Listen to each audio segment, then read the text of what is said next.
Good morning, afternoon, or evening, wherever you see you. This is an episode of Average Female Debater. I'm joined by a mostly full panel today of some of my closest internet friends, including my co-host System Crash. Good morning. We got Glacier Maniac. Yo. She appears in this video. Extra W for Glacier. Snaps for Glacier. We've got Dark Side Deaconess. And we've got the now reformed D-Gen Man. Yo, and I resent that online friends thing. We are brothers and sisters in Christ. So you correct me. We are also brothers and sisters in Christ on this panel. And we've got another Wildest Wake Up Show interlude for you. This was a recent appearance about a couple of days ago. You might ask yourselves, why would you go there again? And I'll tell you why. They had a hold on bounties, so we figured we'd have an hour to at least try and debate the topic, which was the Inside the Manosphere podcast. For those of you not familiar, it's Louis Theroux's Netflix documentary covering the Manosphere and its various contributors, including Myron Gaines, Justin Waller, Sneeko, and others. I plan on maybe doing a review video if I have enough interest in that. And we went on to debate the red pill. I tried to have a legitimate debate with stats and everything, and so did Glacier. Why the fuck did you give them that much credence? I am a professional at all times. So without further ado, let us see what happened on the show. Left them. It was funny to see it all unfold with the whole Myron Gaines situation. Somebody that act like he understands everything about what the manosphere is and how women are, and he loses his woman. I think it's hilarious. This whole manosphere documentary is funny because the dude Louis Theroux, he's such like a so-called the opposite of what a manosphere man looks like. And let's be honest, people just want to rag on Myron Gaines. It wouldn't have mattered how things worked out with Angie. If they would have gotten married, they would have called him a simp and a beta cock bitch. They would have called him whipped. And if things didn't work out, they would have said, oh, he's a failure. Look, he can't even get a woman. He has a very high bar for what he wants in a woman. If you listen to what he wants, it's hardly surprising that something didn't work out. Well, I think that he wants I know that Andrew has cornered him on multiple occasions where he does try to see, okay, but what do you actually want? And even Myron lamented that he actually wants a genuine connection when he actually goes into a relationship to begin with. That's going to be very difficult. And yes, I respect Myron in spite of like all the shit that I've seen him and some of the bullshit that he went through. The man knows how to hustle. You don't. Everybody's going to be his enemy because of what he's choosing to represent, and he's just gonna have to live with it. And he's doing his best to live with it anyway. So it's just like, no matter what, any achievement that he gets, it's a win for him. But of course, Sharon, not a fan of Myron, so let's keep going. Sharon is working off of a snow bunny.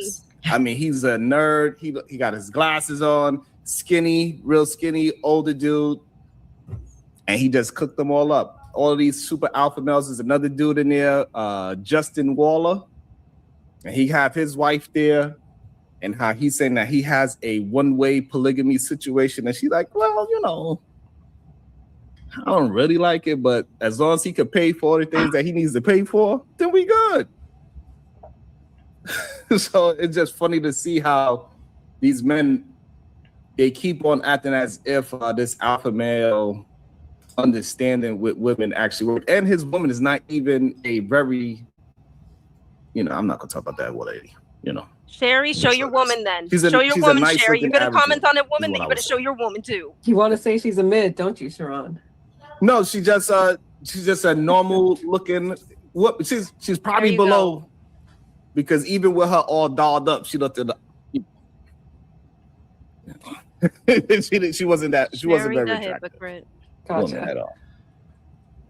The way how these men talking, like he got his Lamborghinis and all that. He live in Miami. So in essence, yes. Sherry the hypocrite. Sherry the hypocrite. What is he doing judging a woman? What is he doing judging a woman? Is he supposed to he's entitled to judge women just as women are entitled to judge women, No. He really likes women though. He keeps on talking about how women have to be like the supreme, the overlords, always at the top of the top. What is he doing criticizing any woman? We can't we can't all be PH Diva. And stay tuned in the chat for some dirt on her a bit later. I'm wondering. I really want to know why he didn't grab himself a PH Diva himself. Why didn't that happen? Maybe you don't know what's going on. You don't know what casting couch stuff's going on in the entertainment industry. You don't know. Bro, you don't got none of the stuff that you're talking about. It's just speculating. Look, so this way, look, even Otis Who, Diva, he could come out. You got an hour before Diva could whoop your ass. So you got to 10:30. Otis Who, don't be scared. What's that saying from his show? I'd like to see you try. At AVG, good day. What is your thoughts? Good day, sir. Yeah, I've seen it. I think there is definitely something to be said with Red Pill. It has some valuable takes for certain, like hypergamy is a real problem that we face, especially in the age of internet dating. What you mean hypergamy? Hypergamy for who? Primarily for, like, in the sense of there's only one definition of hypergamy. I mean, I will say that when I came on, he immediately tried to corner me with the definition of hypergamy, but it's just like I might not know every definition off the top of my head. So yeah, I asked for a definition of it just to make sure that I knew what it was. So it's just they're fucking stupid. I'll let the audience be the judge here, but there was a lot of things that I think, it's you can always tell somebody when they don't have a lot of experience debating because they focus on minute things, but like miss key concepts of debate. Yes, or it's more of like there's levels of foundation when it comes to debating, and he likes to say that he's very nuanced, but he hyper fixates when we're trying to say, okay, but we need to actually go to a more foundational level for it. And I tried explaining this when I show up, but he completely dismissed it and tried to twist it. Yeah. Women trying to date up above their like sexual marketplace value. So you don't believe men are hypergamous? Like as in men trying to get a woman who is hotter or richer or both? In every aspect of the word hypergamy, do you believe men are hypergamous when they choose a woman? No. In looks, certainly. In finances, absolutely not. So in reality, it shows the opposite, right? They're not just looking for looks. Clearly, we just talked about the lady that this red pill man is dating. She is not up there on looks, but she was up there in career wise. DJ man, what's another quality that men look for in a woman? Yeah. Another quality? Yeah. What's the main quality you look for in a wife? Submission and obedience. What's the next big one? I think she's talking. It's your favorite. It's your favorite. Thighs? I don't know. That's my favorite. No, like her ability to have kids, her youth, and like, Yeah. Her birth giving, Her birth giving, virginity or like. Oh my gosh. Virginity, yeah. Sorry, yeah. I was like, wait. You're really for DJ man. Ruined it, man. You ruined it. Okay. We saved it. Is this guy trying to say that men date women who are more than them or something, or higher than them? He is of the opinion, for obvious reasons, that men don't necessarily date women that are like just because they're hotter. They date women that are less hot but make more money than him, so that they can like, off of these women. That's his opinion. No. Honestly, no. He says this because he's a sim. Yeah, you can look at outlier cases and see that that's true from his perspective, sure. But in the general sense, no, men don't give two shits about the money you make. They don't care. I've never had a man lead with that on a date. No. Mind you, I haven't dated much, but the dates that I have been on, he's never like, hey, how much money do you make again? What do you do for work? My wife hasn't had an income in 14 years. SAHM, Maxon. All right. That's a based relationship. Up there in status. He took her out of the workforce, but she was an x-ray doctor. Whatever that profession is called. I can't think of the Does he mean radiologist? But she was not somebody that was working in a Foot Locker. What the fuck? Right? And so the majority of these men that have these high profile positions in the world, they also have women that are very high status as well. Education wise, money wise, and by the way, just real quick, X-ray techs don't make that fucking much money unless you work in that industry for like 20, 30 fucking years. Yeah, they So make he doesn't know what he's talking about. They make So My he brother, doesn't know. He's not gonna know hold on. shit. He doesn't even know what the profession is. I mean, Yeah, my I'm sorry, but my brother has a certification or a degree in a certification actually, because that's all you need as an X-ray tech. He got out of that and became a surgical tech because X-ray techs don't start for shit. Their Actually, their yeah. base pay is shit. My friend is actually within that paradigm and field of education, as well as like she's finding a job in that field, which is oversaturated currently. So it's this is Sherry talking out of his ass yet again. No, I think that's the only place he's capable of talking out of. talking Comes about to You're says because totally they was right. living You're he talk- absolutely right. What's Is that, he Darkseid? a radiologist or an X-ray tech, because a radiologist is a doctor. He Yeah. doesn't specify. An X-ray tech, he says.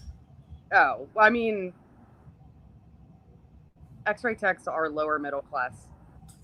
There It's you like- go. it's There like you go. Okay, so she 65K. so basically he took her and rose her out of her station. And by the way, if anybody needs this definition, hypergamy is the pursuit of a partner based on higher socioeconomic status or privilege. So it is interchangeable, but there's other definitions that come up during the course of this debate. I don't know. I didn't get to speak for half of it, so like they kept stopping me. But I think I I'd know. I succeeded. noticed that. I noticed that. It was so fucking stupid.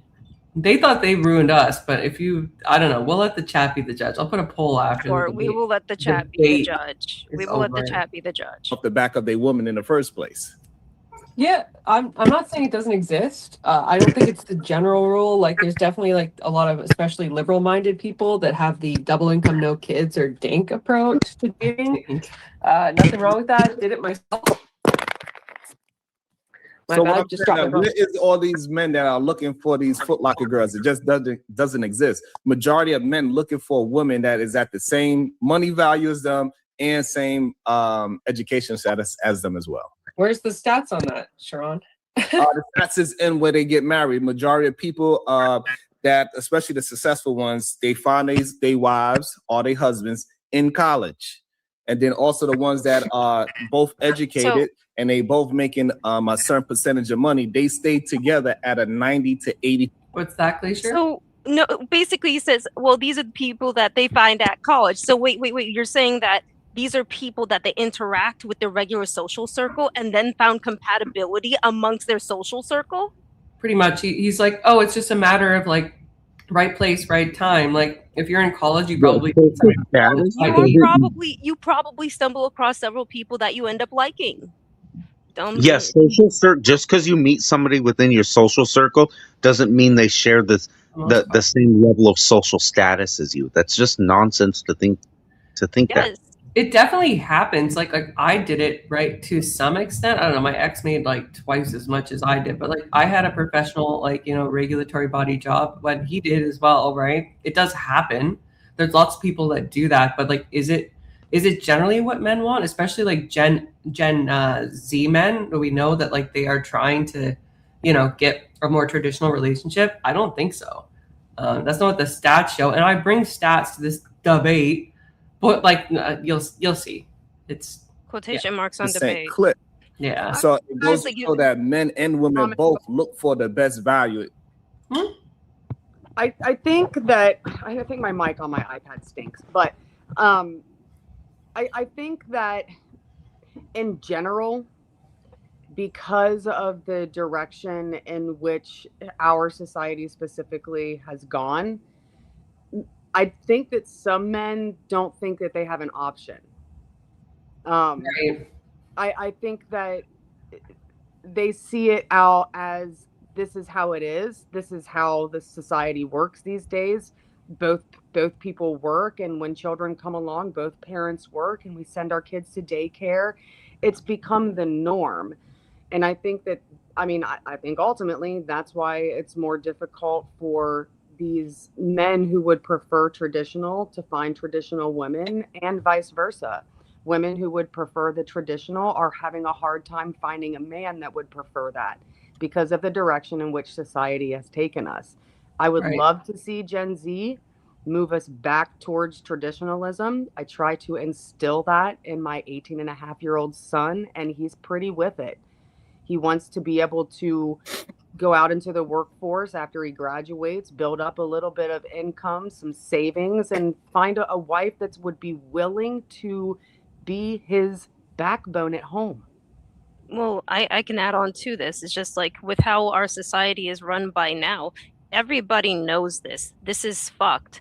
We're living in a society where if you want to have any hope of making a decent income, there's a potential where both the man and the woman are going to have to work, and then afterwards, when you have the child in their most vulnerable years, you have to ship them off to the state, and the state educates them, and Yeah. everybody sees this isn't healthy. Why are we even living in a society like that? But the thing is like if you want to break away from this, one, you have to break away from the materialism aspect to and accept the fact that if we want to survive off of one income, dad's going to have to work a lot more so that mom can be with the baby. And one, that means a lot of saving, being very careful with your finances, and like very carefully trying to design how to navigate life based upon one income, while dad builds up a reputation and an income on his own so that he can provide for his family. Well, I mean, I know this is kind of going a lot longer. I just wanted to make that comment, but I think that in the beginning of a relationship, when two individuals first come together, right, they're not immediately children. So I had a conversation with my son, and I said, I don't think that there's anything wrong with a young woman going and learning something after high school, a trade, a certification, something, so that, in the beginning stages of those relationships, when two individuals decide to cohabitate, because we know that happens before marriage, it just is what it is. There is a dual income there for some portion while they, put themselves in position, right? I don't think anything wrong with that.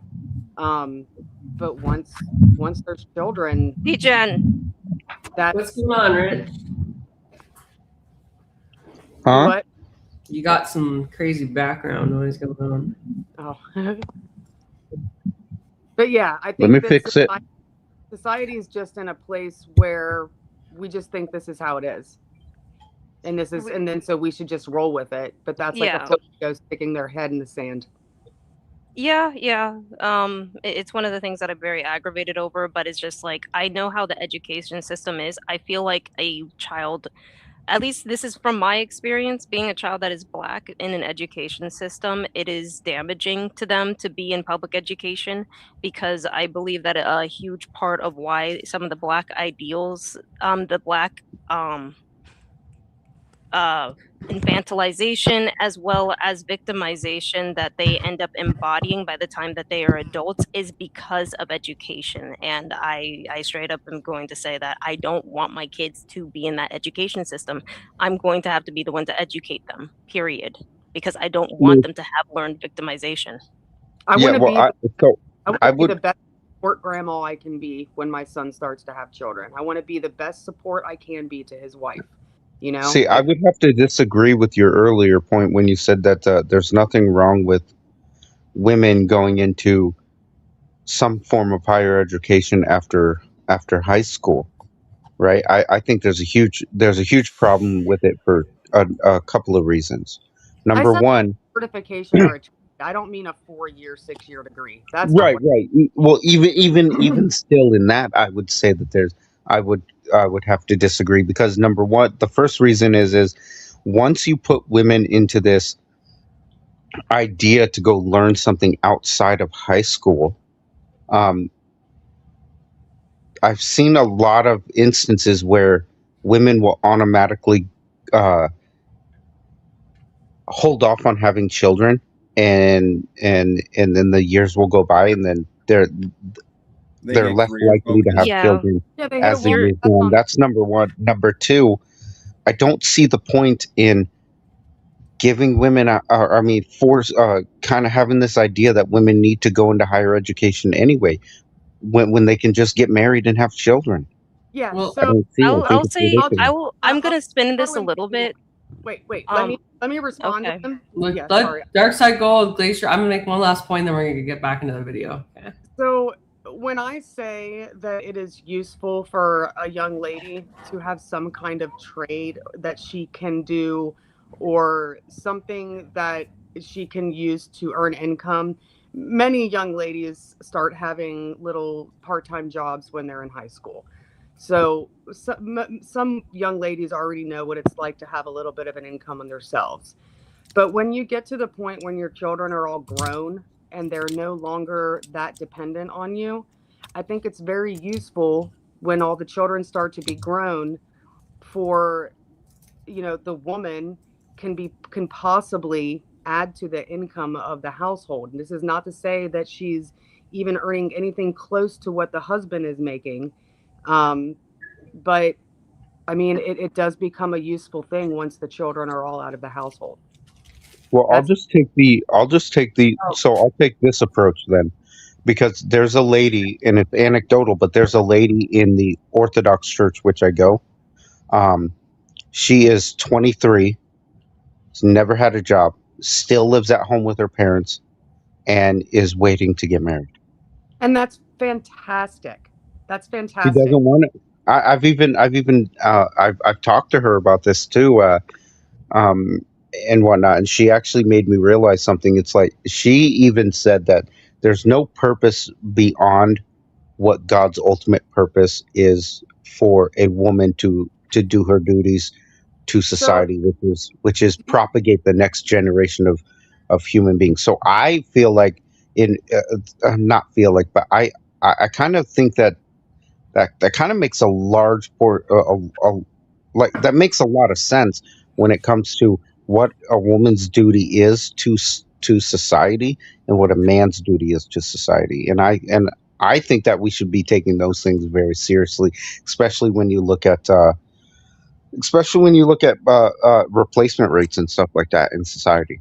Okay, so Glacier wants to say something, and then I'm gonna say one last thing, and we're gonna go back to the video. Yeah, go ahead, Glacier. What I wanted to add is that it's dangerous to put women into higher education, because higher education is usually the pathway that ends up pumping out these ideologues when they leave higher education.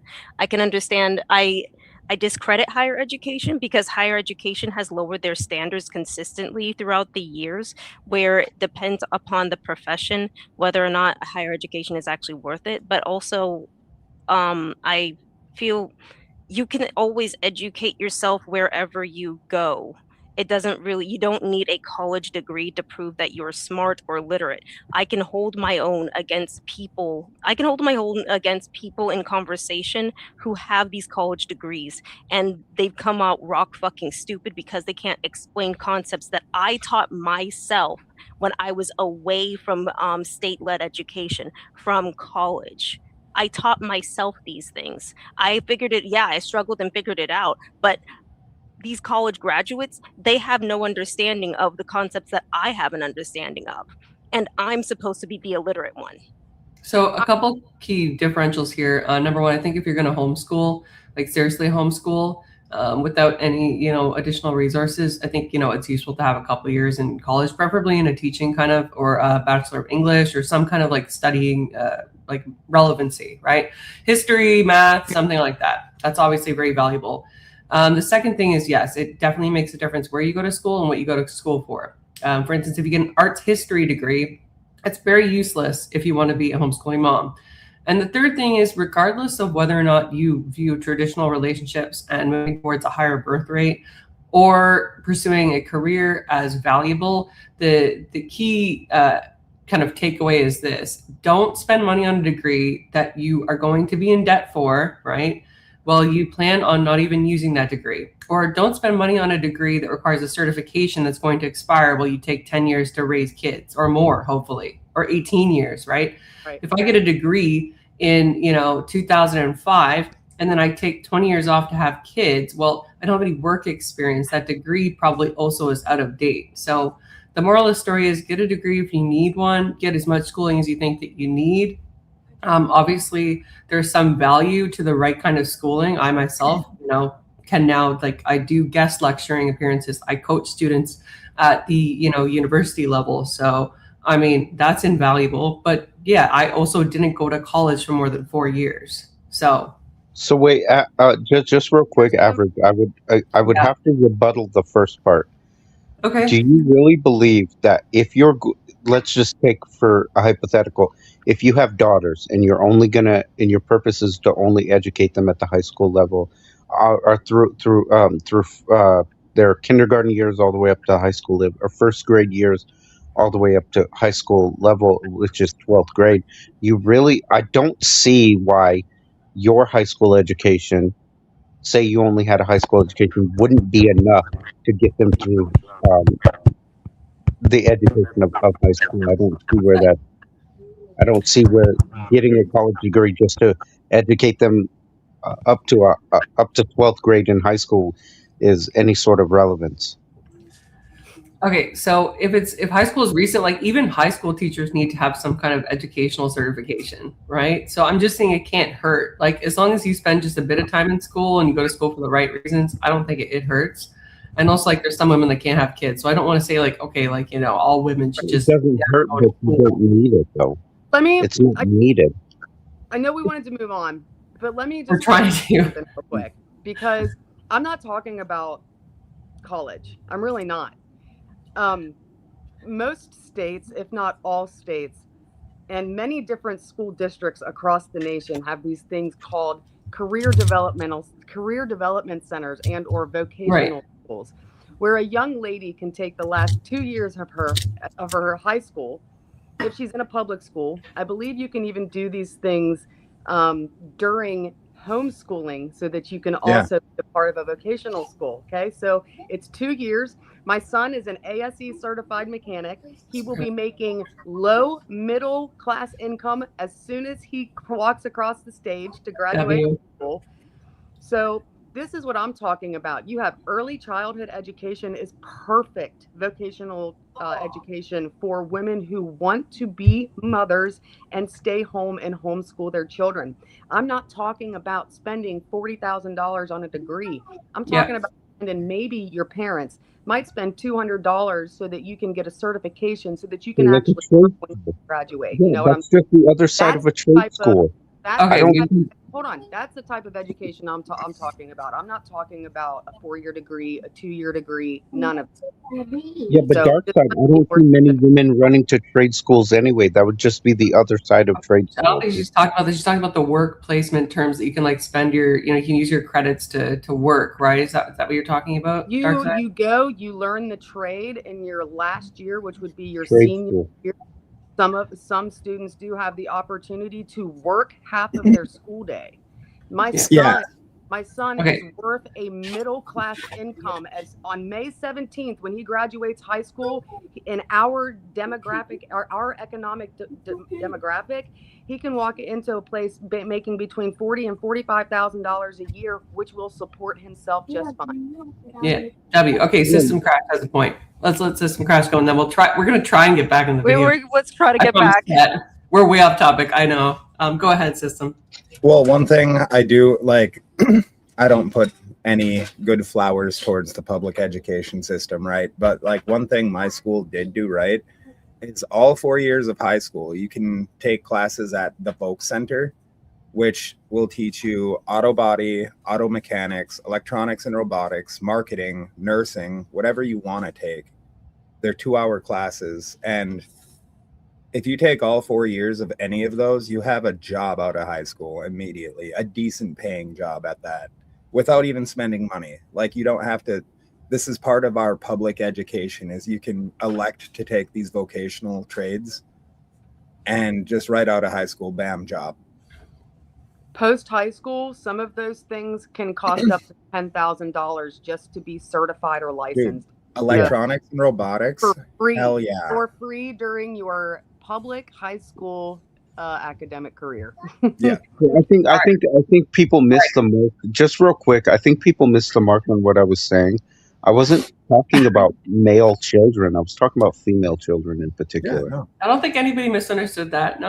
Oh, okay. No, I was talking about that because of the early childhood education. You've got your nursing. Women can work in child care centers when their children are infants if the parents need a new A nanny or a daycare? Oh, if the mom needs to work, if they need a second income, mothers can go work at daycare centers take their children with them, and they They'd go. still be working for the federal government, so that means we'd just be shipping our children off to No, you don't. You're not being getting it. raised by the federal government. You're not understanding. If I am a mother, if my children were still infants and I still had a marriage that was intact, and maybe we just need a second income for about 6 to 12 months. Okay, well, my kid's still an infant. I know where I can get a job where I don't have to leave my child with a stranger. I'm going to go work at a daycare where I can take my child to work with me and I can watch them all day long. Yeah, but hold on. Just real. This is why I said you would still have to follow federal government rules when it came to how you disciplined even your own children within that paradigm of working at the daycare, right? You couldn't discipline them how you want, so it'd still be like you'd still have to fall under those rules. It'd still be like the federal government raising your children. That would be a 5-hour system as opposed to like a longer period. It's just for it's so that she could watch her kids. This is better than most situations.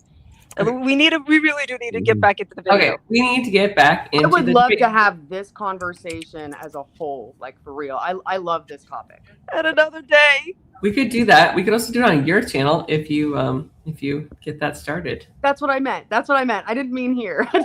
It's more of like a curious woman kind of topic. Like absolutely. Yes, it is. Thank you. I'll take it if you want me to, but it seems it's your idea. I always figure. Yeah. Don't steal my dark side. You better pull this up, man. All right, let's keep going. You still got to have your history debate with Beth. Remember, Glacier?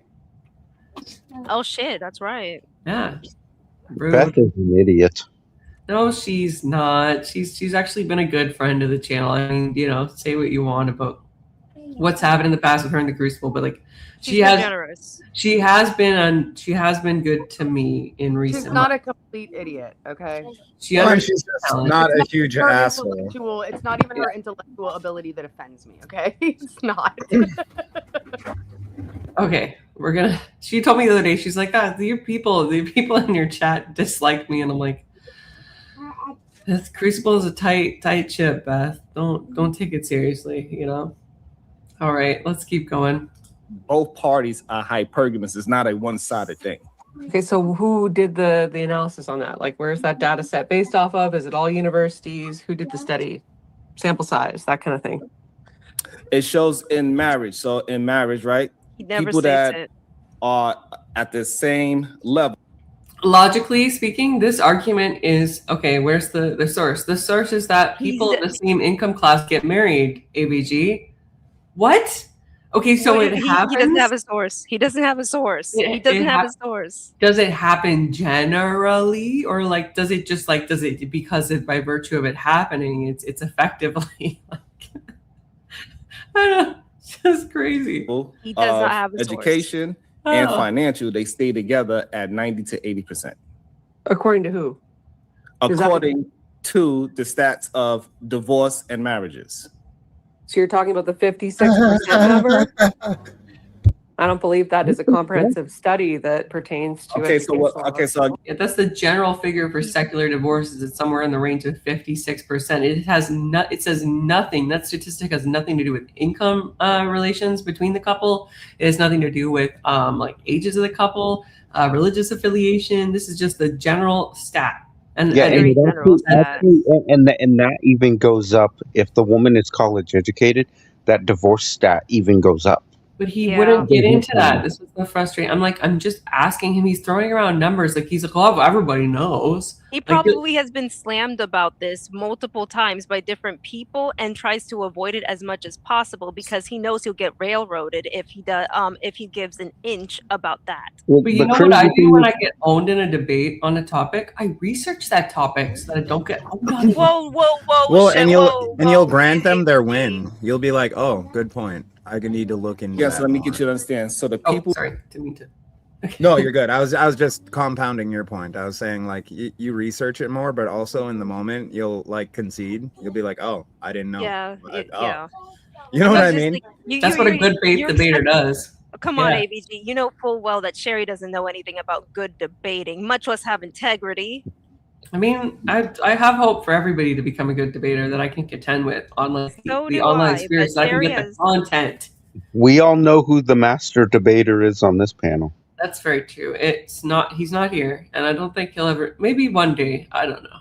God I'm willing. right here. On the You don't have panel. to talk to me like I'm invisible.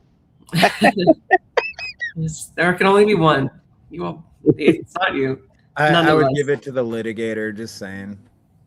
I mean, you'd think that like litigation makes you a great debater, but it only helps with some aspects, like the research element, thinking on the fly. Right. But advocacy. you've also been in court and won cases, right? Many cases. I won a case today, Right. actually. So you have Was a very track ill. record. I've won cases. What are you talking about? Okay, that's weird. You ever played that? I don't want to hear You this. You never played that video game where you can be a lawyer? Anyway, go ahead. Yeah, go ahead. Oh, but People that are educated together and are making around the same amount of money, in the top 10%, they do not get divorced. right. I'm just gonna need a source for that. Is all I'm saying. You can look it up in the divorce rates yourself.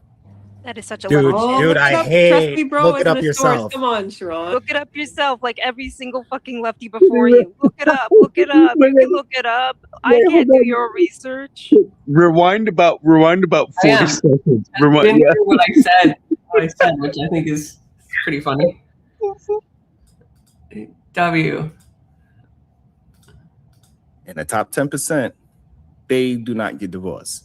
Right. I'm just gonna need a source for that. Is all I'm saying. You can look it up in the divorce rates yourself. Oh, look If it you- up. Trust me, bro. Isn't a source. Come on, Sharon. You've debated. I don't need to. I'm telling you something. If you think that is wrong, then you could go ahead and look up the stats itself. He doesn't know what a trusty AVG, bro is. AVG, just really quick. Have you ever told the judge, like, hey, just look it up? Just look it No. up, Judge. Just look it up. I have You're to a serve. smart man. I have to serve all my sources typically about 5 to 10 days in advance. And if I have an unrealistic request from like a self-represented defendant or plaintiff, I have to like explain the cases to them in advance. Otherwise, the case can be adjourned or thrown out of court. And if the judge asks me a question about the case, it's assumed that I know what I'm talking about because I'm leading the case.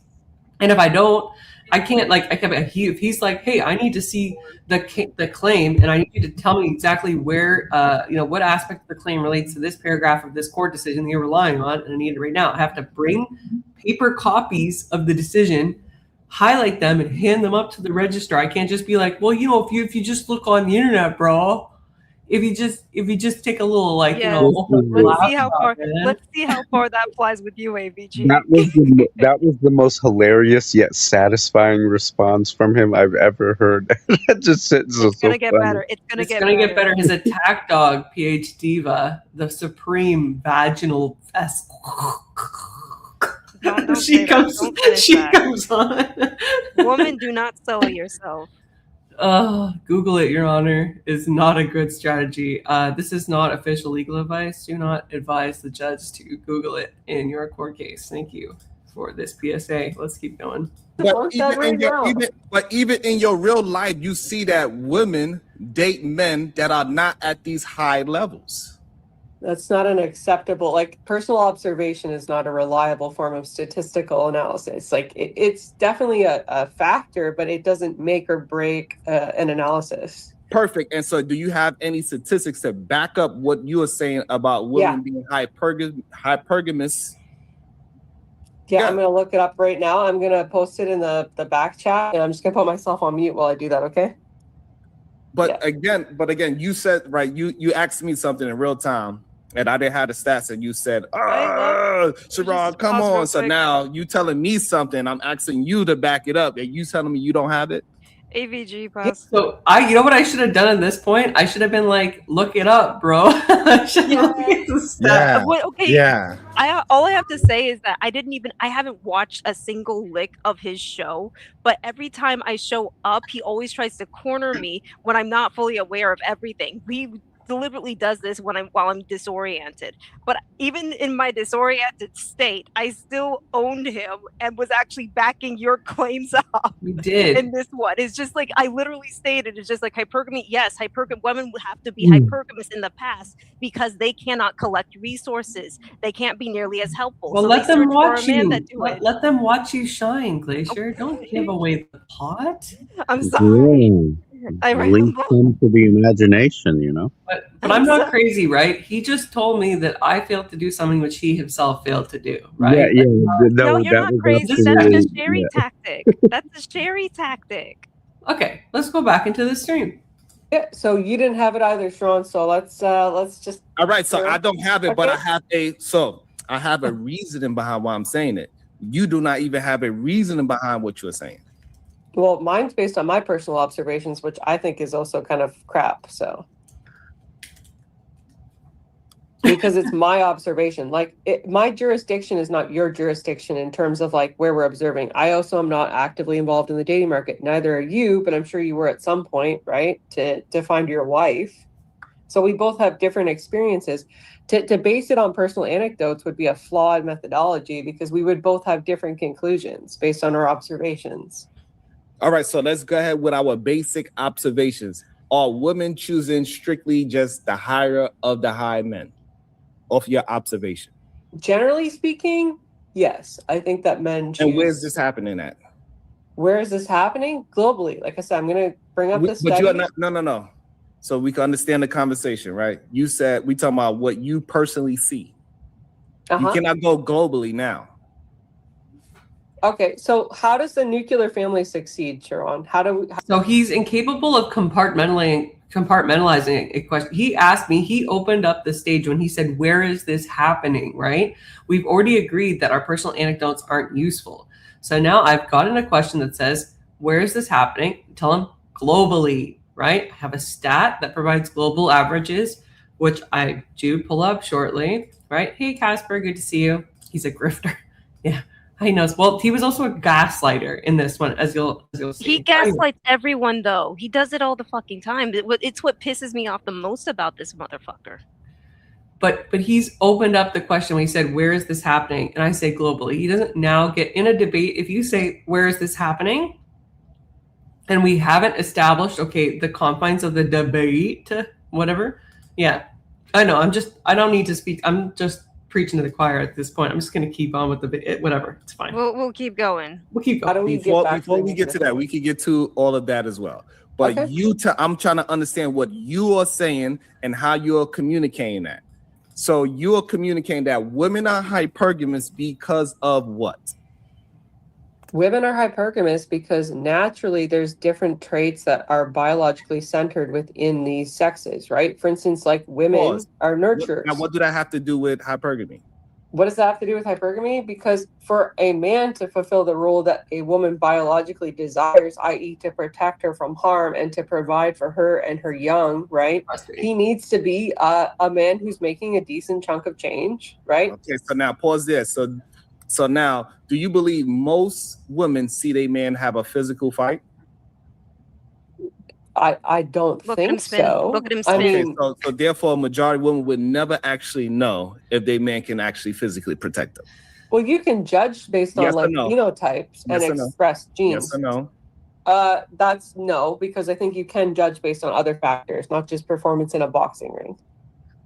What other factors you could tell somebody will protect you?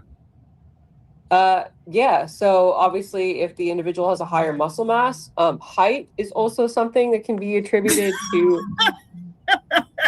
So now with being, I looked up the stats for this. I might have been wrong on like the height thing. Apparently, it doesn't really matter in boxing. But who's got the? It's weight class. Is that Richard? I think so.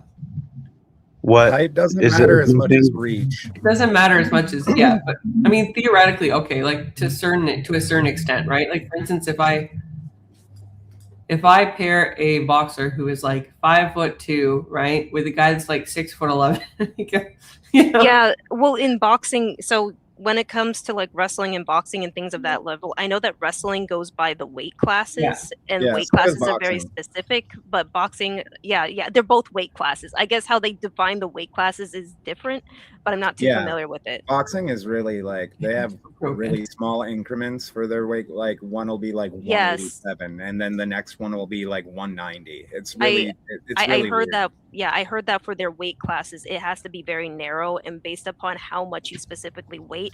But with the boxing weight classes, it's much more spread out, almost like dealing with muscle mass or something like that. Well, you learn How something. come I'll give them that. how come Oh, no. nobody asks the opinion of the only person who's actually done kickboxing semi-professionally? This is weird. Okay, I'm Would you like to sorry. say something, Please DJ enlighten man? us. Enlighten us, Degen man. Kickboxing rules So and when it boxing comes are to completely different. right, so when it comes to noticing, especially when it comes to the average person, not the person who's a kickboxer, but when it comes to the average person, you are absolutely correct, average, when it comes to looking at someone saying, well, this person, having an inference that this person might actually be able to protect you is size, reach, and height. This all determines what people can visually see, because we are visual creatures by our very nature. If we look at someone who's normally bigger, um, and muscle mass and things like this, you're going to automatically think, well, that person could actually be a protector. So that I would say that that's absolutely correct. Yeah, Now, now where when it comes down to people who can actually fight, that's going to come down to skill. I can take, if I fight someone who's 6'3" and he's never trained fighting. I don't care how big how the size of his muscles are. He's going to be a shitty fighter. Well, he asked me a question in relation to that, so let's. Yeah. Height and muscle mass. What somebody height have to do with them protecting you? Simple. If you're short, I'm listening. God, like laundry. So you don't Actually- believe that Where you come Mexican? from now. So just off of their height, you don't believe Mexican men can protect a woman? I know Mexicans that are 6 feet tall. AV. Just a quick check. Was that racist? Was that a racist comment? There's a basically It's awful. Mexicans have a reputation of being typically shorter than most people, but he's basically saying that typically shorter men can't fight, or at least can't protect as effectively. But here's the thing. Size does take a huge account to how much pain tolerance somebody gets. When you reach 6 feet and higher, the pain tolerance threshold boosts a lot. And this is coming from my friend who's fought a lot of people, mainly because of the situation that he was in. There was one time where he had to deal with a guy that was like 6 feet tall. His way of handling him was, because he was drunk, basically used his own momentum against him and had him slam face first into a fucking stainless steel fridge. Wow. Yeah, I would say pain tolerance is subjective. Like, there's big giant oafs who are kind of sissies, and then there's little like people Richard sides who will be pit bulls. Like it's subjective. Well, talking about the only Mexican who's on the panel, I would say that the average height of Hispanic people, especially from Mexico, is like 5'8". So it's almost the same as the United States. It's like 5'8" or 5'9". So I don't understand why he brought up Mexican as though the average Mexican is shorter than 5'9". That's just nonsense. I think it was something about like the historical past where the Mexicans used to be shorter, but with technology and progression. The natives of Mexico, which were primarily Aztec and a few other smaller tribes. The Aztecs were very tall people. Actually, they were really. They ranged from like 5'8" to like 6'5" or some shit like that. They were really tall people. The Aztecs, yes. So Aztecs wait. How did we get the stereotype I'm checking of short that right Mexicans? now.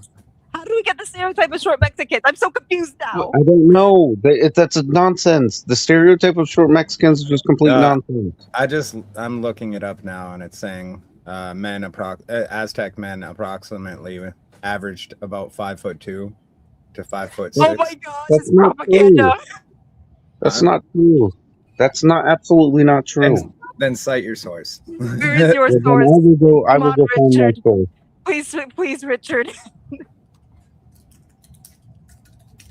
All right, let's get back to the video. Gee. Row. I was doing AVG. laundry at this point. so Are you there? Listen. Maybe she have a something wrong with her microphone. Are you there? God damn it. Oh yeah, I In the got back chat. I do think that height is important because, like, for instance, when we look at things like rest, we both have different conclusions based on our observations. Oh, hey, Grit's here. All right, so let's go ahead with our Oh, basic good to see you, Greg. observations. Are women choosing strictly just the higher Morning, of Grid. the high men? Off your observation. Generally speaking, yes. I in the back chat. Sorry, so I remember I got kicked off and then I rejoined. Rosika, welcome Bill to the stage. Welcome, Bill. Good morning, sir. Good morning, Good Bill. morning, good evening, good afternoon, good night. It's actually good night here. But hello, how is everybody? Good. We're just reviewing a recent appearance, an attempt at a debate on the Wildest Wake Up Show. I just came in to chime in that I don't know why, but apparently, South Americans or Middle Americans are very short. Like that's why you call Guatemalans Squatemalans, because they're very squat little short people, right? And this is, and apparently, I think the tallest people. I always thought they were Scandinavians, but apparently, I think the tallest people are Montenegrins or Serbs, perhaps. And then I heard that a lot of them were bred for their physical prowess, like kind of like slaves were. You know, like that's why you got a lot of African American slaves with very High fast power twitch and muscles high and stuff tolerance, like yeah. that. And if I'm remembering correctly, like we're taller as a species, humans, we're taller now than we've ever been because of our Yes. access to resources. So like a 6 That's foot true, five yeah. Aztec does Nutrition, yeah. not make sense. And I think in particular, it's, in our formative years as children, like the nutrition that we get there. Obviously, genetics plays a part, but it's all about those formative years, the nutrition that Yes. we get. Oh, yes. Angry Casper would like to disagree with you. He says that they have worse food and air.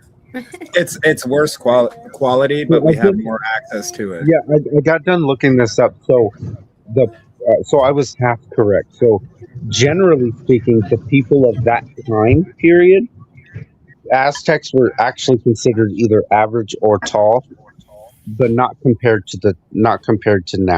Compared to now, Okay.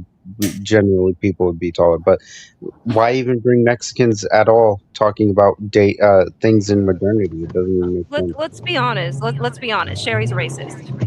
Sherry's racist as fuck. But oh man, I'm not gonna say it. All right, let's keep going back into that. Let's just go back into the stream. I do think that height is important because, like, for instance, when we look at things like wrestling or boxing, right? When they categorize you according to weight, and they also take into account height, right? I think I was wrong on this. I'll take the L on that. So No, they do not equate height. says who? What federation? All professional sports, any fighting. Is Shadow He's a running garbage man. garbage Shadow man? is working. Shadow is garbage working. man. Yeah. I don't know. He's a Just- garbage I don't know man. what the fuck he does. I really don't know what the fuck He he does. does but so it many seem different like dumb. things. It's just like he's everything, but he still shows up on his Sherry show all the fucking time. Sherry Is wrong. about weight, not height. Okay. So is it relevant at all in non-professional settings? No, height doesn't have anything to do with how good you can fight. So that's not what I have in terms of information, but that's fine. So muscle mass would obviously be part of weight, would it not? Yes, in professional fighting, yes. Okay. So isn't that the only standard we can really work on here? I mean, okay, No, what would be because- the other standard that we're working on? Because if a professional boxer at 150 pounds fight a average man fighting at 220, and he never had a boxing match. Who do you think is going to win that fight? Well, how much is the weight difference? 100 pounds. 100 Sorry, pounds. may And I the guy interrupt who's for 220 one has- second? Yeah, Sorry. sure.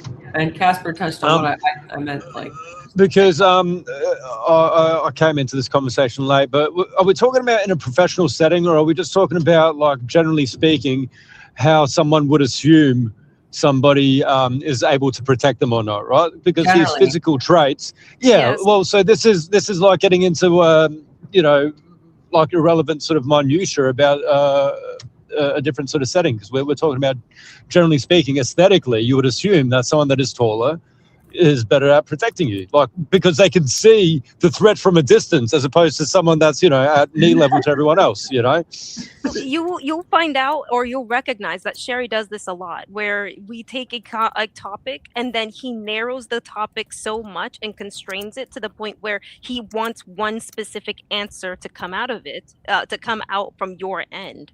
But if you let him, he'll get away with it. But you can always stop him and say, no, that's not what I'm saying. We need to back up a bit. all right, let's. Yeah. Thanks for the clarification. Sorry. Yeah, to no worries, interrupt. Bill. No, I tried to make it about like how you assess a man as a provider, as a woman, and he took it to like, well, how often do like women see their men fight? And he's gotten into this boxing thing, so. It's his ad lib where it's just like, that doesn't have that. This is okay. Women aren't going to be an assessor of physical combat. They're assessing a person based off of appearance. So Yeah. toss your fucking boxing analogy, because this But is shit. I made the mistake of indulging him on it a bit too much. I don't think I would do that again going into this. Never indulge him. debate. Never indulge him. I Stop was him being too good faith, immediately. and I shouldn't have. So I'll take the L on that. L's in the Yes. chat for me. Never fought? Correct. Do you have any like fights you can give me as an example of where it's played out in favor of the lower weight class? I can, but I want to Okay. know. But I want to know your thought. So he just asked me who you think would win in a fight. Somebody who's never fought and is of a lower weight class, or somebody who or is of a higher weight class, and somebody who has like professionally fought but is of a lower weight class. When you know how to fight, you know how to you might be able to know how to maneuver around somebody that is a larger opponent than you. It is a huge advantage if you've actually been in actual fights and know how to fight yourself. But he didn't give me any parameters. Okay, what's that system? Are you guys familiar with Bradley Martin at all? The actor? No, he's like a YouTube bodybuilder. He owns a gym and everything. Oh. Well, yeah, he's got a podcast and he always brings on like MMA fighters and stuff. And he's always like, who do you think would win in a fight, me or you? And I've been waiting for like a year for this dude. This guy's like 220 pounds of straight muscle. And I've been waiting for like over a year for this dude to fight a former flyweight champion, Demetrius Johnson. No. To watch this little like 5'3", 135-pound dude wreck this 225-pound guy. Yes, it sounds like he doesn't know how to fight like at all. Yeah, just because you're jacked doesn't mean you have endurance, doesn't mean that you know how to throw a punch. Your muscles might not even be flexible enough for you even to throw a punch. Bodybuilders are not built to fight. They're built for the aesthetics. Some of those people have never been in a fight in their life and would run away from someone who actually tried to fight them. Yes. So aesthetics isn't everything. A man could look like he could smash somebody for you, but run away as soon as somebody yells at him. I can't remember the name of this fighter, but there's a few examples of people that have, let's call it a dad bod. You know, they have muscle mass there, obviously, but they also got a bit of extra weight to throw around. And it's just the ability to swing that momentum around, and obviously, you know, the mind game, the tactical game of being basically in a flow state carries much more, no pun intended, carries a lot more weight than just weight on its own, you know. And especially with, like just lean aesthetic muscle mass, that's usually not the most effective for fighting, no. Yeah, I remember there was this one fight where it was a woman up against a trans woman, and she wasn't told about it, but she was good at jujitsu. it took her mid-fight to realize that who she was up against was a man based upon how easily he was able to overpower her. And that moment she had to restructure how she thought about how to go about the fight, but managed to actually put him into a submission. But that is only because of her own experience as a fighter that she realized. Jiu-jitsu is like playing chess. Yes. It's just like, it still works as fighting. All right, let's get back into the video now. Who do you think will win that fight? 100-pound difference, professional versus an amateur? Yeah, I mean, I think it would be a pretty evenly matched fight because the professional would have the skill, but the individual of a higher weight class would obviously have some form of an advantage.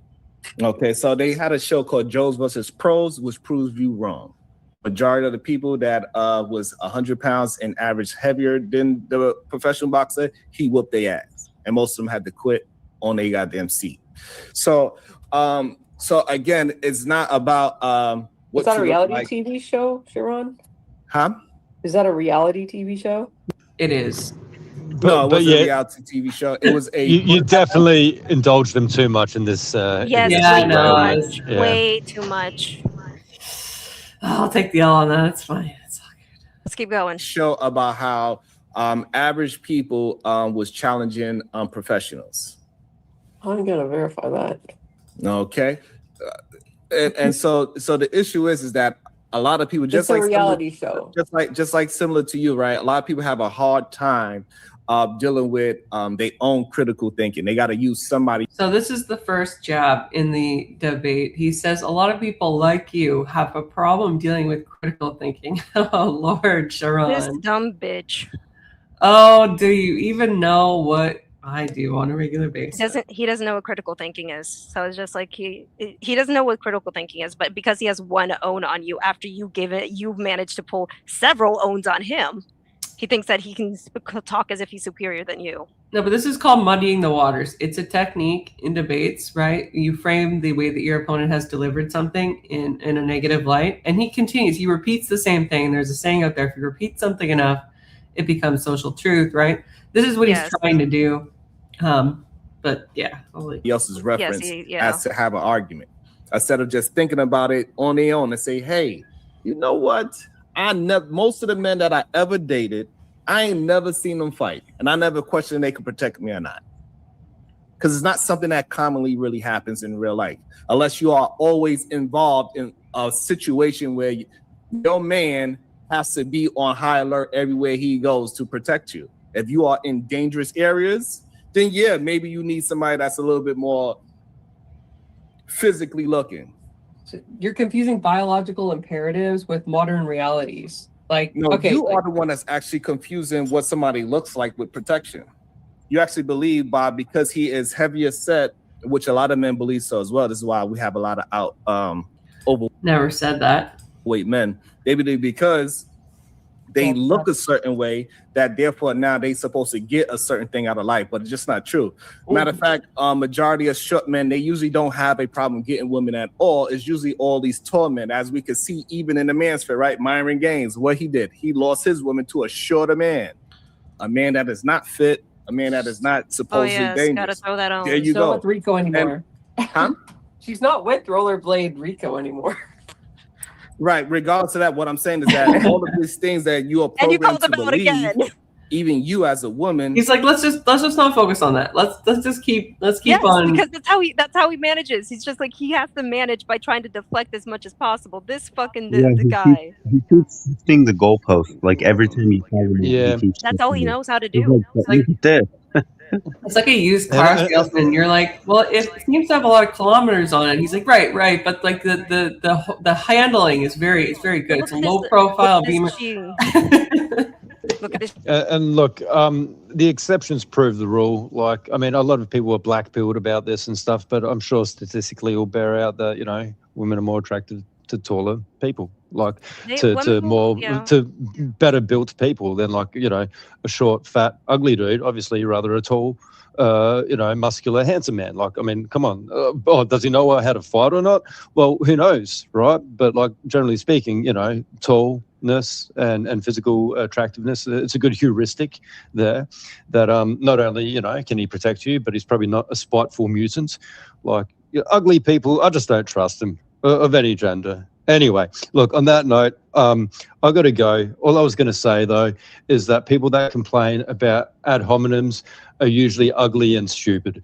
So I'll leave you on that one. Fair. Have a good night, guys. Let it fly, let it fly, right? Thank you, Bill, for joining us. Have a great day, sir. God bless. God bless. Thanks, Bye-bye. Alex Jones. Play. Bill Hicks is Alex Jones. That's the joke. We've got Shintai in the chat. Good morning, Shintai. And Shintai would like to ask, TV is evidence of truth. It is on the Wildest Wake Up Show. It would be on the left.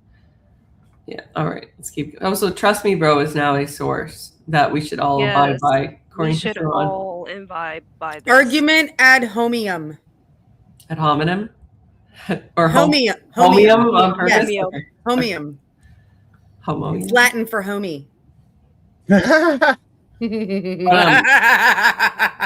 All right.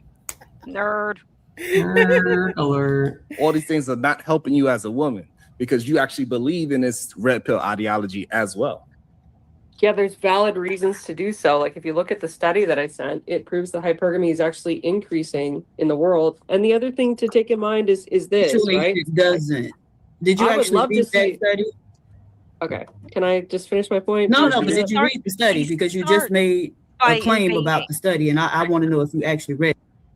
This dumb bitch starts by deliberately interrupting you, and then she gets, oh man, keep playing. I'll talk about it later. She Well, pisses me Sharon off. couldn't handle himself, so he needed his attack dog. His little That is typical. Pomeranian. Saran's is a bitch. PhD Trade. stands for Pomeranian. It because I suspect you didn't for you to make that claim. And why is that, PhD? Because what you're saying, the study says, doesn't it? The study isn't saying that. But can she answer your question? Don't you know? She's trying to go away. Did you read the fucking study? Of course. AR is their friend from the Caucasus Mountains. That is apparently one of the only people from our lineage who is allowed on the panel. And Wait. He's the only white fucker that's allowed to be with them? Yeah, we don't know why yet. I'm still investigating. Stay tuned. From the mountains of Caucasus. Is it his brother-in-law? Is it his brother-in-law? So this is And brother-in-law. it's probably, you know what? That could be Right. a valid possibility. They have the Yeah. same first initial, right? You never know. Sherry Ron's wife is white. Snow Bunny, come on. Russian Starts with Snow an Bunny. A. Russian Snow Bunny. They made it very painfully clear to me. She's a Russian Snow Bunny. She's Russian Snow. It's different. How is it? Oh my god. Who's got the clippity clapping in? Is that you, System Crash? Say your Yeah, child- sorry, my bad. Yeah, no, I was messing with something on my desk. I'll stop. Okay. My bad. No worries. Okay, let's keep going. Talk about the study. Well, we still got Okay, cursing, no alright, cursing. God damn it. So, did you read the study? Yeah, the conclusion says using census microdata. No, it's spanning not about the conclusion. 105 Did you read the study? We don't care if you read the abstract or the conclusion. Did you read the actual study? Yes, I did. Okay. I don't know what was like more bizarre to me. The fact that like I probably spent a lot more time reading this study than they did because I sourced it and took time to read it, and they've only just read it today, unless they've read it before, unbeknownst to me. Or the fact that like they were then just proceeding to like questioning aspects of the study, and I'm explaining, and they're like, no, not that, this, no, not that, this. I'm like, okay, what about this? And it's anyway, just I'm still frustrated about this. Obviously, I'm pissed too. wasn't I'm enough. pissed too. I hate how they pigeonhole this entire thing. It's one of those things where you have one side of the aisle has to know 10 times more than the other side of the aisle just so that they can't don't get pigeonholed like this bullshit. It was frustrating. I'm still frustrated about it, as you can tell. I wish I was less frustrated. It's fine. And so, what is the study saying? What's the conclusion of the study? If you look at the results, it says our investigation of the Tell prevalence us, of walk us through hypergamy. the study. Yeah, Tell us what let- they let me did. get a sense. We don't want to hear you talk Hold on, about the Ayon, end or the hold on, beginning. We want you to Ayon. talk about Let the the middle. person- Oh my let the gosh. person- No. Why let- are we let- letting her get away with this shit? She come out here spew this dumbass shit all the time. Like I don't understand it. She's a All the time. All the she's time. a You don't white even let her Canadian. talk. And we take her serious. I don't understand. You know what? It's fair to poke fun at me because I'm a Canadian. I'll let that one slide. But No, I'm not gonna let that slide. I'm going to talk about their snow bunny 24/7. I will talk about their snow bunny 24/7 because you want to get mad about somebody being white. Nah. You're gonna have to explain your asses when each and every one of you Sherry, you have a snow bunny. Yeah, criticize the study without actually going through it. Yeah, it's just so stupid. Okay. I So don't you have a understand why we problem? look how stupid she sounds. Tell us about the middle. Tell us about how they conducted the study. Don't tell us the results. Don't tell us the abstract. Tell us the middle. For the conclusion, you dumb bitch. You want to know how they? Well, just a quick question, just so I'm not crazy again.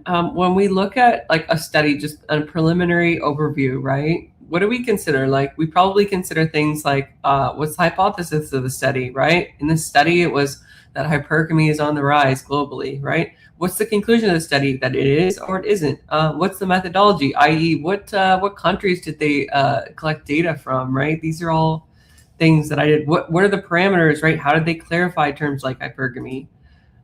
Good morning, Tootie. Good to see you. Yeah, snow bunnies. Because when you have an understanding of what the study is actually trying to focus on by its criteria, you can actually you can have a really radically different images about what they're actually focusing on.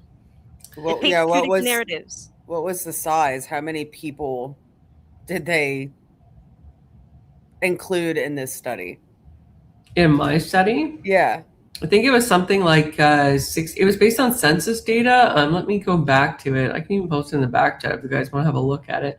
Yeah. Wait a minute. Wait. So, okay, I would love to do that. But what you just said is that the data was pulled from census? I think it was pulled from census data, yeah. Did they ask that question on a census? I'll post in the back chat here. So what the study was based on, so it says overall that they were using census microdata spanning 105 birth cohorts in 16 countries. And it was primarily in Latin America, a fact that they like to oh my God. This on. Even though they said it was third world countries, despite like one of the main census data being achieved from like Mexico, which is actually okay. So we're talking about people in third world countries practicing hypergamy. No, Mexico is like not a third world country. Oh, Mexico is more of like a second world country. Okay. Yeah. So poor errors, highly impoverished nations. Yeah, so where they pulled hypergamous data from. I mean, that makes sense. Who in those areas isn't trying to at least trying to practice hypergamy? So the reason why I chose this study is because it illustrates at a base level that like in countries where like women do not necessarily have that higher education, right? Because that was something that he kept harping on. He kept saying like, yes. Oh, well, when a woman has the opportunity. Can I for 2 seconds educate education? That's why I chose it. Yeah. I see now. Presence of education is gonna like. If you don't have education, it doesn't mean you're immune. The presence of it just makes the hypergamy, as you would see, higher, because it's like if women can make more money under 30 and have more houses under 30, then it's like equal or above. Guys are fine with this, by the way, but it's like this is what I meant. Sorry, that guy frustrates me because it's like, is he that stupid or is he just grifting? And it's like, I'm a foreigner and I can't tell. Yeah, so this is the study. These are the countries where they collected the data from. Okay. It says overall, like if you look in the abstracts, this is like they did a bunch of different data collection measures, including income disparity, the age. This is a relatively recent study. It was published on July 1st, 2024. So it is relevant. Okay, the title, it's an NIH study. It says no end to hypergamy when considering the full married population. Okay, the abstract concludes that the prevalence of hypergamy has increased in most countries over time and remains relatively stable across female educational advantage. So it even considered educational advantage, although I think we can all agree that like in these countries it's less so. Yes. Right? Well, hey, don't give us the abstract though. Give us the middle. The 10-year birth cohort. There's a graph on that. Would it What be fair to exactly did they mean say? by middle? Would it I be don't fair to know. Yeah, would it be that's fair the to point I say was that making. in Something westernized like this, right? So for instance, they had like certain what did she say, like observative variables or something. She's like, what are the variables? Well, for instance, they restrict. Quantifiable is the word I think you're looking for. Yeah, they restricted the sample size to unions where like both the man and the woman were at least 25 years old, right? And in which wives were not older than 60, right? Because that kind of like rules out certain aspects of hypergamy. The educational attainment was measured in certain categories, right? So they separated, for instance, people that were like high school educated with like somebody who had a college degree, right? And then they did a whole bunch of graphs relevant to the countries that the census microdata was extrapolated from. Okay, so and I explained all of this in lesser words to them, mind you, because I didn't want to, They kept on trying to interrupt you the moment that you talk, because the last thing that they want is for you to make sense. Yeah. So this is the like results, the conclusion section. Okay. So it says, together this study makes two important contributions. First, we make an empirical correction to our understanding of changes in marriage patterns in Latin America. Rather than declining, hypergamy prevalence has increased in most of the observed countries in Latin America across time. It remains relatively stable across female educational advantage, as homogamy has markedly declined. So like, I don't know. I understand I feel like they were just shitting on it for nothing. It's a recent study. It was collected with legitimate microdata. Yes, it is based in Latin America, but I think that the collection of individuals from those countries ultimately proves my point better than if I were to select Canada, for instance, in terms of census microdata, right? But and there's nothing.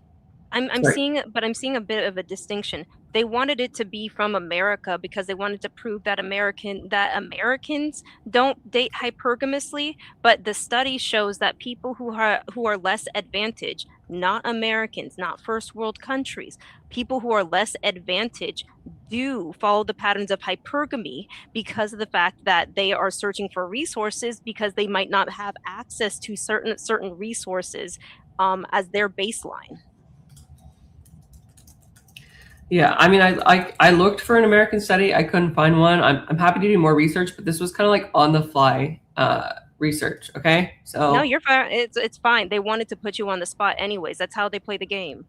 It's not even necessary. Like, you can escape all this. Okay, when I'm debating a quote unquote feminist, it's like one of the biggest what do you call it? Let me call my family.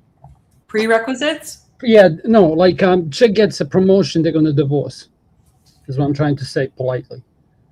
Oh, you get what I mean? So it's like when she starts earning more money, to divorce. Yeah.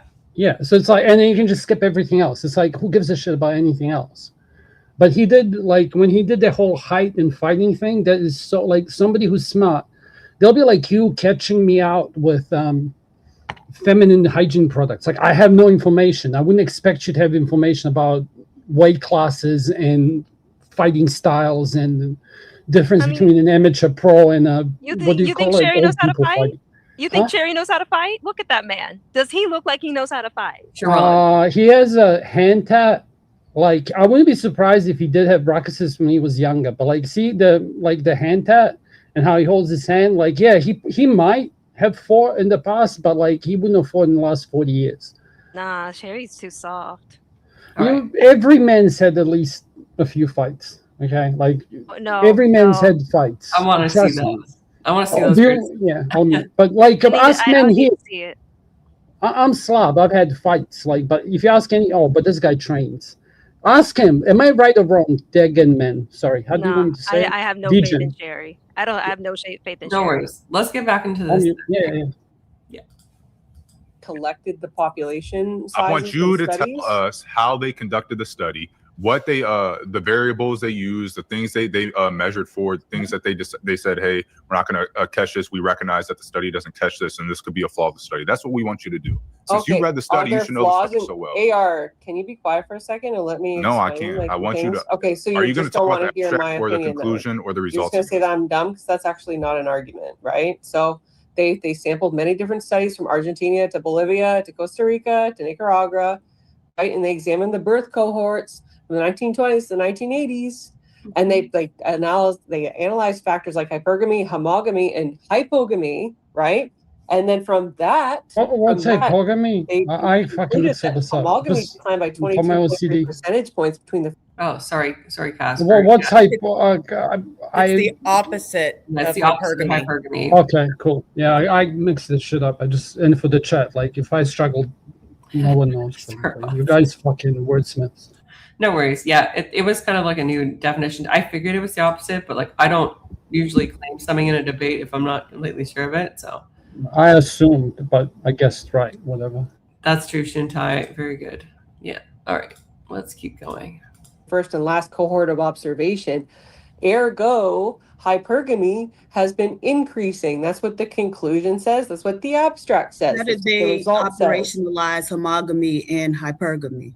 Sorry? How did they operationalize She's homogamy using the and wrong hypergamy? fucking word. How did they operate? Operationalized, technically, I looked at it. Okay, but if she said when she says operationalize, she doesn't mean operationalize. She means define. So operationalized, technically, like the dictionary definition, is to make operational. So to make the variables operational, like Merriam-Webster, by the way, defines it as this. Okay. Yeah, yes, but when you actually use the definition and apply it to how she's meaning, she doesn't mean that. We know that she doesn't mean that. She means how are they defining hypergamy versus hypogamy? Right. What are the compounds of the variables, like things like the income relativity or other components, which is what I thought that she meant, but I never even got to like. Well, you'll see. I asked her and like. Rationalize? That's I've never heard that term in statistical analysis. Right, because but this is a study, sweet. Because when we refer to the term operationalize, we don't use it in statistical analysis. We typically utilize it in things like manufacturing and other like physical laborious things.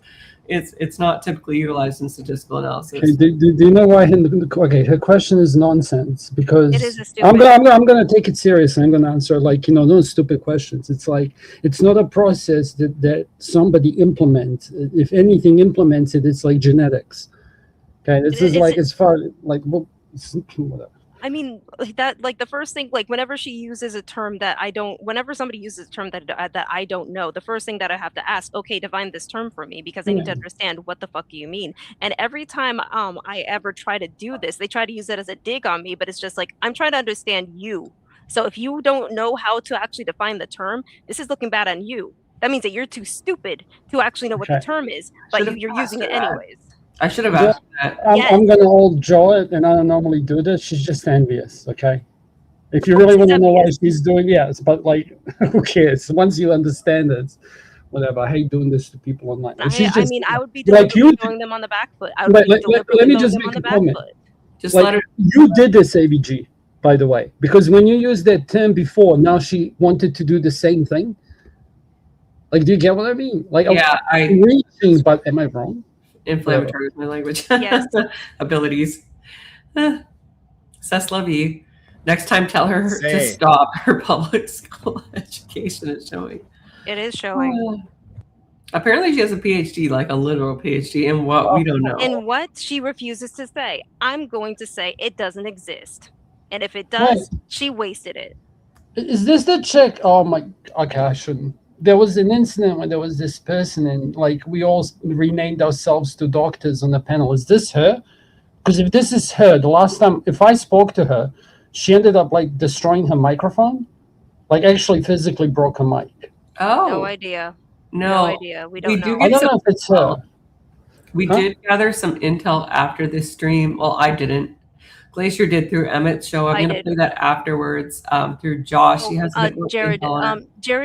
Jared's show, actually. Jared recognizes, apparently from what Jared says, is that she wants to be viewed as smart, but she parrots a lot of different YouTubers that she respects and then tries to say that she knows better because she parrots what they say and whatever she hears from them. To be fair, though, that's probably a lot of people, right? Sorry. It is a lot of people. It is a lot of people, and I can't deny that. My bad, Casper. Go ahead. No, I actually fucked up that time. You go. I was just saying that's a lot of people, right? Like who hear something that sounds intelligent and then they try to parrot it wrongly. Yeah. I'm not. I mean, I can't say much, but that happens all the fucking time. Who? Oh, system. Yeah, my There we bad. go. The system You're is crashing. All right, let's keep going.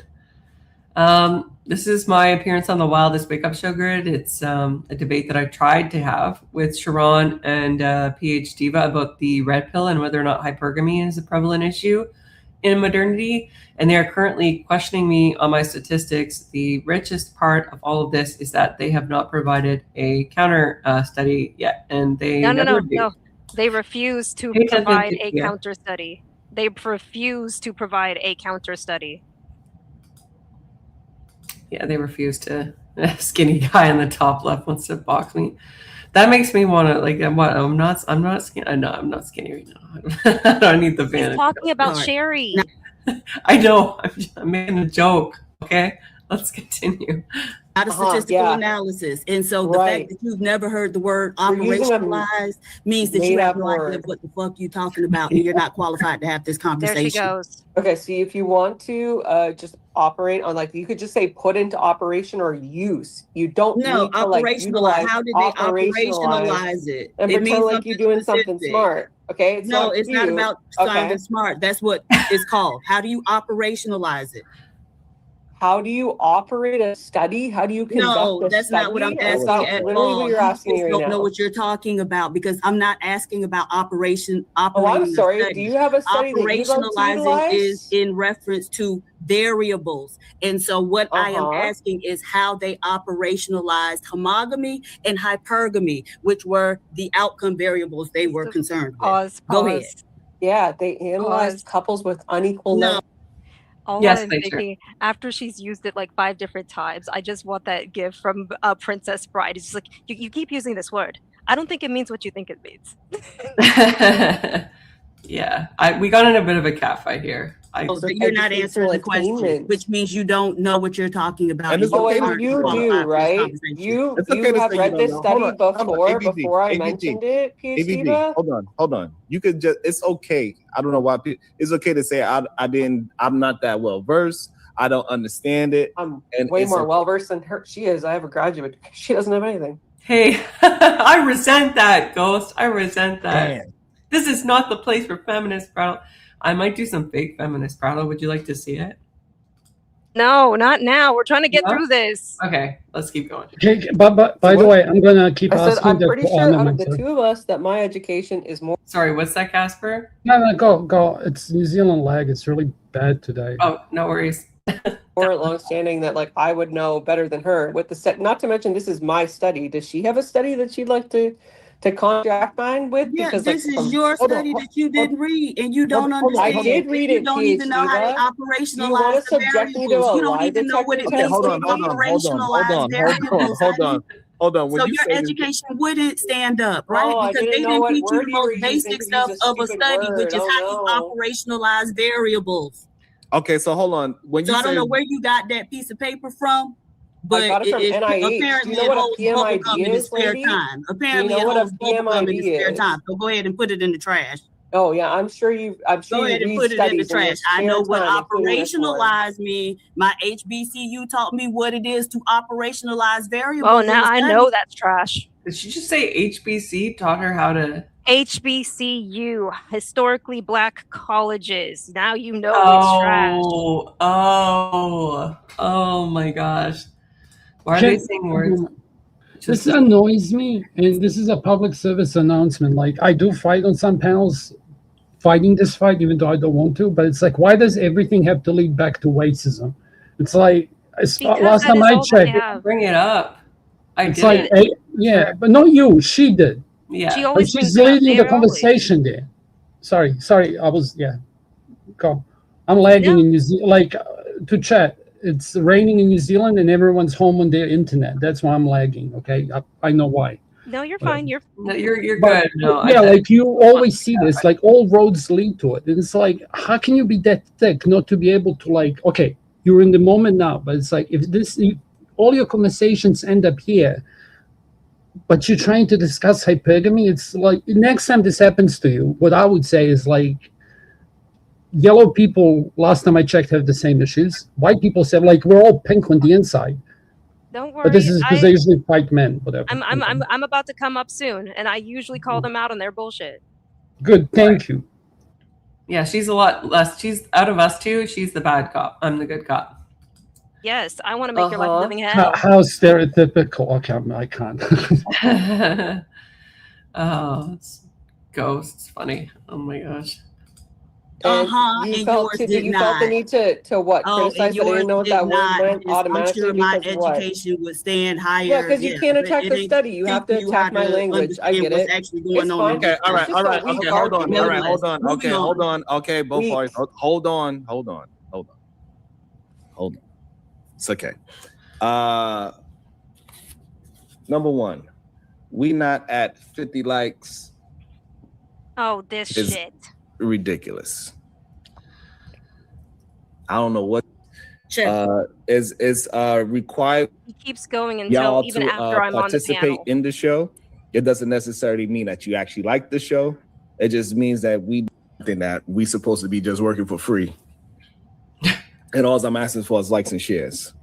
Has anything to do with statistics, right? So there's Back a up a study, little. and when you conduct the Back up a study, little. there's certain research methodology that I'm not sure if use he to says conduct anything that. substantial. It's so hard to tell You with gotta the, calm down, with the honey. stupid prattling. I am asking, like, she was calling me out on my linguistic use. She Okay. You need to hit that subscribe button. And Thank actually, my you. other channel, we need 50 more subscribers, by the way. Okay. I think that's good. It's insane. So fucking stupid. So, AVG, would you please, as now that we calm, if you can answer PhD of a question? I was never not calm, for the record. You but were whatever. always If you calm. can't, that- She was antagonizing you the entire time.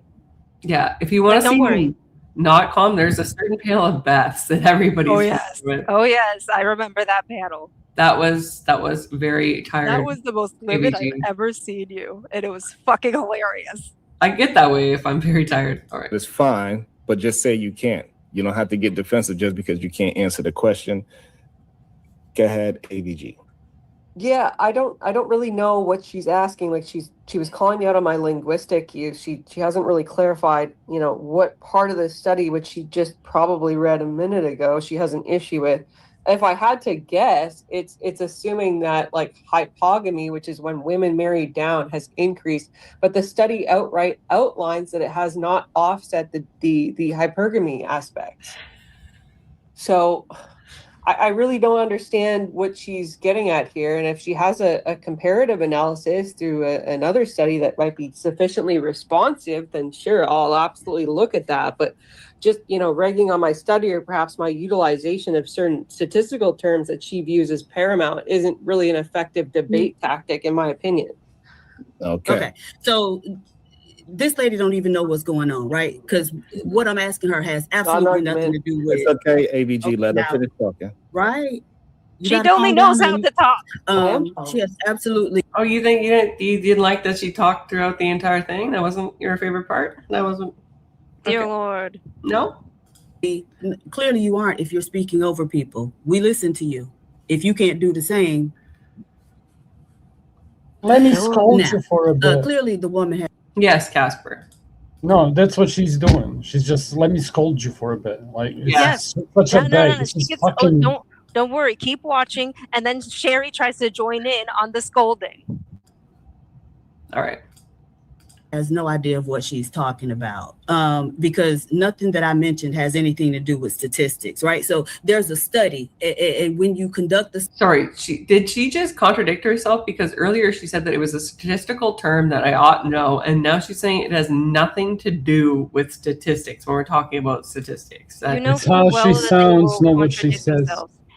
You know full well that they are going to contradict themselves because they don't know what the fuck they're talking about. Because they don't know what the fuck they're talking about, they don't realize when they contradict themselves. It's pretty funny though, isn't it?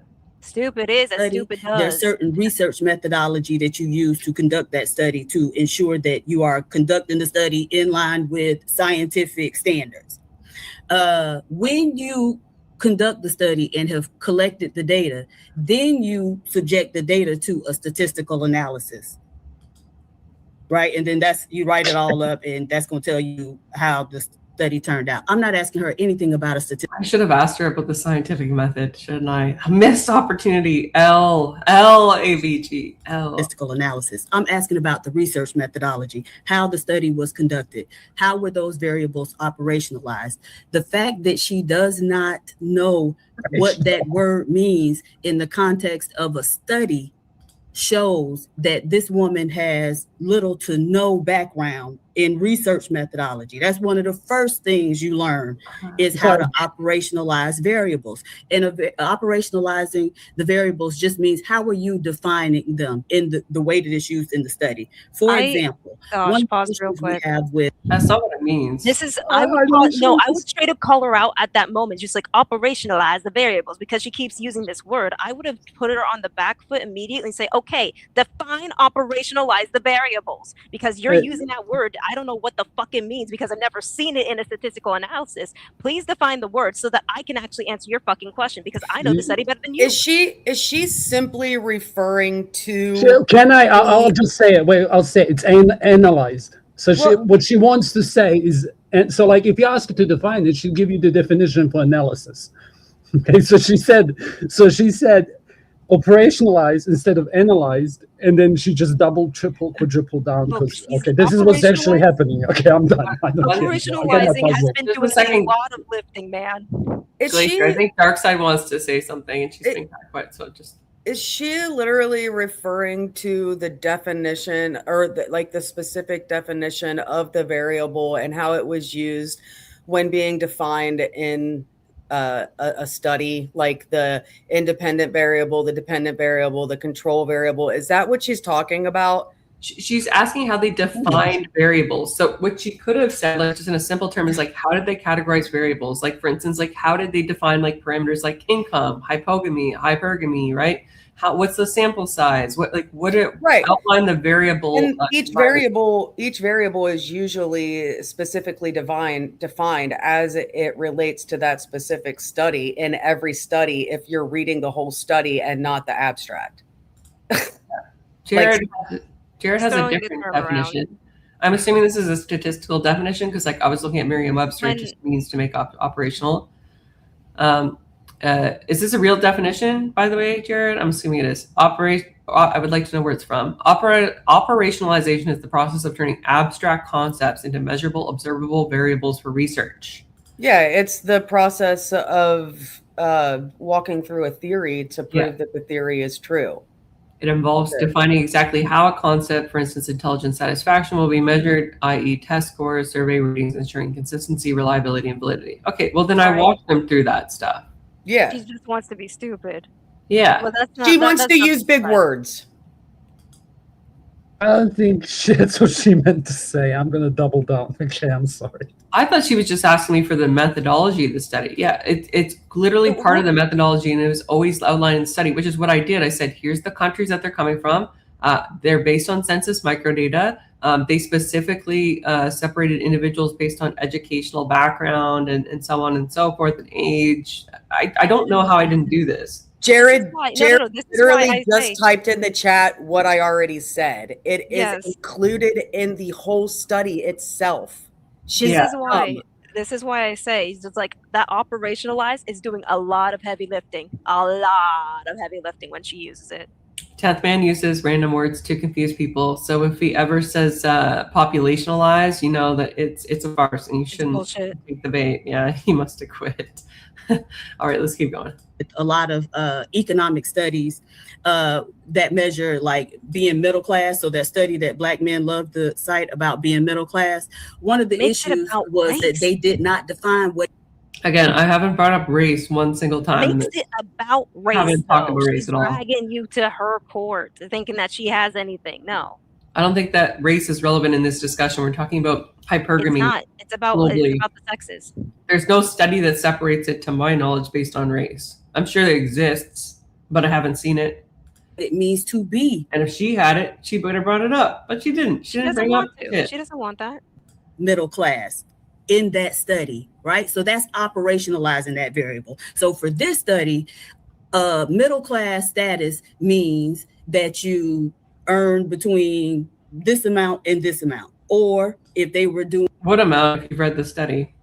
It because you can measure middle classness in a variety of ways, right? It could be middle income, it could be based on assets, it could be based on how long you can sustain yourself without working. And so there are many different ways that we can operationalize middle class status. That's why you got to tell people this is how we are operationalizing homogamy and hypergamy in this study. And they told that, but she just didn't read it good enough or didn't understand it well enough. Plus the fact that she don't know what operationalizing variables means to begin with. So she wasn't able to go in and suss that part out. Well, My mic this is muted. just a catch or whatever. Okay, dude. so you have a problem with It's just like, you know. This is at that point, I would have stopped her then and told her, okay, since I don't know what it means, tell me what it means so that I could actually apply it. I think she's talking about how the variables work inside the study and how it affects the outcome. I think that's what I'm just. You were I'm right. Heavy literally lifting. like You won. You're giving her too much credit. No. But the thing is, she's using this big word. She just keeps throwing this big word out there. She's not even saying what screw it. Operationalized. No, I'm just saying this is almost like when somebody actually gives them a definition, they'll take the definition and say, yes, that's what I meant the entire time, when that is not what they meant the entire time. Right, but what I'm trying to say is she doesn't even, like, she barely knows what she's talking about. But when you my tongue won't let me say operationalize. Yes, I did it. Okay, so when you do that, your variables do have a function, right? That they have a function. It helps to determine outlying situations as well as other variables.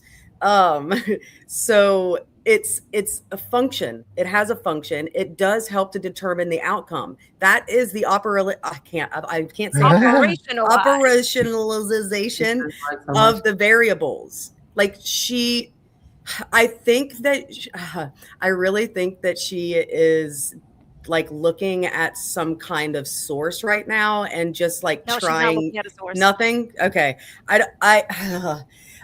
This is bothering me very much. I'm sorry, but it's just like you're giving her this too much debate. credit. You're giving her too much credit. And by the way, I'd like to point out, I've reviewed the appendix and the main study. They never clarify what they mean by middle class, and it's only introduced in the abstract as like a way of measuring like female educational socioeconomic attainments. It doesn't go into what they exactly mean by that, because it's not a relevant component of the study. The components that they mainly analyze are age, education, and country. So let's keep going, because this is anyway. Just keep going with this shite.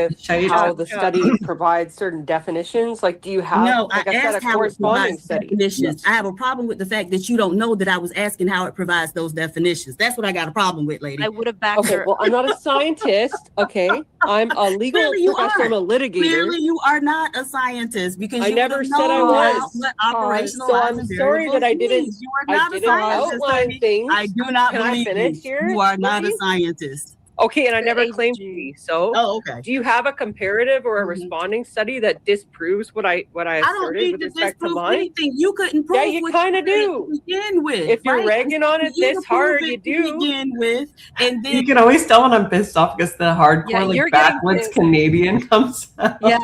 I mean, also, just like one real quick, it's just like you literally called her out. It's just like what you're asking for is scientific data. What we're dealing with is mathematical data. What do you want from me? I never said I was interested in science. We're focusing on mathematics because this is statistics. Yeah. And if I want to come in and refute or disprove it, then But that's all you can do. That's weak. to do that. All I had to do was come in and show that you didn't know what the fuck you was talking about, right? No, So I don't did, even have because my to move study still on to the concludes next what step of disproving it. Because My you study didn't do it in concludes the what I said first it did, place. lady. You Because just don't like how it goes about it. Hold on. All right, hold You on. don't understand your Hold on. study. So the And you don't problem have a is, comparative one, so AVG, You don't stalemate. understand the one that you provided, baby. I do. So you don't have one either. I do. It Hold concludes on. what I said it did. No, You you just don't. don't like how they went You about You it. don't know what it means. I do. I've outlined multiple components. I didn't set out to do that, Grace, but Whoa. I guess that's what I'm doing. You want the link? Is everybody cool if we add one more to the panel? Are we fine with that? I think we have 6 right now. think we're full. Yeah, Rich, I'll drop off. I'm fucking. It's late here. Okay. Got are it. you still awake? Bye, Casper. Okay. We got the. Grace is fine. I've been talking to Grace about an employment law case lately. She seems cool. So, and she also knows Sharon. So, Sherry Ron. Sherry Ron. He's just Sherry to me. So, just quick backstory. I went in there for a red pill debate, and I got this. I brought forth the study. They didn't like the study, and Brother. well, we got it. They're a 2-package deal. Yeah, I know. All right. As long as you behave in a good Christian manner, we'll. Good morning. Oh, it's Ben. We got Ben. We got Ben. Is Grace coming too, or do we need to leave a spot for Grace? Okay. Do you guys know Sharon apparently? Oh yeah, we're permanently banned from his channel. How did you do that? Well, Oh, he it's not just that put out hard. he put a bounty on us, and somebody paid it, They which do sucked that. because we were good content. You know, okay, but that's the same shit. That means one of his cronies paid for you to be off because that's how they operate. Period. Isn't that the mods the last time the mods paid to get AVG? No, it's not the last time. It is always. Who's echoing? Yeah, it's every time. It's what's his name? The garbage guy there. Who is echoing? I'm Is it me? echoing, but I don't know why. Who's Wait, echoing? hold on. I I think it's Grace. Yeah, Grace got a bit of an echo. Better? Echo, Hello? echo. Hello, Better. hello. Okay, yeah, that's better. There we go. Yeah. Okay. Perfect. Hey, Gwen's here too. So you're banned from his show. So what did you do that got you banned from his show? I mean, it really wasn't anything personal. I don't think it was just this bounty thing. He just wanted to make money, and then we were like perma banned. But like, whatever. I don't know. Have you seen us on Chaotic Truth? We do our thing on like black panels. Right. Okay. No. Yeah. No. So somebody paid the $500. $500? Oh my gosh, that has to be such a stretch for his cronies. I mean, But he runs from us on other panels though. Of course he runs. He runs from everybody. He Well, runs because from he can't me. kick you off of other panels. Yes. So this debate's on the red pill. I brought forth the study. I put it in the back chat. I don't know if you guys can see it because you just joined. But basically, it's a study on hypergamy. It was done in mostly Latin countries, and I've brought it forth. They've criticized me on multiple aspects of the study, but they haven't introduced a comparative one. So now me and PH Diva, the supreme vaginal vessel, whatever that means, are in a fight. I like your clown collar analogy. It's vagina is a clown car at that point if it's a supreme vessel. That's my opinion. So what's your claim? You showed him something like a study, and he just refused to acknowledge it or something? They're trying to discredit the study and her understanding of the study because they don't understand it themselves. Yeah. How do you operationalize it? Variables. Yeah.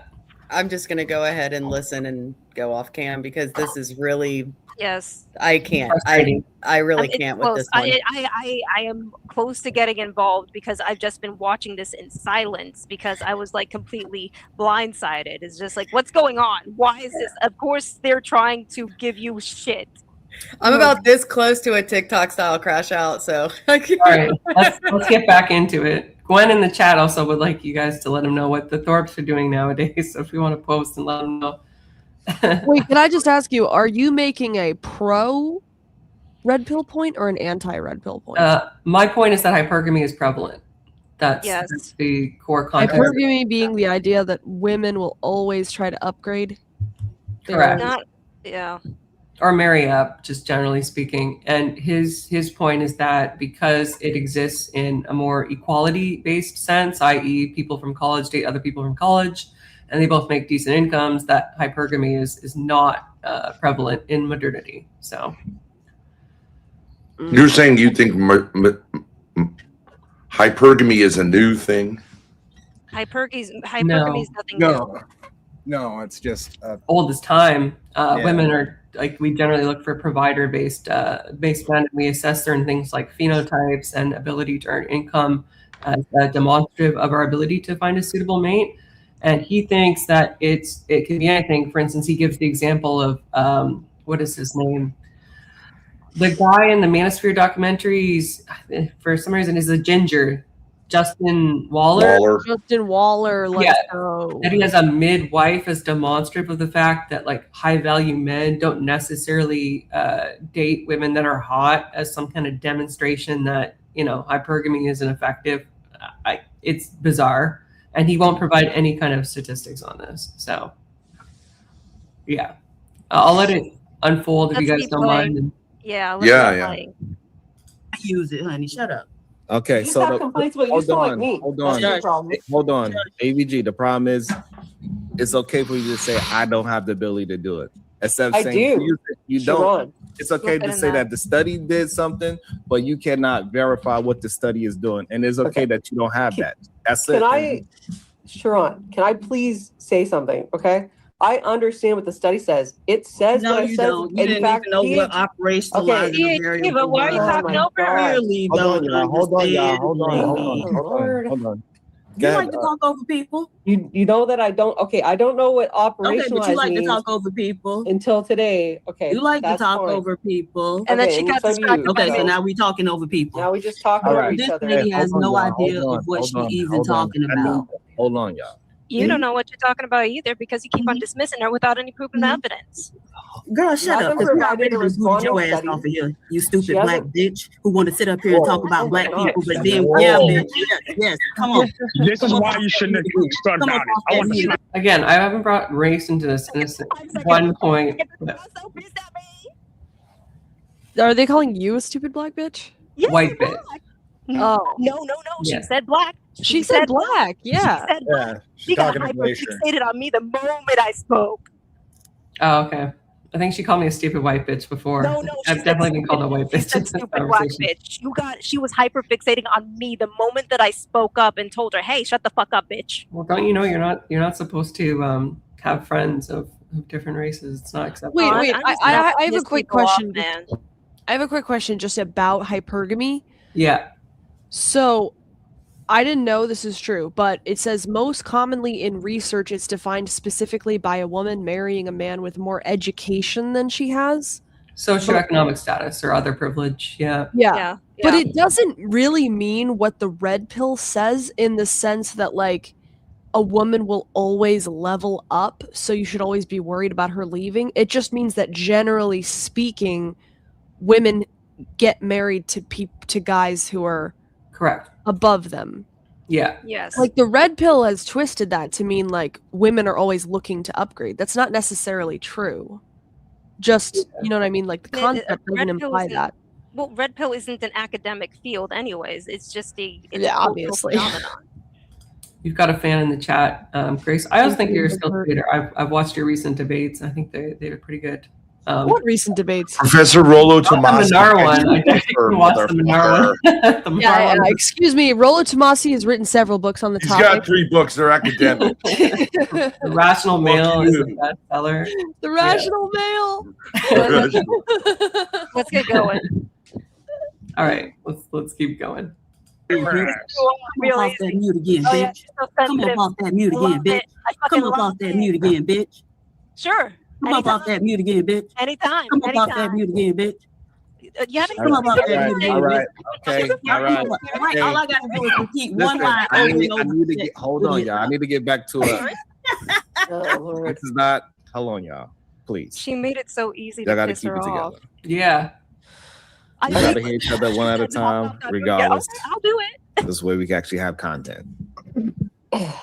Sharon, the study says what I said it says. She says that she has an issue with how they operationalize variables. Until you know Okay. how they operationalize those variables, you don't know anything. And you don't know anything Right. about the And small I'm claims not court purporting to or know the anything appeal about this study. process. Do you want to brought like the what is study this and it's supposed to be explaining Can it we to stop us, this and we appeal to cannot do authority? that. It's senseless. Like We've it's already just not demonstrated productive. that you can't even explain Can it. you please provide a counter? It just turned to a scream match at this point. The debate, as far as I'm concerned, was a lost cause. But It was a whatever. lost cause, but I was still trying to hold her to her bullshit.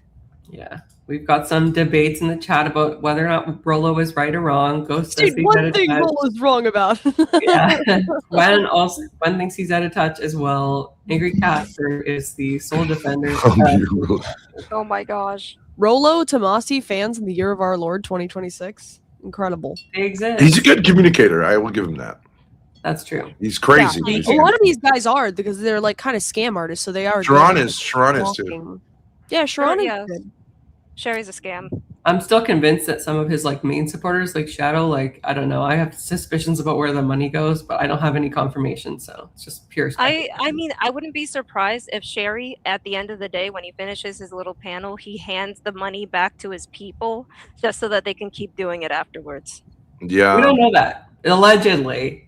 I mean, it's a Allegedly. theory. It's a personal theory of mine. I don't have any proof, but you notice the bounties, more often than not, are always his little goons.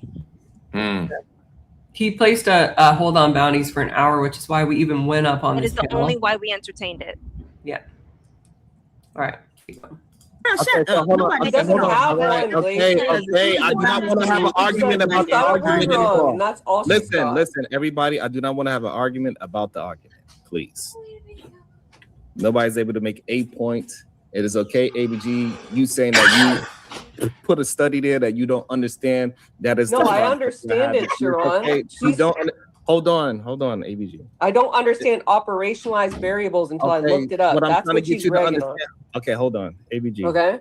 You cannot explain what the study is saying. That's I did explain it 3 times. No, now. hold on. I got it. Hold on. Because y'all cannot have a conversation. Let me try to have a conversation, please.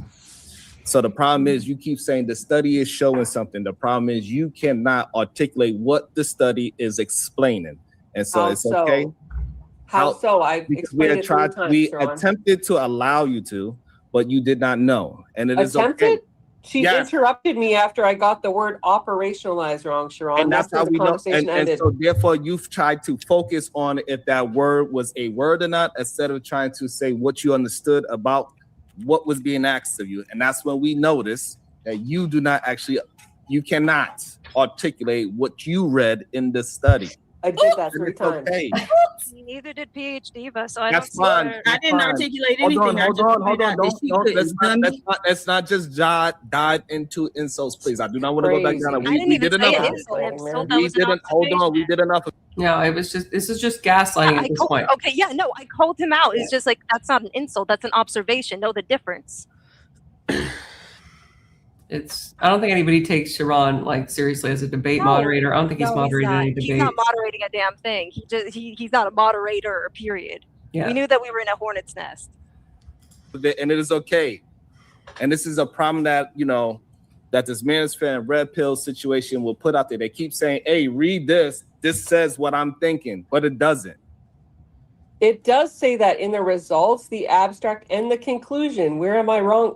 Did you read the study? Where you are wrong is that, so what? I could put up any study that says you are stupid. And I say that's what the conclusion Really? says. You've got a study that says now, average hold female on, debate. hold on. This is how you prove that you're fucking stupid. I'm sure there's a study out there. This is how you prove that you're lowbrow, that you want to have a way of inadvertently insulting your guest, so you just make a hypothetical of insulting your guest, the dumb bitch. Yeah, it's low tier. Please listen to what I'm saying before you respond, please. I could come up with a study that say you are stupid. And I say by the conclusion of them paying attention to whatever, and it says you are stupid. Does that mean you are actually stupid? So you're talking about Answer a the random question study? before. No, it needs to be peer reviewed. So and now credible. hold on. So now that you answer that question, just because the conclusion said X, Y, Z in that study, it doesn't actually mean that study is correct. And that's why we need to dive deeper and understanding where the study is coming from. Where they getting data from? How is it connected to everything? That's what Diva was trying to get you to understand and explain, and you was But not she able didn't to do have it. any. She didn't have anything to replace it or a AVG. counterclaim. No, It she did doesn't not. matter. You I don't need to have hold on. anything. What's that? Have you reviewed Sarah the Raging Tomatoes lawsuit against Andrew Wilson?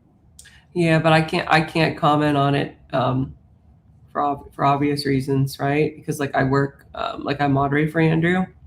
It's I'm- irrelevant, anyways. Yeah. Oh, I forgot you moderate for him. Oh. Yeah, so I can't do anything It that would- didn't even occur to me. I just thought it might be interesting. No worries. I'm just too closely related to it. Like I understand. I've even addressed this before because like I work in litigation. It's something within my purview, but because of my relationship, I can't comment on it. So You can't even say like if you had to give her a chance, what would you give her? it wouldn't be wise of me to do that. We I mean, already on a- we we already have a show. Lose. No. We already have a show. Come on. all right, let's keep going. To replace it. Hold on. No, it does Hold not. on. A I don't requirement wanna for argue about that. debunking Hold a on, hold study on, is hold not to on. have Hold no on. study We're to not replace gonna it. argue You about that. moron. Hold on, we don't have I'm to sorry, argue I about didn't- that. Hold I was on, just hold making on. I observations. said hold on. I Moron. do not want to start using the mute button for no reason. We don't need to worry about that. All we do understand is that she is not able to articulate it, and it is okay. I am. But I neither is articulated it. Diva. Don't say that you can and you did not. Why? Sharon, you How did I decided. not articulate Hold it? on. Please, Did I Diva, not don't interrupt her. describe the She's not study going to be able to. properly? Hold on, AVG. Everybody, do not interrupt her. We're going to allow her to do it one last time. Can you please, PH Diva, ask the question one more time? And AVG got it, regardless how crazy she might sound or whatever. We're going to let her just say what she Muddying the waters much? Like I mean, that is all that he knows how to do. Is just like his way of trying to say that to discredit you is to muddy everything that you say and discredit everything that you said, thinking that he knows better, or at least hoping that his fans are too much of idiots to actually think for themselves. And more than half of them actually call Sharon out. It's just like, wait, I want to hear what she has to say. going to say it, and we're going to see if she can articulate the actual question. PH Diva asks the question, AVG answer it, and then we're going to move forward. I just forgot what No, because I was reading that. Mike Spearman, baby, I've never gotten punched in real life, and I take this mouth with me wherever I go. Nevertheless, my question was, I was asking how the researchers operationalized hypergamy and homogamy. How they separated like the variables, like how they defined it based on like income categories, or how like operationalized is AVG, many you want things. to answer the question, or you going to ask a question? Oh, I don't understand what she's saying when she says operationalized Thank you. variables. It means categorize them in many different ways, like according to like income size. Okay, like what so therefore, specific and variable again- is she talking about? Okay, so stop. Okay, so and that's okay for you not to understand. Well, I Wait, think I'm you're allowed not- to ask that's Okay. terrifying. which variables she's talking about. She's talking about operationalizing variables. Name What two of them. variables? She named- hold I on. literally named them. Literally, Oh my No, God. she literally didn't. named it. She She said literally two. named income. Is she talking about income? I It's did not okay. name Okay, so anything hold about on, hold income. on. I said You said hypergamy middle and class. homogamy. Hold on, was the please, example. because this is a tactic that these red pill incel There he men goes. and men use Oh all the my gosh. time. They attempt. So if we're operationalizing the variables by her definition of operationalized, right, of hypergamy and homogamy, then we're talking about the circumstances wherein the women or men marry up, right, for hypergamy, and homogamy where they marry down. It's like, it's a basic thing. Why would we go back and recategorize that? Like, it was insane. She doesn't know what the fuck she's talking am about, and I crazy. do try to drag her into it and actually explain this. It's just like, excuse me, you haven't defined your fucking terms to begin with. How the fuck is she supposed to actually answer your question when you refuse to define the terms? There's nothing wrong with the Wait, but clarifying question. I did look at your study, and it's taking data from like Latin American Yeah, countries. correct. Yeah. Yes, we've talked about this several Yeah. times, but it's supposed to help. It boosts her point about hypergamy. Because there's not a significant educational advantage. That is acknowledged in the study, like that they're still taking into account female educational advantages in establishing whether or not hypergamy is still prevalent. But I think it's more persuasive because Sharon's whole point going into this was like, okay, because in Western society, women are more educated, that they meet more men in college. And so hypergamy isn't as prevalent. So I mean, that is true in America. Right. Which is why she focused on the Latin American countries. They're about second world, so they aren't going to have as much resources, but education is going to be more available. But I don't think, like, I'm just saying, like, I doubt he was in his head referencing the world. I think he was probably talking about the U.S. Yes, he was only talking about America. But so you would agree with him if he's just talking about America? I haven't seen a study yet for America. I would have to do more research on that. The only study that I could find on hypergamy that was like somewhat recent, because this is a 2024 study, right? And has a decent population size based on census microdata, was this one from Latin countries. The whole reason why we even got into talking about Latin countries is because he asked me where hypergamy was prevalent. We never confined the circumstances to America. And so he asked me where it was prevalent, and I said globally. And he's like, how so? And I said, well, I have a study that proves on a global basis that it is increasing, and hence this study. If he wouldn't have opened up the debate, if he would have just said, no, we're going to limit this to America, then yeah, I would have had to find another study. But because he asked me where, and I said global, and he said provide proof, that's how this study came into it. It's Sherry's tactics of being disingenuous. But you're completely correct. In a regular debate too, Grace, these variables would have already been defined, i.e. like, are we limiting the demographics to just US? I'm finding it hard to understand what is his disagreement with you. Your study clearly shows that women marry men with more education with them generally than men generally in America, in Latin America. Grace, all that matters is that Sherry has to look good no matter fucking what. So he gets intimidated when somebody one-ups him, which happens a lot because he's a hypocrite. Yeah. All right. Let's keep going. They tend to, whenever you try to have a conversation, they try to ask you a question about the question. And then you never get to know goddamn answers. It's just a bunch of words that you're saying. This is the problem that we keep having. Anybody, it doesn't matter if you're a man or woman, when you have this ideology, you cannot correlate your own thoughts. I don't know. Maybe you have some kind of PTSD as well, like these men. You got alexithymia. I don't know why, but you have it. You can't express your own thoughts. You got to express somebody else's thoughts. That's why you keep trying to refer to it. Explained it, but you can't explain it. To actually understand you, and you refuse to actually clarify what you mean. Okay, so now Glacier want to jump in this way. Okay, nobody talking to you, so you don't need to understand nothing. Shut up. Hold on. Oh my gosh. So AVG, you could not do it, and it's fine. So now, Glacier, did you read the study? Now she drags me. He drags me into it. It's not gaslighting. You literally just couldn't do it. What are you talking about gaslighting? You're gaslighting me, Sharon. You're saying I couldn't do it. I described it. PhD had a problem. Okay, hold on, please. One of her questions I couldn't answer to her satisfaction. It's not my job to satisfy her on some random thing that's real clarified on TikTok. Okay, fine. Okay, freaking TikTok on here. Okay, you can't answer. That's fine. Yeah, that's fine. You can't answer it. That's fine. All right. So, Glacier, so yeah, I can't answer a question. So Glacier, did you read the study that she got in the back? I don't know what study you're referring to. What is it? So that's enough. All right. So I'd like to point out that at this point, probably the only one who's read the study in this debate that we're watching is probably me. It will only be you. But then again, I've never been that good when it comes to statistical analysis. I don't know enough about it to know how to understand statistical analysis anyways. Well, that's just unacceptable. At this panel, you must both be a scholar and able to explain intense statistical terms, but at the same time, they won't provide anything in response. But Grace, I only have a high school diploma. I'm incapable of everything. Just call her Dr. Glacier. Dr. Glacier. Just give her a doctorate for the shits and the gigs. I'll polish that shit. Yeah. So you up here windmilling for her and you don't even know what you're talking about? She doesn't. I'm here to defend AVG because you guys are also. She's a good niggers because she's a good niggers. That's why. There we go. And there goes the racial slur. There's the racism for some reason. May I ask a question? So fucking pathetic whenever you try to get racist. It's like, wow, thank you for proving the demographic. You are sure knowing what.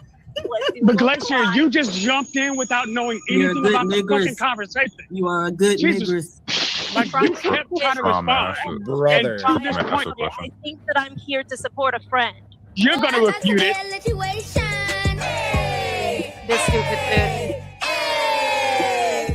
It's weird. You're muted, Sharon. We would like to hear you crash out. I need y'all to stop with the Tourette's, and I'm trying to have a conversation. I do not want to have an argument about the argument, about the argument, about the argument. I really don't. May I ask a question?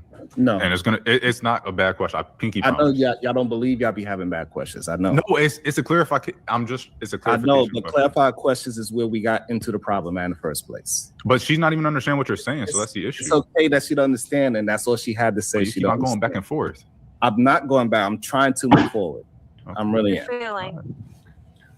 So I think Sharon has AVG couldn't feminine answer energy. it. Glacier just hit it back. You think he has feminine energy? Oh, Yeah. why do you think I call him Sherry? Well, I know, but like you could just be named Sharon and be like a dude, but No, it's Sharon. And no, you notice, Grace. The testosterone is leaking out of him every time he speaks. His name is Sharon. you notice also he has like these female like henchwomen who he like six on panelists. Yeah, PhD. So you really need a woman to back you up with your She argument. ain't even feminine. I call her this Pomeranian. Because the young Pomeranians are so loud and they're just tiny. We won't ever little Chihuahua. Yeah. Yes. All right, let's keep going. But friend, fine. That is okay. Azrael, do you still believe? Matter of fact, I'll wait.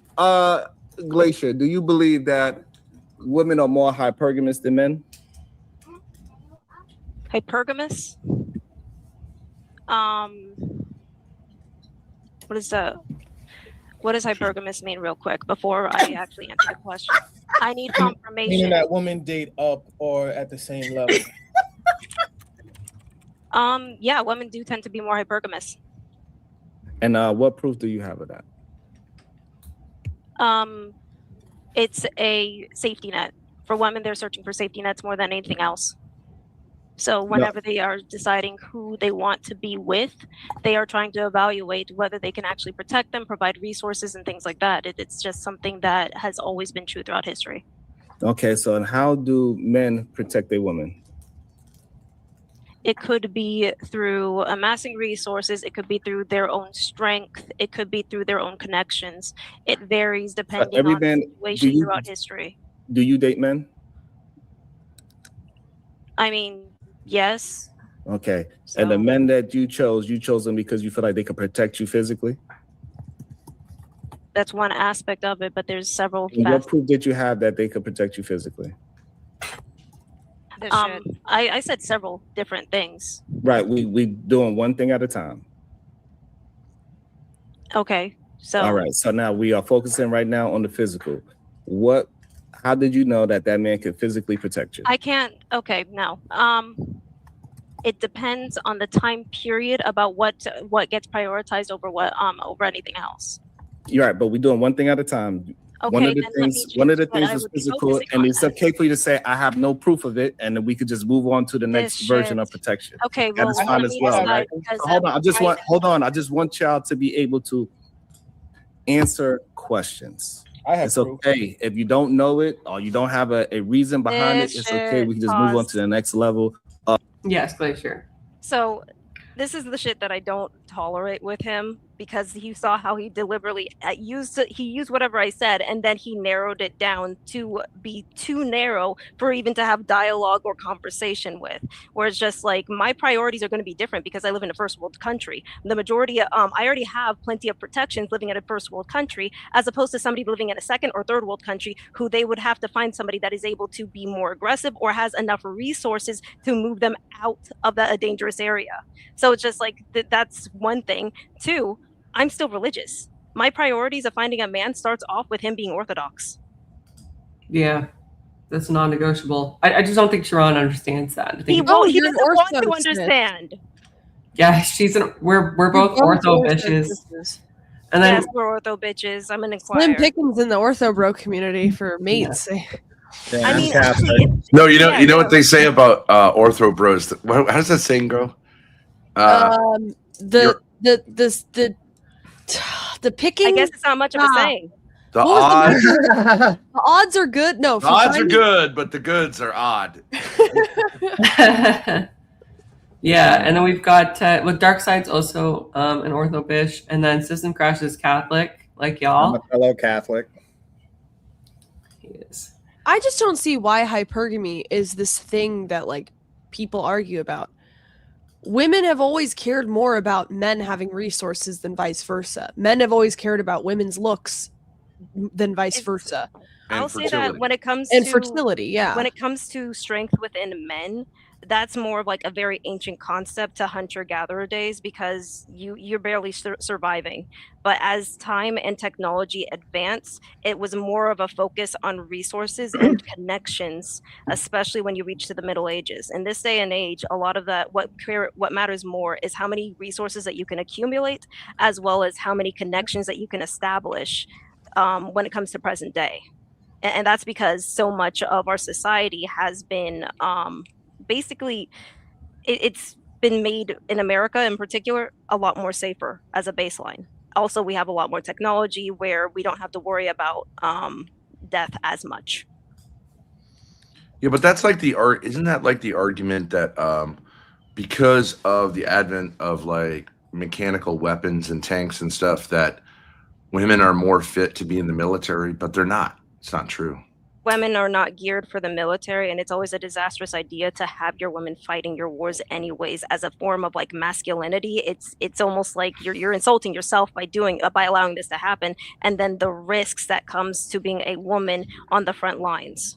Well, last time I know, but like the technology makes it so someone could theoretically say you still that need a upper woman body could strength physically with certain handle weapons. an AR. No, the average is going to be very slim because men still have the advantage to upper body strength whenever they need to use certain resources. Yeah, but even when you even out like say I was watching this thing about this woman in car racing, you'd say like, okay, car racing, it's not really physical, but they had this female NASCAR driver. She was a disaster. She just smashed up all the cars.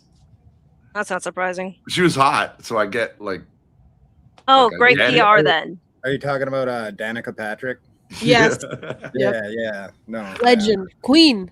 Yeah. I mean, she's doing a nice person, but it's just like, it's not really about physicality. It's about like, there's just so many spiritual differences between men and women beyond the physical. And that's something that a lot of people do not acknowledge in this day and age, since they don't acknowledge objective truths or objective realities. Yeah. Yeah, so the ACFT, right, which I believe is the acronym for the like the basic training examination, the standards were lowered, I believe, somewhat recently in the early 2020s, and 44% is the current fail rate for female cadets. So even with a more girls. Yeah, military standards should never be degraded. They made it fair, and they still are not doing great. I would love to like greet all the ones who fail and just go, yeah, good for you. That sucks. This doesn't make any sense, honey. Here's a participation medal. we should get back Let's to just what we do were. something else. Let's get back to the video.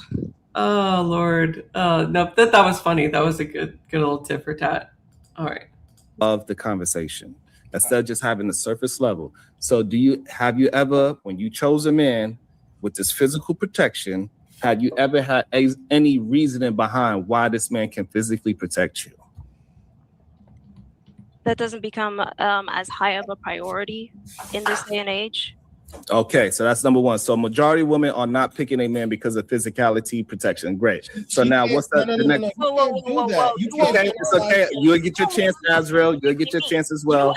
So Glacier, and I told you the ramifications of why women balance things. Glacier, I don't know why you so Glacier, you misrepresent people. You do it all the time. I'm not okay, so Glacier, you saying you do have so Glacier. You hold on, please. I don't like when you do that. Hold on, right? I know y'all don't like to stand on anything. So do you actually have a way that you could tell that a man can physically protect you? Yes or no? I'm telling you that this is the misrepresentation. Isn't this a fallacy in debate, like where you need to demonstrate like a statistic in order like there is a type of fallacy like this. I forget what the name is. Can't remember it either. There's a fallacy. Wait, but why wouldn't you just say yes? Like, you can tell if a man can protect you, I think. That's what I said, based on phenotypical characteristics, including things like muscle mass, and even in some circumstances. I don't like him pigeonholing me. I really don't like him pigeonholing me because it's just like I'm trying to balance his dialogue versus like what I actually want. Like trying to answer his question. It's just like, no, we're not doing this. Can you prove men are stronger? Lol, bruh. Yeah, pretty much. But I'm telling you right now, it's a variety of different factors that women are juggling, but it's usually dependent upon the time period about what gets prioritized versus what doesn't get prioritized. Exactly. That doesn't mean anything. So now we are diving. Hold on. What I had to say. Hold on. So now we are diving deeper into what you're saying. Can I go now, real quick? Oh my God.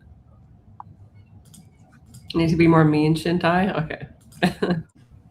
I would appreciate it. I want to hear what he was What I'm trying to point out is the fact that you right now cannot articulate how men are physically, and it's okay just to say I don't have a reason behind it. This bitch say that. No, you cannot. You don't have. I did that multiple times. We talked about things like muscle mass. Yep.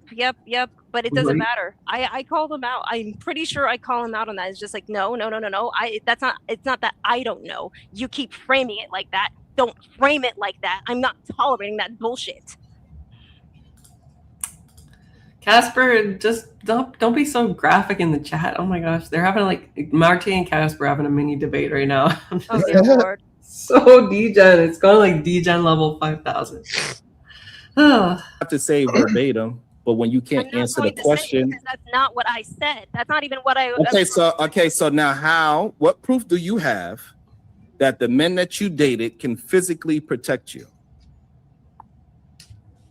I mean, majority of men are already stronger than women as a baseline, but I told you that it's a variety of factors. You don't even have to prioritize anyways. Why does she need proof, Sharon? Like, why did we need to... Hold on, because we're having a conversation. We're not just having surface level conversations. Just say anything. Like you're failing at the surface level. Without anything. AVG pause. Yeah, technically, I could just say I'm 5 feet and like 120 pounds. Any man could technically protect me because every man is going to be taller than me.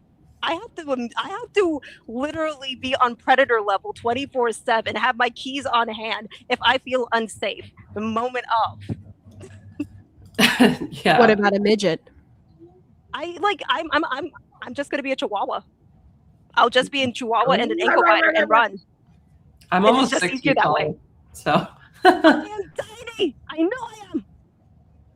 You're tiny. Yeah, you need extra tall dude. Without anything, I'm actually trying to get a little deeper into the conversation. But you're just failing by deliberately trying to direct it to a very specific angle. You didn't ask right, because that's how you get. So that's how you get deep into That's how you get deep into a conversation. No, it's not. So how you get deep into the conversation? By staying on the surface? I'm not saying that I'm staying on the surface. I'm saying that. All right.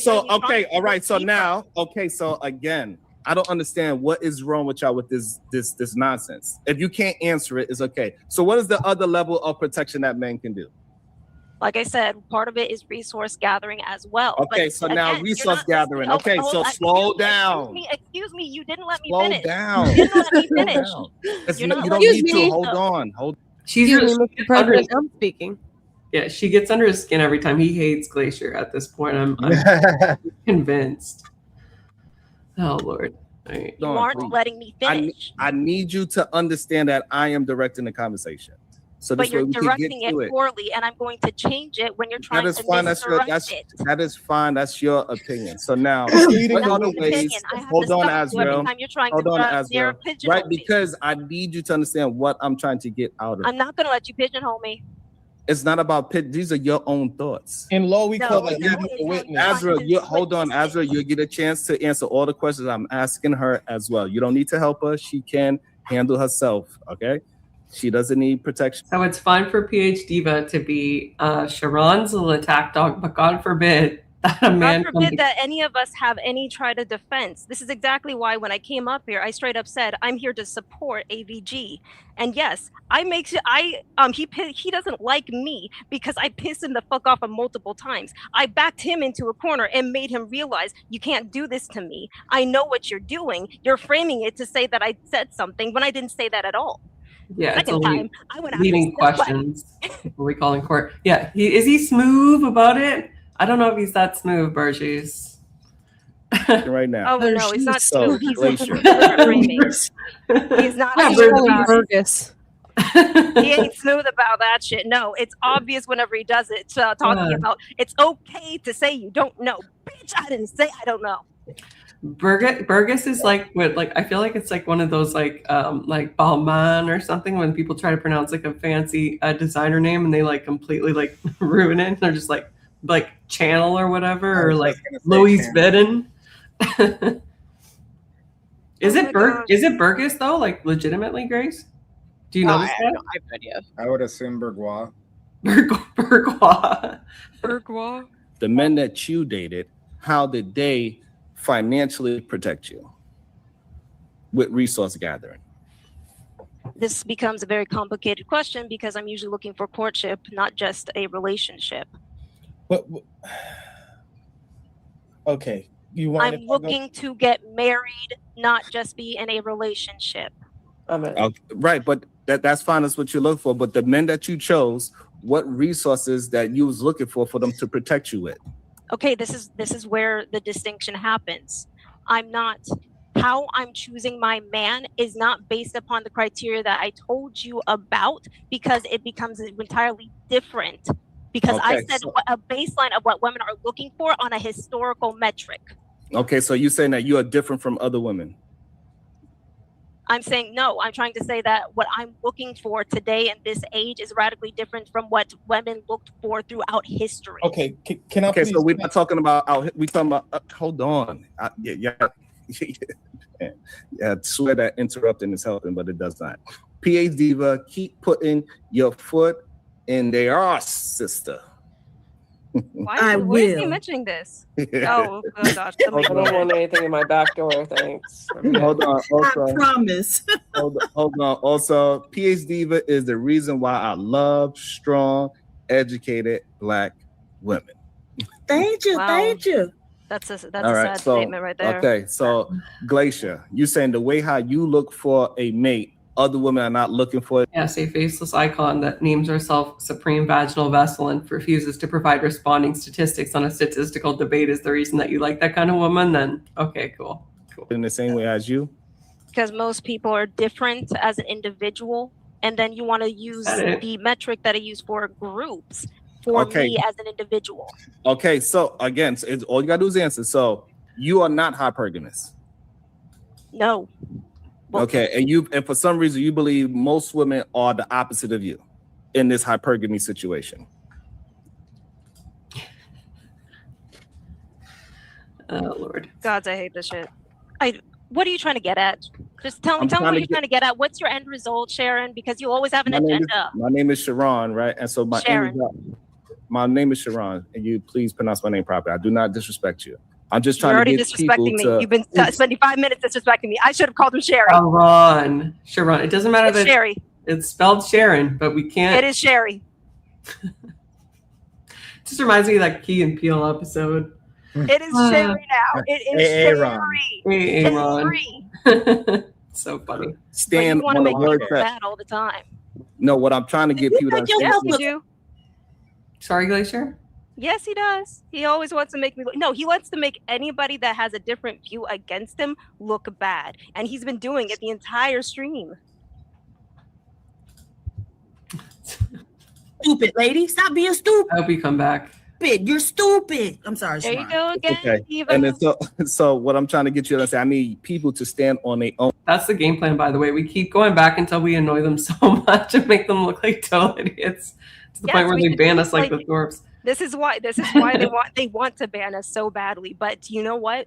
We bring in the most ratings for them. He had over 100 people in chat, close to 200 people watching. And after we leave, it goes down as low as 30 people. Nobody likes an echo chamber. And that's exactly what they are. And what we tend to see is that people want to stand on stats and history that has nothing to do with them at all, or anything to do with reality of today. And you just showed it again. So Azrael, can you please provide, do you believe women are more hypergamous than men? Yes, absolutely. I can tell you more or less from citing sources. For example, Dr. David M. Buss has a book called The Evolution of Desire, right? And that book basically states that women develop over time throughout evolution. They develop a preference for mates with higher status, of course, and resources. That's why you see women want men that are taller than them. Women want men that have more muscle mass or bone density than them. And they also want men that have more ample resources. You've also never been up on this panel, though, Gwen. So it's a fine and dandy assertion, but you gotta back it up. You gotta back it up. Okay? Actually, we let a lot of people onto this panel. We don't really discriminate who gets on the panel. That's true. We are trying to make connections and let everybody have a voice. I don't intend on making this an echo chamber. So. Okay, so now, pause there. So, as a study, do women prefer a dad bod or a bodybuilder's? This is so irrelevant. The societal answer. Which one? On a biological level, they're going to prefer a man that's more leaner and that's more closer to 15% body fat. No. So what happened was that majority of women prefer the dad bod. Yeah, most women will say they prefer a nice guy. All right. Before we move there, do you agree that most women say they prefer a dad bod than a man that is that look like Arnold Schwarzenegger? People say things one thing and then do another. Okay, perfect. So in reality, women are choosing the dad bod or they choosing these bodybuilders? Now, a bodybuilder and a dad bod are two. Okay, but you know what I mean, muscular.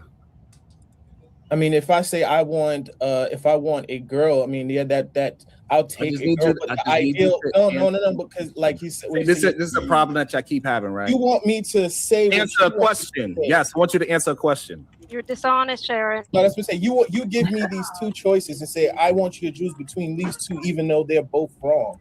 Okay, yes. So let's put it. Okay, hold on. We call that leading the witness. Hold on. You're trying to lead me into an answer that you want for your desired result. Which I called about. No, hold on, please. Oh, he did that to you too? Yeah, he did that to me last stream. He did that to me last Wednesday. All three of us. And he said, I never stick to anything. Hold on, please. Hold on, y'all. Hold on. Stop telling me what I'm doing and what I'm not doing. All you gotta do is answer the question, and then I won't be able to answering the question and redirecting it when you try to. That's like if you ask somebody, "Is the sky black or white?" and I say, "No, those two answers are wrong." You say, "No, you have to choose between those two," and I'm like, "No, those two choices are wrong. The sky is blue." No, so no, but is this your hater, Grace? This pocket. This is hilarious. Is this your hater? He's a chatter. He's a chatter. He's been in the chat like ragging on you for applying makeup for the entire time. Oh my gosh! But yeah, no. Call me a girl. Fireplace. Please you like know who I am. Pocket Aces. Oh my gosh, I do like. It's hilarious that all three of us literally straight up say, "He's just like, no, you misrepresent us, Sherry." Yeah, but he doesn't want to hear that. Obviously, all three of us. We are having a very direct and specific conversation. You want very specific answers. We got that. Because you want a desired narrative. That's why. So you ask the questions that will follow up to give you a precise. Okay, so this is what. Okay, let me. So, Doomerang, I unfortunately have to break bad news to you. This is not the whatever show. We do not make the women on panel take the makeup back off at the end of the show. So I will not be doing that. I put my face on. Yeah. We try to slow down for y'all, right? Because y'all are good at meta conversations, but you're not good at actually having a conversation, right? So if I say, hold on, please, so I can explain to y'all what's going on. If I'm talking about sports cars, is it okay for you to bring up It's a shit ass analogy. a Honda Accord? It depends on the question and the context. I'm talking about sports cars. Yes, and what context? Is it context? See, hold on. So what is it that you hold on? I'm talking about sports cars. Do we all know? I can answer the question. Do you realize Honda does have sports cars, right? It's called the Honda NSX. They have. Hold on. So, and this is where. Hold on, please. I said Honda. Hold on, please. I said Honda Accord. Okay. Right. So I'm very specific. Okay. So this way you cannot go and say, well, Honda made such and such. So if I'm talking about sports cars, is it okay for someone to bring up a Honda Accord? No, if we're just talking specifically about sports cars, no. Thank you. So now I need y'all to address that to how I'm communicating with y'all. When I'm talking about something specific, we diving into the actual specific topic. I need you to stick to the sports car instead of talking about all the different versions. But you were hyper fixating. Yes, I am, and I agree with you. That's what I'm trying to get y'all to understand. So if I'm hyper, hold on. So if I'm hyper fixated on Then you don't want sports to have cars, conversation. Just say you don't want to have conversation. it's okay for us to talk about sports cars specifically. But when you're talking about sport cars, there's a range. Thank you. Yeah. I'm But glad you that you only said gave that. two And options. so now we have to keep on going down the analogy. So now that we understand that we are talking very specific, I need y'all to answer specific questions dealing with a specific topic. Sports Do you cars- understand? If you understand, say yes. There's a If you difference don't- between two options and Oh a my God. range, right? Yeah, you don't provide range. You don't provide nuance in your question. So there is something wrong with that analogy, Gwen. You want to know why? Because if we're talking about comparatively, like for instance, speed, right? Like if we're talking about like a Honda Accord compared to a sports car, There could be situations where we need to actually define what makes a sports car versus what isn't a sports car. And sometimes you might want to do comparative analysis between different cars in general, regardless of the make and model. Very, very true. Shamala, yeah. It's given he's giving Kamala. I'm speaking. Yes. It's pretty bad. You either say you're very binary in where you ask things because you're trying to get a specific answer. Yes. Right? Yeah, like if you're like, okay, sports car X is a good value, I could be like, well, in comparison to a Honda Accord, if you're looking for specific mileage, it actually isn't. Or if you're looking for the brake pads to last longer, it actually isn't. Like there's a bunch of different comparative analyses we could do to like hold on. Just hold on, because y'all don't even realize how I'm trying not to. I'm trying. No. Hold on. We're trying to point now, out your okay. So I'm glad. Hold on, please. Do you So understand? I'm talking about. Hold on. I'm not trying to be bad faith here. I don't think you are Adriel trying or to hold Glacier on, are please. either. Hold on. I do not try to do that to y'all, even though y'all keep on doing the same thing over and over. Legitimate. Y'all gotta stop talking while I'm talking. If I'm He's on talking mute. about sports cars, Like, why are we I guess you talking? need it Why for would you? rant. Why would you Privately. bring up brakes? Yes, Glacier. Just mute. Let him talk. Let him talk so we can get it out. I can't hear him. Can you? You can't hear him? I mean I can hear him. Oh, okay. No, it's not that nuance. Because Oh, dang, you passed by- you everything jumped that we are past when I talking about, left. y'all have something else to talk about. Well, it was a StreamYard glitch. Did you want me to go back a bit? I guess oh yeah, you jumped past I don't know what we said after you left for a short bit. I'll go back in a minute. Is that good? Yeah. I don't even see you on here. What the heck happened to you? What the fuck happened? What happened was that I did get a notification in their chat that said that the bounties were back up. Oh, right, they you were left, announcing yeah. it. And the moment that I saw that, I bounced because that was the only reason that I bothered to come onto the channel to begin with. If I'm going to be talking to Sherry ever again, I want it to be a third party. I do not want him to get any views. I do not want his time or attention. And I certainly don't want the damn bounties hanging over my head again. Yeah, that's fair. We're gonna watch a bit more of this then, and then we'll do the PH Diva intel gathering stuff, and then we'll close. Wait, Sure quick thing. question. Quick question.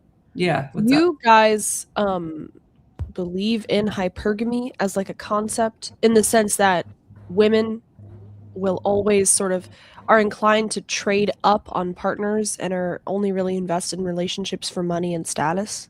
No, When you I live in a hyper materialistic world, that is what happens. In a hyper materialistic world, women will have a tendency of focusing on that, but we also live in a very feminist paradigm. So so a lot of women are encouraged to be the hypergamous individual and are willing to marry down on a man with a man that doesn't have much that isn't a threat to them.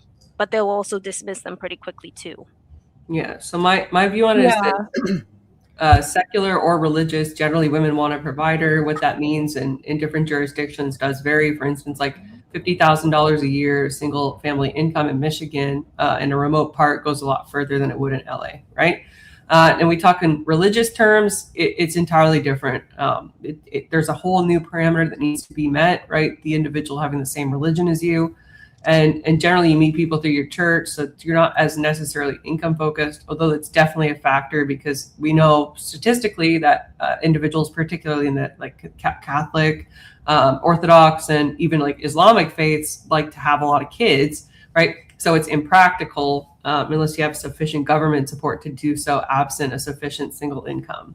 Yeah, I mean, what I was trying to get at with fucking Sharon is like I have several different requirements as to who I would actually be considering in a relationship. First and foremost would be that they are Orthodox. Second is that they are actually genuinely conservative, because I've already had too many bad experiences. The last guy that I ended up dating, he was a fucking communist. It didn't work out. Did not fucking work out. It's just like the worst part is that he was college educated too, and then we consistently had debates, and the entire time it's just like there are times where I'd pause because I didn't have an answer to something, and he would let it straight up tell me, it's just like, no, you're doing great. You actually have more to say than some of the debate people that I've had to deal with, and it's just like that's not good. Is that you're not like the other girls? I've never been college educated. Funny. I've never been high school educated. I'm Mog. I win. I have a 4-year degree. It's a BA. Does that answer your question? Feminist? Okay, feminist. Yeah. She's failing at that part. She's failing at that end. On paper, yeah, I definitely seem like a feminist. I understand that. Ghost always likes to rag on me for that. But does that make sense, Grace? Like, I don't think we were getting at his definition with the red pill as much as he thought we were, but to be fair, Sharon didn't understand many components of this debate, so he didn't want to understand anything. He just wanted to look good. Do you? I'm just asking you. Like, do you think that it's a good strategy for a woman to be hypergamous, like in our current society, in a materialistic world? Secularly, yes.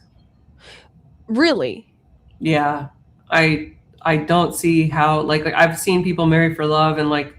That we know, just statistically speaking, that the main proponents of divorce, well, number one is the reconcilable differences, right? And typically those stem from one of three things. One would be romance, second would be finances, and third would be like life decisions. Like, some people want to have kids, some people want to, not have kids.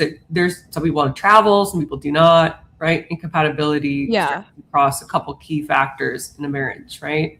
But wouldn't you say long term that a woman who is materialistic and trades up on guys for money and status is generally going to be seen as like a washed up hoe eventually? At some point, yeah. At some point. So long term, like maybe for your 20s, it would work for you, but past then. Wait a second. You're saying in a traditional society, people marry for love? And in modern society, they marry for money? There's a lot more that goes on when it comes to the past. No, I'm saying that people generally marry in a hypergamous sense when it comes to women choosing men because of the provider element. And like, this is especially true even in traditional settings, because like we generally have a lot more kids if we're in certain faiths, right? So.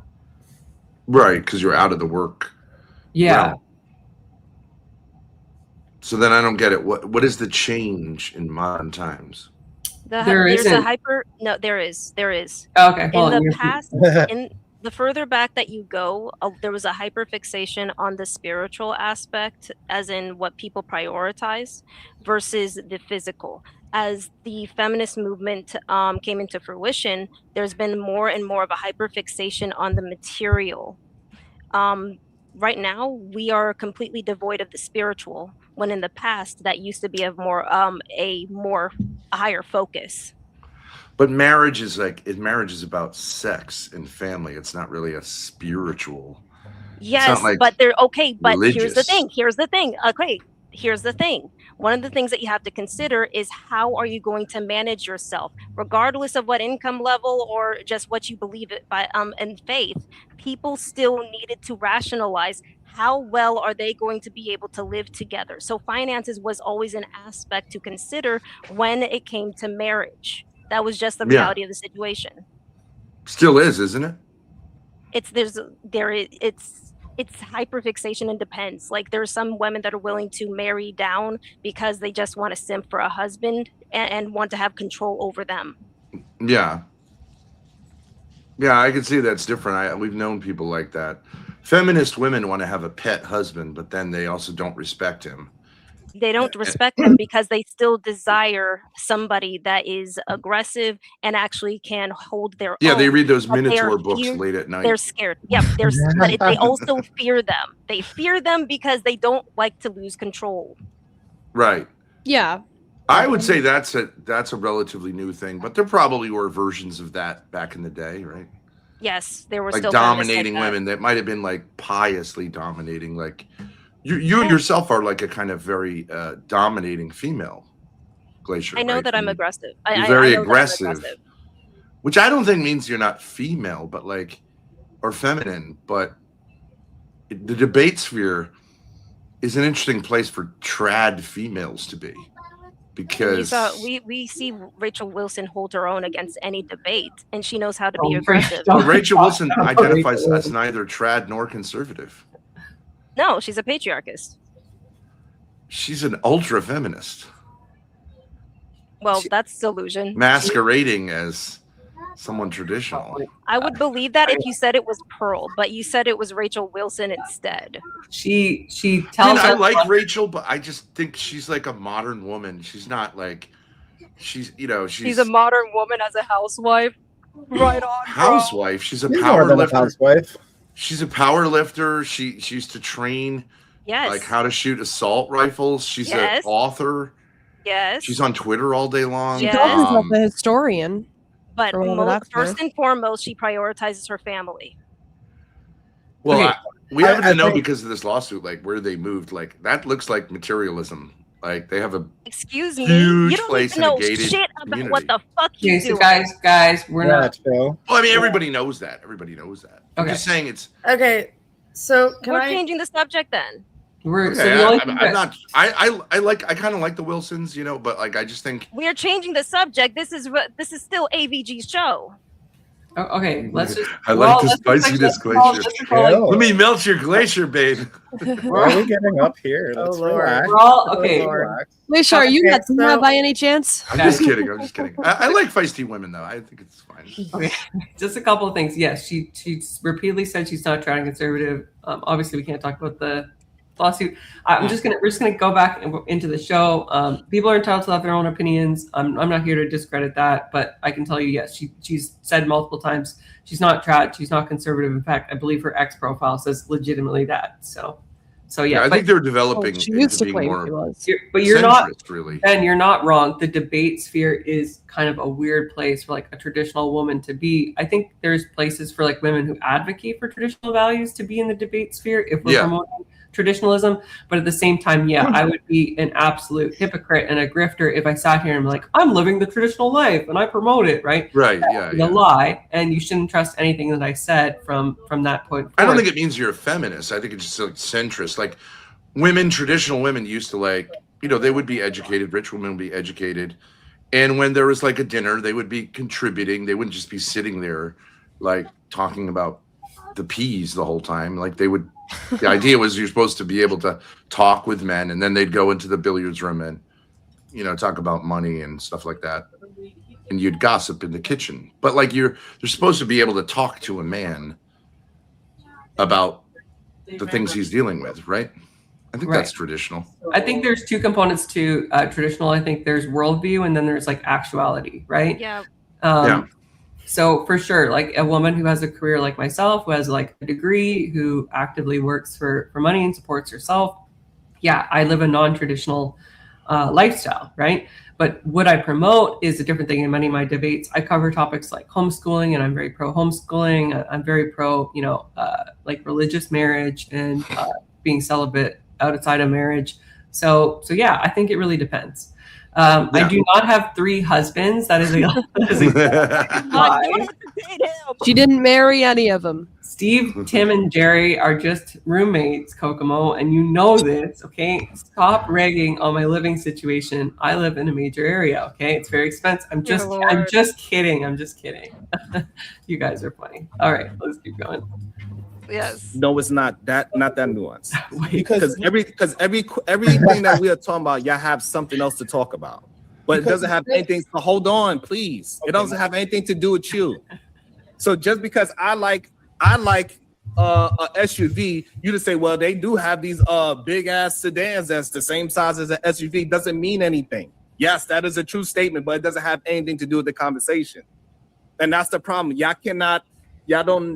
This red pill manifest space taught y'all not to stand on anything on your own. So you keep on relying on what other people are saying instead of your own thoughts. You're not willing to trust yourself. And this happened with AVG, Glacier, and yourself. This bitch, I want to call him out on that shit. You want to call him out again? He's Just probably listening. Okay, the entire time it's just like we called him out multiple times when he tries to misrepresent us. We backed him into a corner multiple times saying that you can't just keep twisting our words like this. That's not how we do it. He keeps on saying that we're just parroting people. What the fuck are you talking about? We had our own thoughts. We had our own conversations. You just didn't like what we had to say. Yeah. Dumb bitch. Also, I'm in the chat the entire time messing with all the moderators. They timed me out 3 different times. The last time was because I actually saw I saw that audio was in chat, so I called her a nobody. I wonder why when you were so pleasant to their worldview. I did say that I did call them out on being an echo chamber and just like, we ain't an echo chamber. Time out. All right. What do you mean? We're multifaceted people. We're not animals. We have rational thought and we have free will. That in of itself is nuance. We're living nuanced lives as we speak.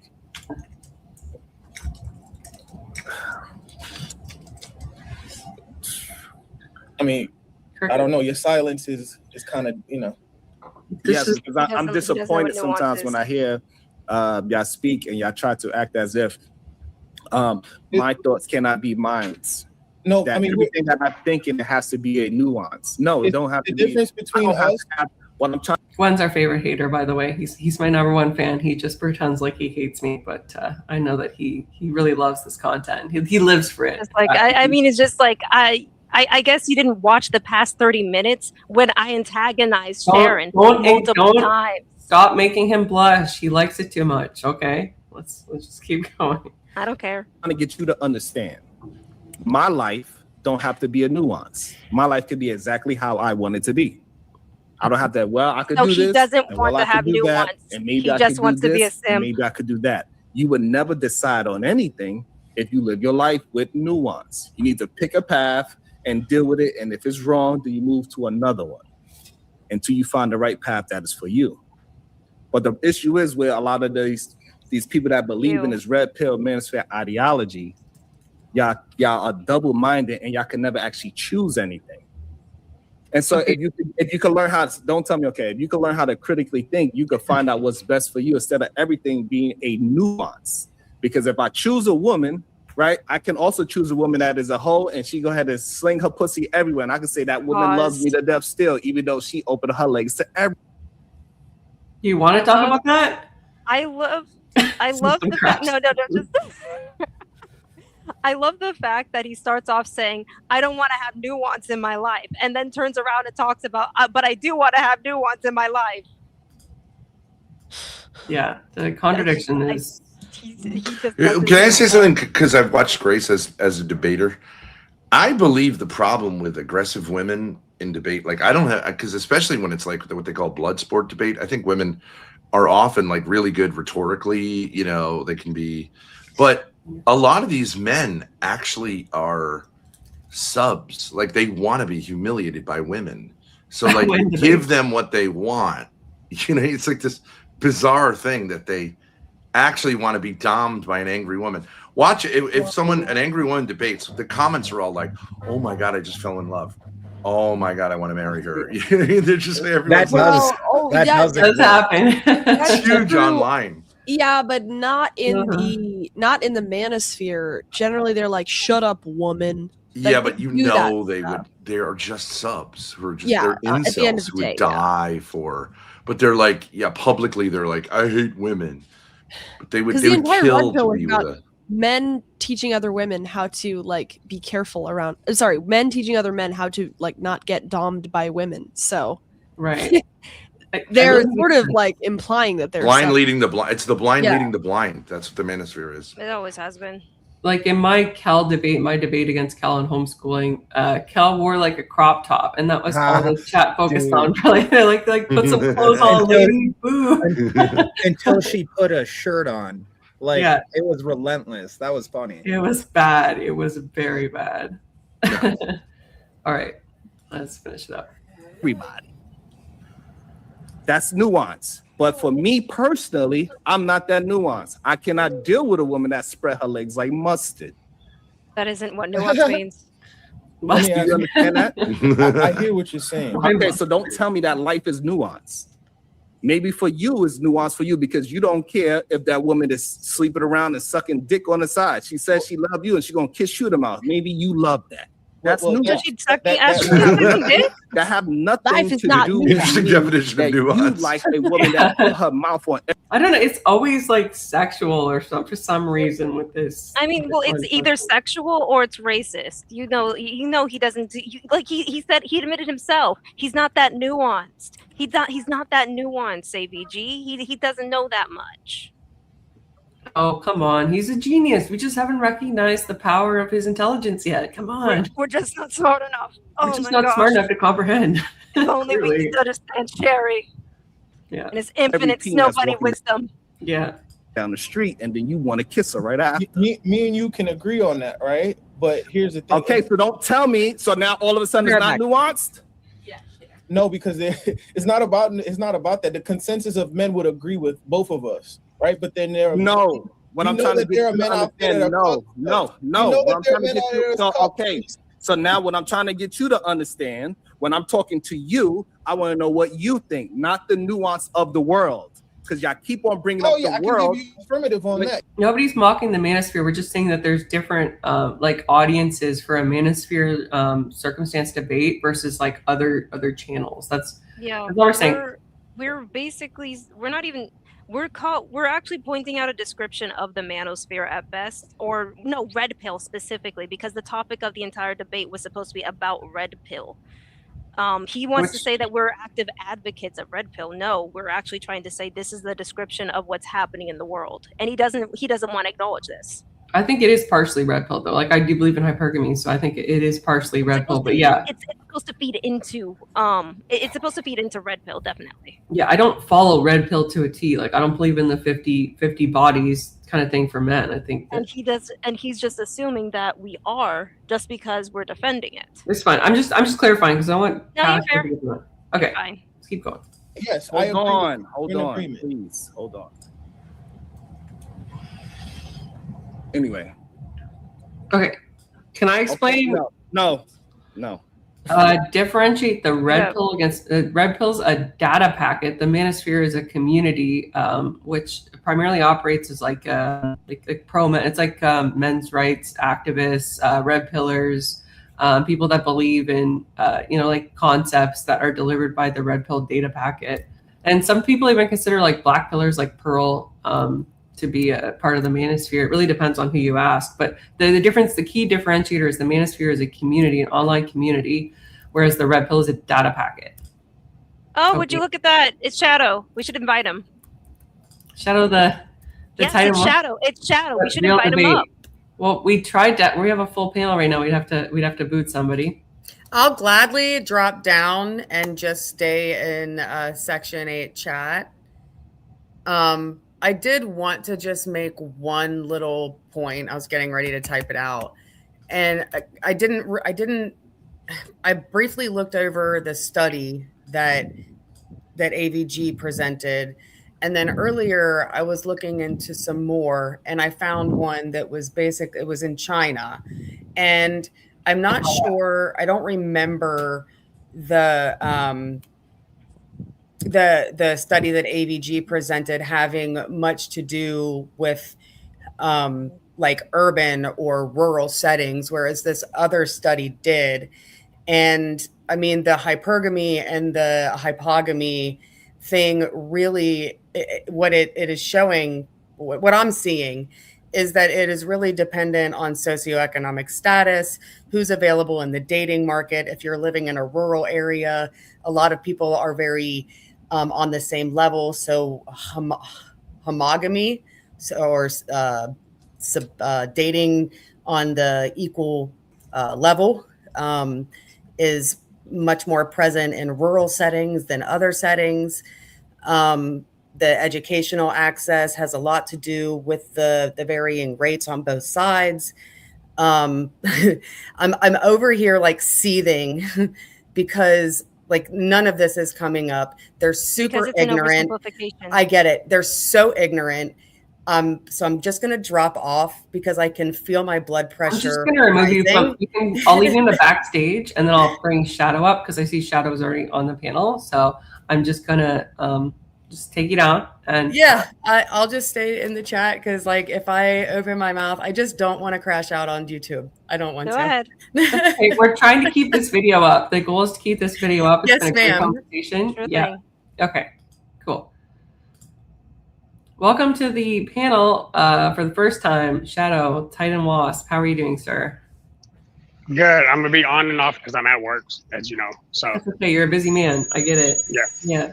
So the debate it's more in quotations that we're talking about is obviously the red pill debate that me and Sharon and PH Diva kind of had on this panel.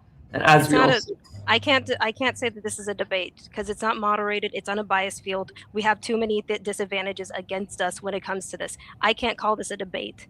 This was just an uphill battle. But the topic of this stream is, can the Wildest Wake Up Show handle a real debate? This was kind of like a precursor to what I would be considering like a formal debate. This is a panel debate. That's what I would consider because we did analyze statistics. We presented obviously talking points with respect to the red pill. So that's why the title is what it is. That's fair. That's fair. Does that make sense, Shadow? Is that why? No, I can understand that. Okay. Yeah. So that's why I came on. I did, in good faith, want to have a debate, and obviously you're catching the tail end of this, but it is what it is. And we've also got another stream after. It's a short clip where somebody claims to know PH Diva, and if you'd like, I would be really curious to know your input as to whether or not this person is on the right track or off of it, since I believe that you know PH Diva in a more personal sense, right? No, me and PH Diva are really like, we stream a lot together, primarily through the Wildest Wake Up. So I only know her through that. So I wouldn't be a good vice for that. Okay. Well, if you have any input on that, for sure, weigh in. If not, all good. Respect that. Sorry. So I want to make a point. So I understand that you're Canadian, and I want one of my jokes against you, which I figured you might have figured out because I'm from Montana. It's just a Montana beef with Canada. It wasn't a you personal issue. Yeah. So I thought you might have figured it out, but now I'm putting it in actual words. Yeah. It's a Montana versus Canada thing. Yeah, right over the head. My family is mostly based, like my aunt is in Chicago. Most of my family is here in Michigan. I've been to Michigan many times. I've also been to like Florida. I have like grandparents there. So, yeah, like all the old people go to Florida. It's always been like I grew up in Florida, but it's always the old people that congregate there. Even my family's congregating there. And I've also been to a Bills game once in Buffalo, and I did a tailgating party there back with my ex-fiance. That was a fun time. So I've been to the great United States of America many a time. But yes, I am a filthy Canadian. If you label me as such. Honestly, being called a filthy Canadian is nothing compared to the shit that we usually get. All right. So without further ado, I guess we'll go back into the video. Yeah. Hold on. Before you go.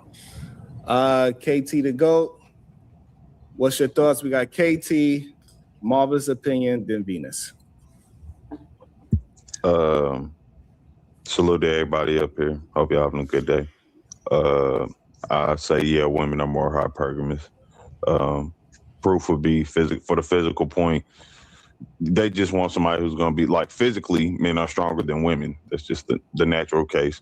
Not saying all women want even a 6 foot plus dude. However, they probably do prefer somebody bigger than them because they feel that's a little bit more protective. Finances is always finances. As I pointed out up here like a couple months back, you've never heard a man in his life say, bro, I can't be fucking them hoes. They don't make 20 bands a year type shit. You know what I'm saying? Like, that's a female thing. Like, and that's how they feel. Like, it's like, it is. I mean, just historical. It's a person thing. Huh? It's a broke person thing. Isn't it crazy? He's nuanced, but when I'm Who is this AR guy, Shadows? Am I correct in assuming that he is a Isn't he supposed to be Caucasian man? Isn't he supposed to be the white guy? No, I think he's white. Sorry, one more time. Who's AR? Like, is he a white guy? Like, is he a rich white guy? Like, he seems to have a lot of. No, he's biracial. No, he's biracial. He's he's basically the tech guy. He's got articulated knowledge on a lot of things when it comes to the cyber world. He's literally a random independent. His views kind of waver depending on what he's feeling. Okay. Thank you for the background. Okay. nuanced, I'm the one that's not standing on anything. You're muted, Sean. We can't. He's repeating the same thing you're saying because he has no original thought neither. Like this is just we not, can get on that real quick. Hold So- up. so what I'm saying is you that- have to so- stop so you throwing things saying- on people you to saying- fit the you narrative, saying- Sharon. it's not fitting my narrative. It is. Y'all It's just what don't- you just said. Yes, You're it always is. talking about somebody's of the manosphere logic, and that's why you're exhibiting these traits. No, like you can have a talk with somebody, disagree. That doesn't mean you're a manosphere person, Sharon. Yeah. Like, I okay. don't think- So that's fine. So, 4-2-0. and again, what proof do you have of what you were saying? You chill, like okay, never mind. On which part? On what you said. Which part?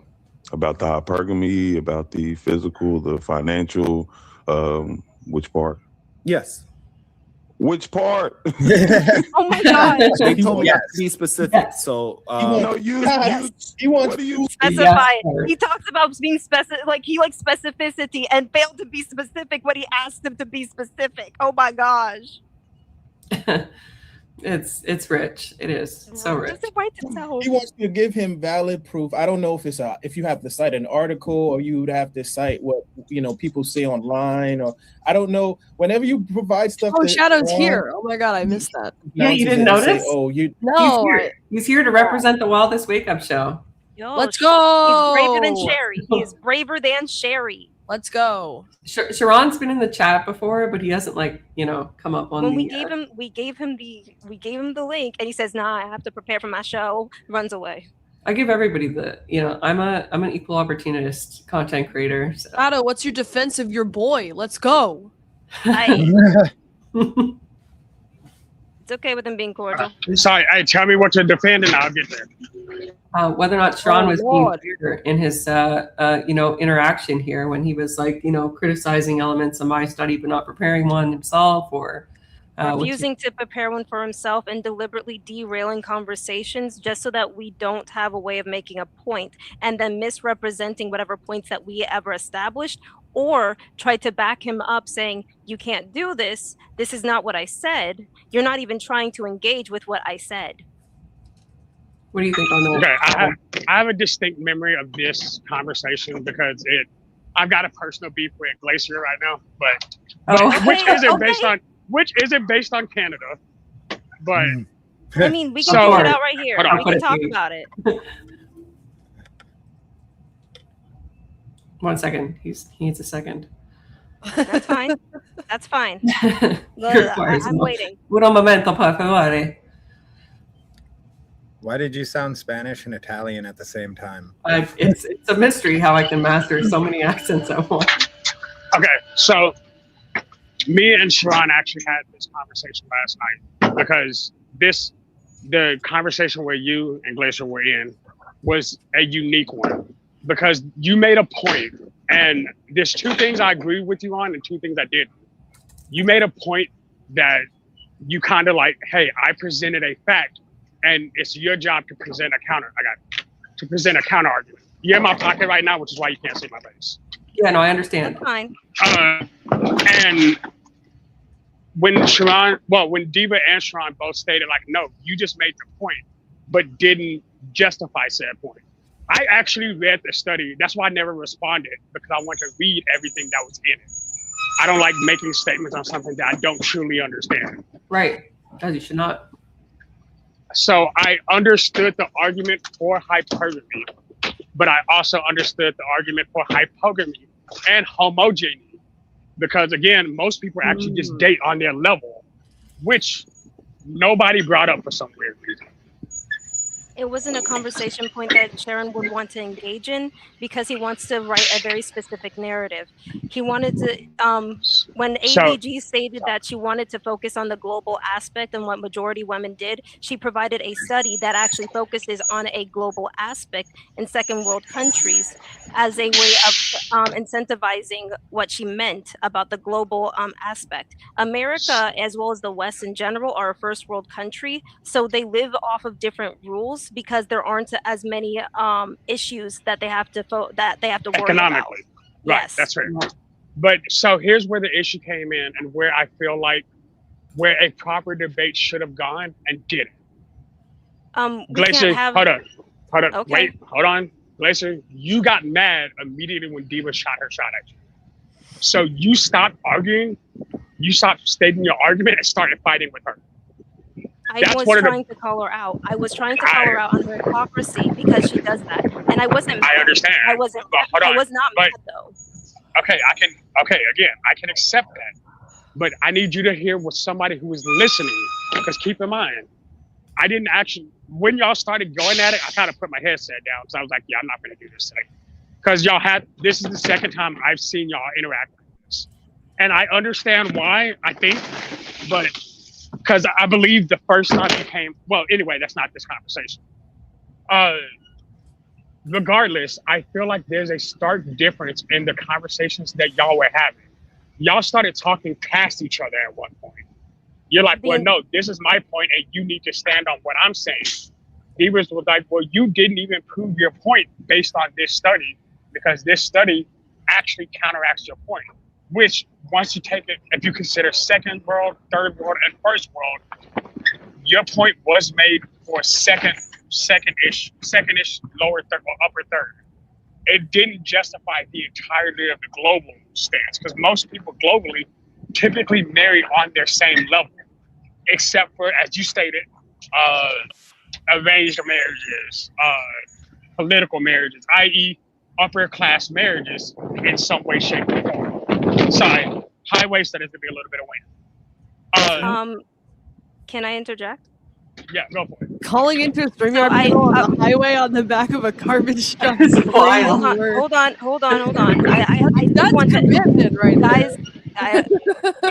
Shadow, mute yourself for a hot second so I can actually. Sorry, hold up. Let me mute myself.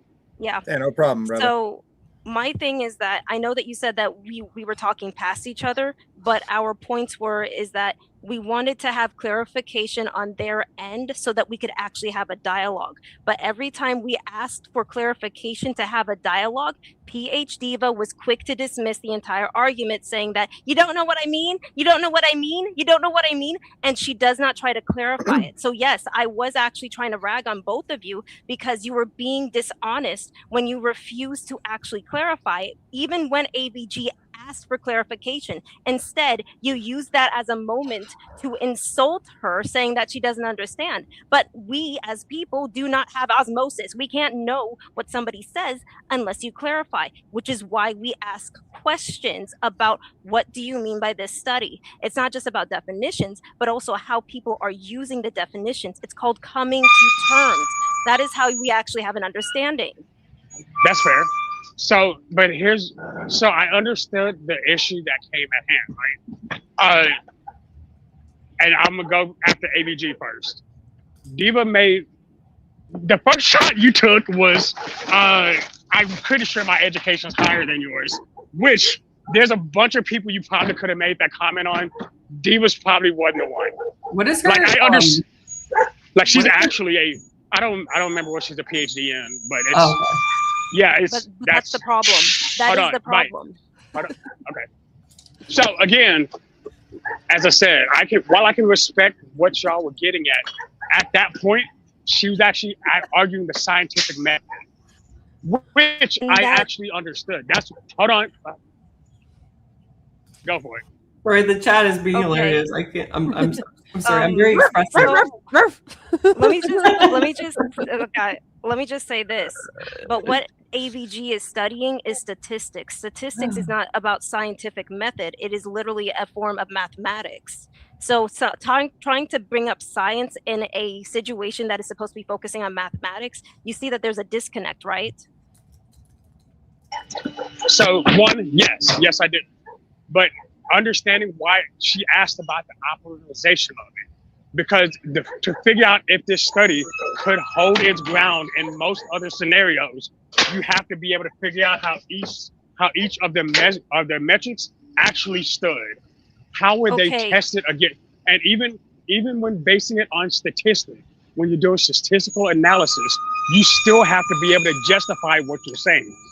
You have to prove I why those things. That. Okay, But so you also, again, now we're not oh. talking past each other. Okay. No. I'm trying to get at what you said, because you said that because AVG didn't understand the definition of operationalize. Sorry.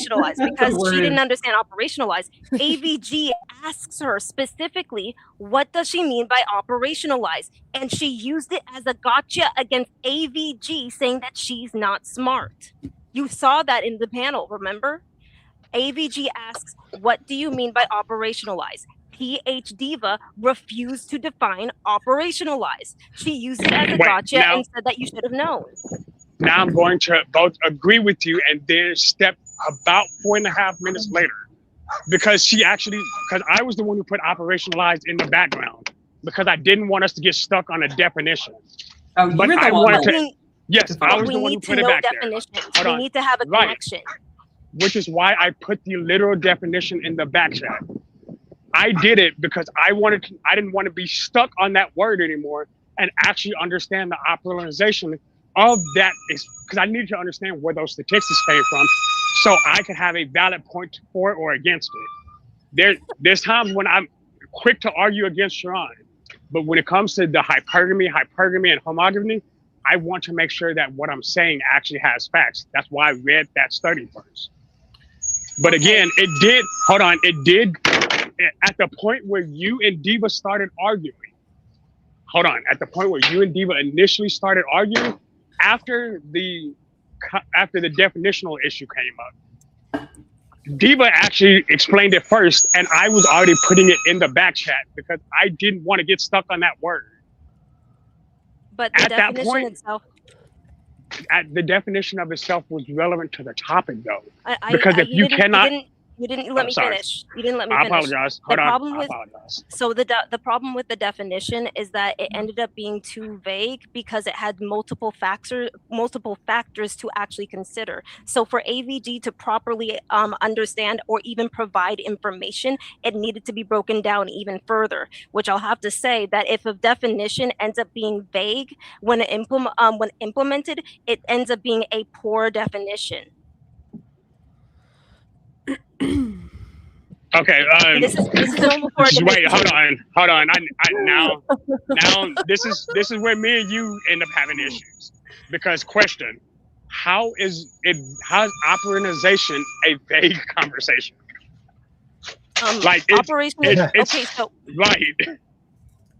Okay, let's pull up the definition one more time. Is it in the back chat? I still have it in my clipboard. 1 second, I will add it to this back chat right now. Okay, I would appreciate that. In a statistical sense, not in like the general Merriam-Webster definition, which means to make operational, presumably, right, Shadow? Right. Okay, he's gonna put it in the back chat. Maybe he just writes. You guys, stop! Oh my God. Oh Lord, STAH. I am having a conversation with Shadow. This is the most productive conversation that I have had with Shadow, sir. I wonder what's I have different. More respect for Shadow than I do for Sherry. I wonder what's different on this one. Though, is it because we're not on the Wildest Wake Up Show? Could it be because that? we're letting him talk. We're full right now. This is just how I am in general. Even on the Wildest Wake Up, this is pretty much me. Okay. This is who Pearl was talking about when she said, "What will women do if men quit their jobs?" Facts. What do you mean? We should think about that. Yeah, I'm laughing at too much, right, Nicholas? Yeah. And I put in the implementation as well. So we can explain how it would be used in this context. Got it. So operationalize means to turn abstract concepts, strategies, or plans into concrete, measurable, actionable processes Its process is to implement ideas into daily operations, ensuring they are repeatable, manageable, testable, benefits including increasing efficiency, increased performance, and increased validity in research. Where's So this basically, this is it's in the back chat. No, I mean, no. The Where is the definition itself? definition? Yeah. Where did you get the definition itself, Shadow? Merriam. It's Merriam's. It's Merriam. Right. It's Merriam and the implementation of it. So basically, this would be the sourcing. So she was asking about sourcing this entire time. AVG does answer this. Wait, she's not just asking about sourcing. She's asking about how did they actually judge the sourcing. Hold on. Okay, but you but just that would literally be- asked me a question. Hold on. No, Okay. I don't want to be Shadow right now. So Okay, just let again, me. I understand what you're asking, but the point you just asked is yes, AVG clarified the sourcing. Then Diva followed up with asking how did they test those sources? And instead, we got stuck on the word. If we're gonna have this conversation, I don't mind having this conversation. Yeah, no, Let's it's actually fine. have it though. So I'll explain what happened. So I touched on several elements, including like where the study was from, like census microdata, right? The countries. We got a bit hung up. The problem is we kept getting hung up on certain points. So yes, for instance, I brought the 16 countries into the fold, right? And then I was criticized on like where the stats were coming from, because they were like supposedly third world countries. Oh, that's not true. Right. And then I defined different terminology that was utilized, right? Like hypogamy versus hypergamy that was implemented in the study. And then I talked about, okay, like what was the sample size, right? And so from my viewpoint, and like maybe this just didn't satisfy her because she had a different view of the study, I was operationalizing variables. She didn't really tell me. For instance, she gave the example, okay, operationalize hypogamy versus hypergamy. Okay, in what sense, right? Like, if I was to apply that to a different country, presumably the results would be different, right? The study's based on Latin American countries. And this goes back to what I was trying to say, is that at this point, the definition ended up being too vague when implemented, because she did answer the question, but obviously PH Diva was looking for something more specific. And when we both asked her what was the more specific part, it ended up being too vague for us to figure out what she wanted from it. Do you remember what Diva said in response to what do you mean? Yeah, she said, I've already stated I want you to analyze things like hypogamy versus hypergamy. At an optimization level of the world. And then when you mentioned the 16 countries, she's like, girl, all those are with third world countries. How about the rest of the world? And then y'all got stuck on that. Right, Okay, exactly. but now she's asking for entirely different study. She's dismissing AVG study. Right. And again, if you consider what we're looking at and the conversation that we were having as a whole, while I could have supported AVG's point at that whole, in understanding that the places where she was talking about, yes, hypergamy is specific there. But if you're having those same conversations about something different, about an entirely different location, yeah, then hypogamy would actually be more likely. Like, because we didn't initially when it was put up, and AVG, because you were the one who posted it, I want to make sure what I'm saying is accurate. When you posted that study, you posted it as the definitive study for that conversation, right? It was the most beneficial, but this goes back to what I was saying. Okay, so that's a valid criticism. I think that the data in that study was entirely supportive to my initial hypothesis and what I was talking points on the panel, right? But my concern from that is that, okay, so I was criticized on that study because the variables weren't applied to I'm presuming areas like the United States, for instance, right? But nobody gave me a responding study to counteract that. And so yes. if there's not a counteracting study, it's okay, it's all fine and dandy to criticize mine, but do you have a study that says hypogamy is on the rise in the United States? And of course the answer is no, right? So we are at that point at an impasse. There's no credibility for my detractor because they're unwilling to provide a responding study, but at the same time, they have criticisms with mine. So I just think it's kind of a lowbrow debate tactic to just criticize your opponent's study but fail to provide your own and support. Your squeaking is excessive, Shadow. Yeah, sorry. Yeah, Which is it's what the breaking is crazy.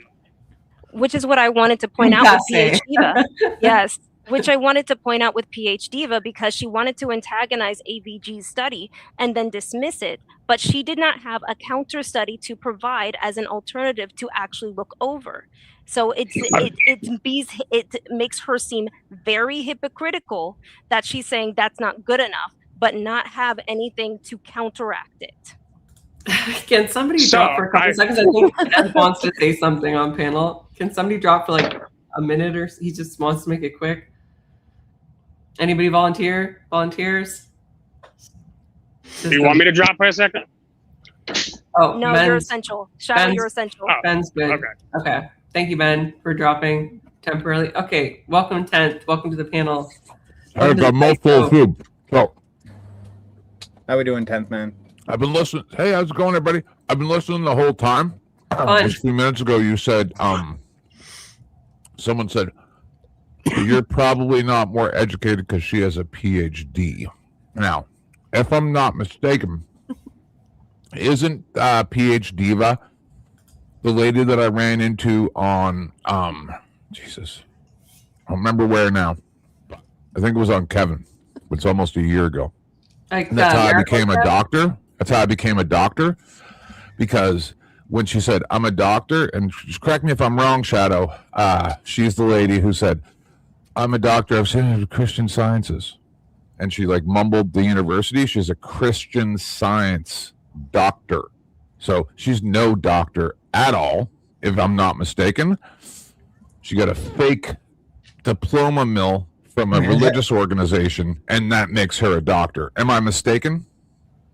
That's for Shadow. It's a question for Shadow. Shadow, you're muted, Shadow. Sorry, can you hear me now? Yeah. Yeah. Sorry. Yes, sir. Multitasking. So, to be fair, in the context of what you're talking about, I have no idea. I know where she went to college because she mentions it consistently. But yeah, in regards to what Sciences, she right? got her PhD in, again, I don't. Now, she has a master's in something else, but her doctorate is in Christian Sciences, correct? So, again, you're asking me a question. I'm trying to answer. To me, it doesn't make sense for her to have a PhD in Christian Sciences because of what I know of her. Like, that would seem very counterproductive. Yeah, absolutely. Well, how come I know, but I only met her twice because Locksmith Jeremy asked her, and now we're all doctors because of that. Right? So, just what I'm talking That's about. Fair. No, The devil's in the details, and I'm a journalist, and I ask these questions, and then I take on this stuff as if it's mine. It's to teach a lesson. So that's all I had to say. I'm going to keep listening. Bring your other friend up. I just wanted to say that, Paige, you and I have our differences and everything, but no, I don't believe that this person is any more highly educated than you. And evidence of that is the whole pontification over whatever that stupid thing about evaluating the variables or whatever nonsense. I'm like, oh my God, shut the fuck up. You are literally playing games. I don't know how you people do it. They call me heavy flow because as soon as you pull any shit with me, you're either going up fucking 1 versus 1, I'm going to destroy you, or I'll just throw you the hell right off there because I got no time for bullshit unless it's for clicks and views. So peace. I'll be listening. Operationalize was the term. Appreciate the input. All right. Dark side. Jumping back to the term operationalized, since I'm going to have to say that PH Diva used the wrong term if that's what she wasn't looking for. She used the wrong term and she hung on to that term for dear fucking life, but refused to explain what she meant when she used that term, or just what she meant when she was looking for that study. But she wanted to dismiss it rather than find counterclaims to disprove it. And that's not how we like that. That's a dishonest debate tactic. I agree. Absolutely. All right. Let's continue. I think this is coming to a close soon, and then we'll go to the other info that I have from Jared's Speak stream, which is broadcast live. Yeah. It's an article. You're not getting it from your original thoughts. So I don't know what kind of evidence Sharon wants us to substantiate our argument, but you're gonna have to ask him. Okay, And then- so again, He so did ask KT, me, hold on, why are I you got you. talking? So KT to go. Are you saying your woman chose you because you are a higher status than, like, what is it that you're saying? I don't understand this hypergamy thing that you saying, Azra saying, AVG saying. I don't understand what y'all talking about. So can you please explain what you mean that women are hypergamous? Like, and that look, I've been sitting back chilling, just listening, right? Oh my God. This is exactly what they were talking about. Like, you don't have to lead the narrative, right? You could just ask the question without saying, so your girl that went with you, why, like, what, explain the hypergamy there. You asked me, I gave you different ways of how you explain. You could use your life, you could use around you. I did already. So that's you what I'm did saying. not. No, I what you literally did was, hold on, what you did was say that you don't see a bunch of men going around saying they want women making a certain amount of money. That's what you said. Even though you have no proof of these men saying these things. Do you want us to say, hey, the opposite is I'm we know talking to this women do man. talk Let me about talk to this man. men's This man is he's making up imaginary people. Sharon, the opposite Hold of that on, would be hold on, what? That we know women talk about men's finances, right?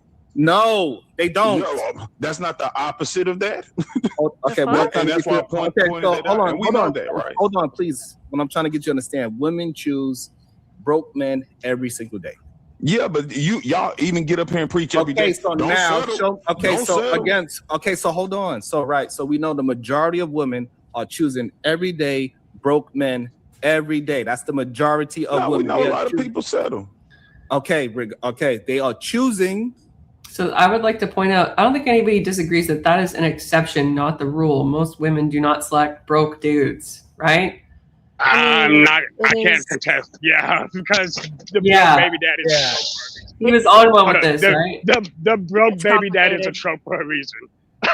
I will say that it's complicated because there's also, like, this is more so about like female psychology. There's the bad boy effect, which has always been present, where a lot of women, they see like certain women gravitate towards what they deem to be hyper masculine men, and it's usually men who challenge authority.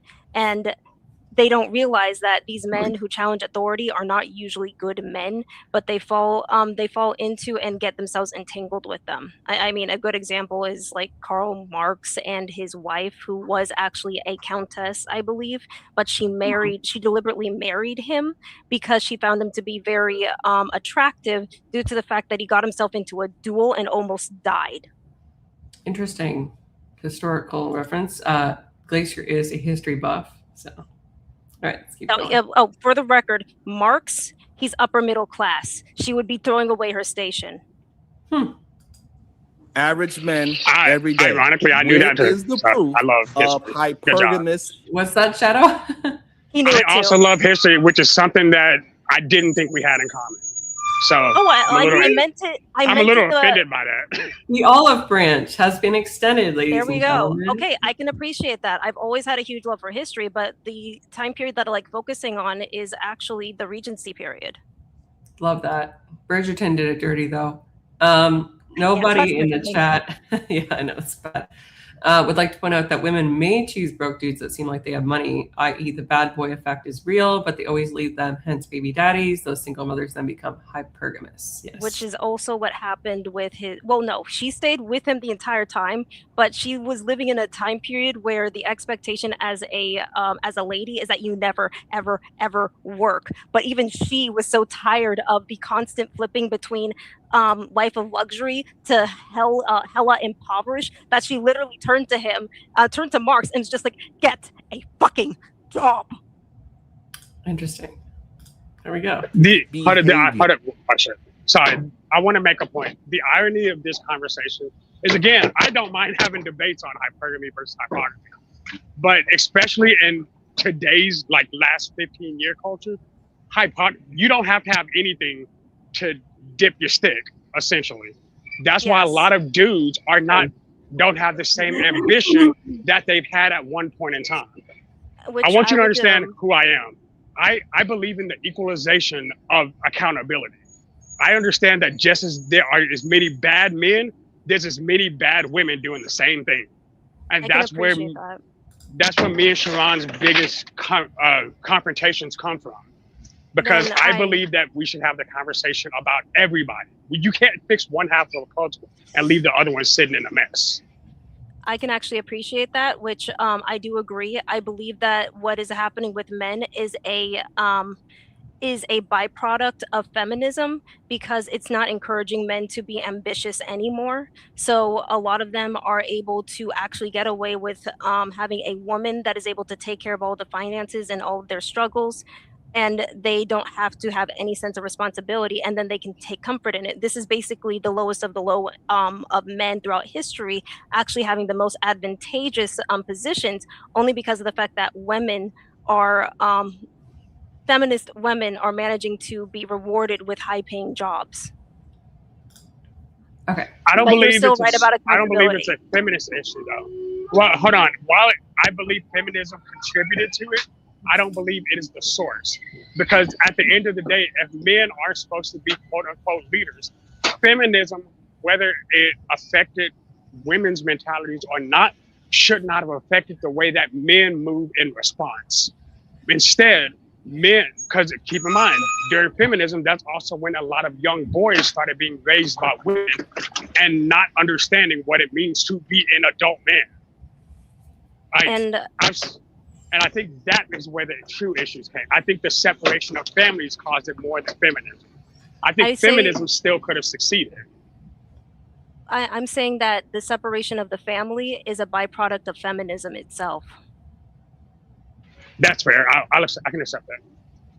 All right. Like that's factual.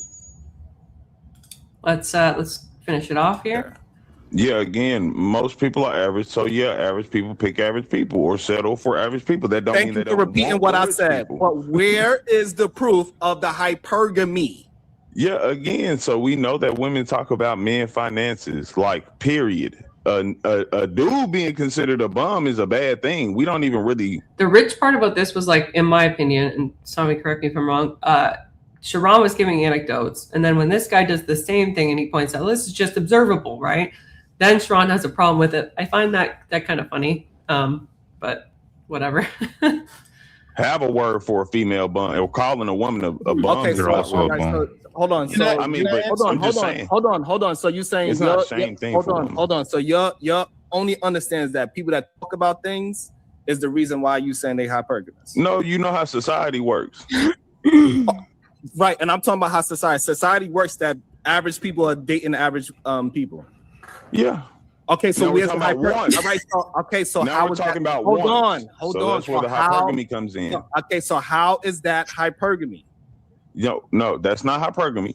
The wants come in. That when the wants come in, that's where the hypergamy is. Like most dudes, they're okay with whatever their ladies at for real. KT, do you think that maybe it's because you're not in the certain tax brackets that maybe you don't know how those I'm people in a better think? one than you ever could be. That's what I'm asking a saying. Y'all be question. talking to the wrong one. Y'all know it for real. Okay, It's not so true. KT to go.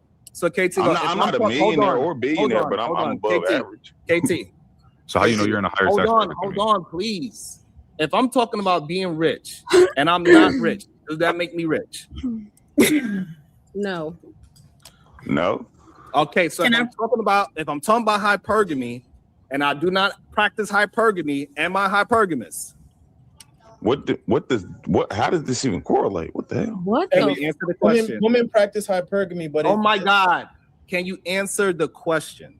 That doesn't. What was the correlation and comparison? Like, why did you? Can you answer He the asked a question? something separately, and what the fuck? Can does you that just have to do with answer? Can you just answer the question? Yes or no?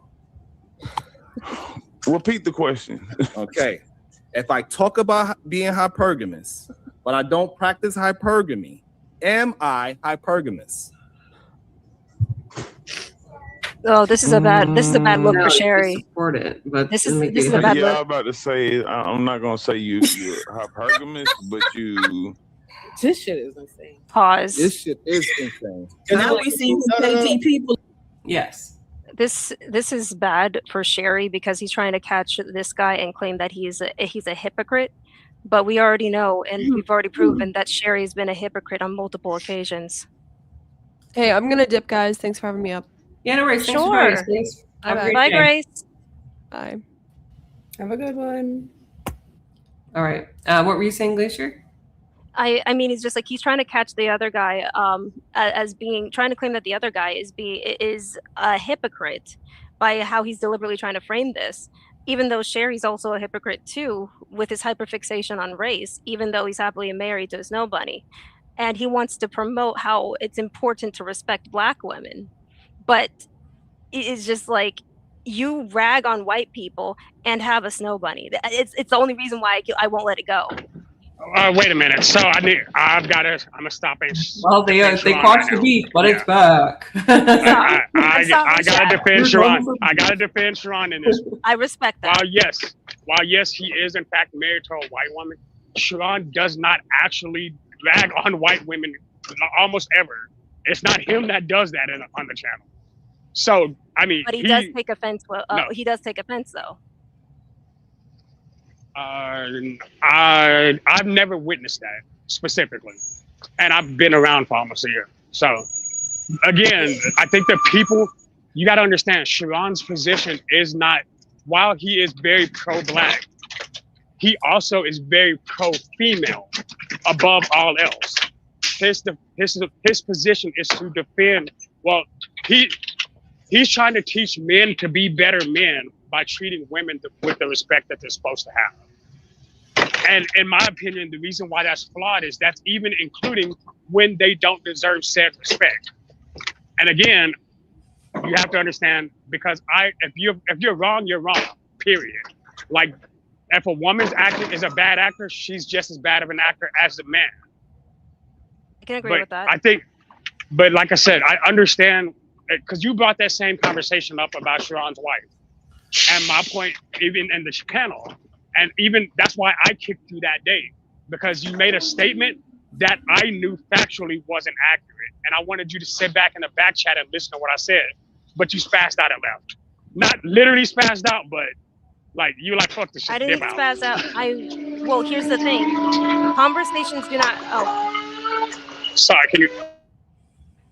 So my thing is that if you wanted to have a conversation, you could have just asked Sharon for a moment, can you pause real quick? I want to talk to her. But you kicked me off instead. I do not respect anybody that tries to mute conversation. That wasn't a way of garnering me to listen to you at all. You see that we're having a dialogue right now. No, and I know, but you have to understand what I do. I specifically enjoy pulling bullets on people. And the reason I do it for two reasons. One, it's entertaining to me. And two, whenever I can actually have time where people aren't interfering, I can actually have the discussion with people in a way where they'll actually understand where I'm coming from. So when we do get back on and we clarify, we can actually have a real conversation. Because of all the people, I'm probably going to be the one that's not going to fight with you most. My beef, again, but I have a beef with you specifically because one of the things you said is, y'all treat me different because I don't act Black. And I was like, Glace, of all the people for you to have this conversation with while I'm on the panel, you probably shouldn't have done that. And I was trying to get you to done that. Hold on. I'm gonna have to stop you right there. I am gonna have to stop you right there. No, go for it. Okay, I talked to you guys once and had a conversation and then got booted. As soon as I got booted, what did you guys do? You theorized whether or not I was actually Black. You theorized, why did she choose the name Glacier Maniac? You wanted to fixate on my race and question whether or not I was Black or not. The fact that I have to go through that sort of vitriol or that interrogation is fucking bullshit. Hold on, and even now your feelings are, but understand, I did the same thing. But because I'm fucking raised in Montana, like, you know how many Black people are in Montana? 3. When I left, the Black population shrunk by 1/3. That's a real sentence. So no, I want you to understand the reason why what was being said about you was what you said, because again, unlike most people who are typically Black people, you made talking points that were very, again, in their opinion, anti-Black. I could have, again, I even understood where you were coming from. But the minute somebody challenged your race initially, you got in arms. And I was like, nope, there's her Black card right there. Y'all may not see it, but I do. Okay, I appreciate that, but it's also this is also a give and take. I'm having to want to prove that I am Black just based upon how I talk, because apparently I don't talk like a Black person to you guys, which means, like, how am I supposed to determine what's a Black voice versus what is not a Black voice? This is how I was taught to speak by my mother, who is Which is also what- just as Black as me. Again, I understand, ma'am, but you don't understand. I understood also- why you got offended as fast as you did. When I tried to tell you, I'm like, hey, Glace, you gotta calm down. I understand where you're coming from. You're like, no, I don't have to fucking prove I'm Black. And I was like, look, I'm on your fucking side right now. Don't fight with me. And then you jump back on them. I'm like, all right, bet. Here's what I'm gonna do. Bullet. Okay, but can you also concede the fact that that both Sherry and PH Diva were very openly hostile to me every time they spoke to me, and every time I try to be cordial and tell them, wait, give me a moment. This is not what I mean. You're not giving me a moment to speak. And then they still misrepresent what I'm saying. I got hostile because this is something that I've dealt with all my life, and I do not appreciate being misrepresented, because that's where miscommunication happens. Sharon deliberately wants to miscommunicate. Did you? It took me a while to realize when you said Sherry. I thought you kept saying Cherry, but you're saying Sherry as in Sharon. Okay. Yes. So it took me a minute to put those two together. Okay. So no, hold on. I need you to also understand something, and this is me. This is, hey, AVG, if you don't mind me having that quick conversation, because I realize this is your channel. So I need you to understand something. I understand why you got offended and why you fought the way you did, but what I'm telling you is you handled it wrong in a meat grinder setting. You're saying I've had to deal with this my entire life. Ma'am, me too. I understand where you were coming from, but you know the thing we're also taught not to do? To fight at that level. So why the hell did you? You tried to fight at the level. Hold on. No, I'm not done yet. I need you to understand where I'm coming from. If you know who you are, why would you then drop yourself to a completely different conversation in order to add to the issue? When, again, you could have done what you just did with me. Hold on. I need you to life, that's a soft spot. Do you know what Sharon would have done? Sharon would have stopped. You know why? Because you're still a Black woman, and he would have protected you first. That's why I'm saying what I'm saying. I understood where you were coming from, but okay. I'll say that that's a lot of information that I could not have known in that situation to begin with. But all I know is that if I stayed quiet, I would have continued being misrepresented, and that shouldn't be acceptable for anybody to deal with.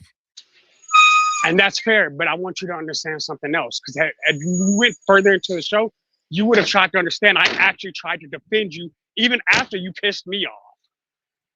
Because I was like, hey, I understand your fight, but I'm not your, and that's why I told you, hey, I know your fight, I'm not your fucking enemy. Stop playing with me. And you were like, no, y'all aren't gonna tell me what to do. I'm like, I bet. I don't have to say anything else. That's why I did what I did. Because yes, I understood your plight, but you didn't understand that I was willing to fight for you because of who you were. Because I understood. How can I know? But how could I have known? You lost your temper too fast for me to even get that far. Was it really too fast? Because I actually stopped him multiple times. I had to stop him multiple times saying, hey, please don't say this. This isn't what I'm saying. And I even tried to be very cordial with him, where I told him, wait, stop. How you are framing this, it sounds like I said all lives matter, when that never came out of my voice. What did I actually say? Use my own words. Stop twisting my narrative. You don't even know my narrative. You don't even want to listen to my narrative. You're even trying to tell me. Wait, are you talking to me or talking to them now? This is talking about me or talking about them? Okay. Hypothetical with Sharon. Right. And again, I believe having different viewpoints and voices are how people grow. So I actually kind of understood where you were. Goddamn, dude. I understood where you were coming from. But I was trying to tell you that in the meat grinder setting, which is what was happening at that time, I needed you to stop, let them finish going off, and then say what you had to say. You were in fight mode. You were like, no, I'm not gonna let these randos do this shit to me. And that's what caused a bigger issue. I'm not saying that they were in the right, but what I am saying is you were in the wrong because you knew better. Because again, you have dealt with this before, and I know you dealt with this before, so you know how to handle it properly, and you didn't. Okay, but all I'm saying is that I don't see. What I'm saying is that I knew that I was entering into a very hostile environment to begin with, but you're trying to give a lot of credence to your friends, but I'm telling you right now, what they have is not a place that is conducive to an open dialogue. And because it's not conducive to an open dialogue, which you had proven on multiple different levels with the bounties, with the shout outs, with your payment plan, everything about it was is not conducive to a dialogue. Now, I wouldn't be more willing to actually listen to people if this was actually engaging with a dialogue. But I watched as you kicked my friend off the panel just to let me back on to begin with. And right off the bat, you have me cornered, asking me questions without context. And it was difficult for me to actually process what the context was. I stayed silent because I needed a moment to process, to figure out what the fuck is going on. But the moment that I tried to speak up, it was also being berated by your community. So as much as you want me to be more charitable to your community, you provide a hostile environment where you're telling me I have to provide far more composure than every other person just so that I could be respected by them. But I don't have any respect for them. That's not what I'm saying. What I'm saying is other people's actions shouldn't dictate your response first. I explained today why I booted AVG and why I stayed hostile to it for a week. It was literally just a Montana versus Canada thing. Like, it had nothing to do with her personally. That's hilarious. And yeah, that's the entire, every time I see her, I'm going to boot her at least once just because she's Canadian. Like, okay, I can live with that. I can honestly live with that. Savage. But I also y'all have to understand, because of this, just because this is my job doesn't mean this is my income. And I do that to support, because I believe in the support. But you have to understand what I'm saying right now. Glacier, I keep saying you were out of pocket because you were being reactive, even predisposition. And again, you came in, as you said, with a negative disposition. You know, people in our position can't do that. And I mean our position as in the blacks who everybody calls white. Whoa. So yeah, hold on, whoa, hold on, I'm not done yet. No, wait. Hold on. I'm almost done. What I'm saying is, again, had you waited enough, I would have been on your side to defend you. You didn't even give me the opportunity to back you up. That's a lot. You're basically expecting a lot from me in a very hostile situation. That was like what, 4v1, 3v1? Yes. Okay, that's it. Okay, so you understand that I'm trying to ascertain what kind of chat I'm heading into. I watch them boot my friend off. I see that they have a payment plan to boot people off. Does this bring about a conducive environment to actually have genuine dialogue? I'd like to talk about the bounties real quick, because I feel like it's being misrepresented. The bounties are not, hold on. The bounties are not designed to silence. It's literally a part of an old YouTube game. That when the chat has a beef with somebody, they have the capability to stop them. That's why they're called bounties. It's also why people can pay your bounty back. It's not intended to silence. It's literally a bounty game. It's essentially a financial game of who's gonna play, like who's really important enough to talk. Are you really gonna play that game? Do you support this person the way you support them? I understand why you see it as a silencing tactic, but that's not what it's designed to be. Do you see what I'm saying? I understand, but now and I even just explained to you why I specifically boot AVG. Like, that's why I do what I do. Like, everybody, if you watch the show, you'll realize every day I've got 3 bullets for Willie. Every day I've got at least 2 for AR.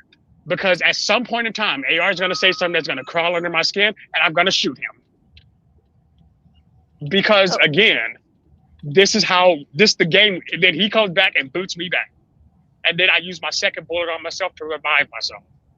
It's not the silencing that you think it is. And the reason I'm making sure that's clarified between everybody on the panel for that matter is because you need to understand that sometimes you can see something with malicious intent and it's really just not. It's just part of a game.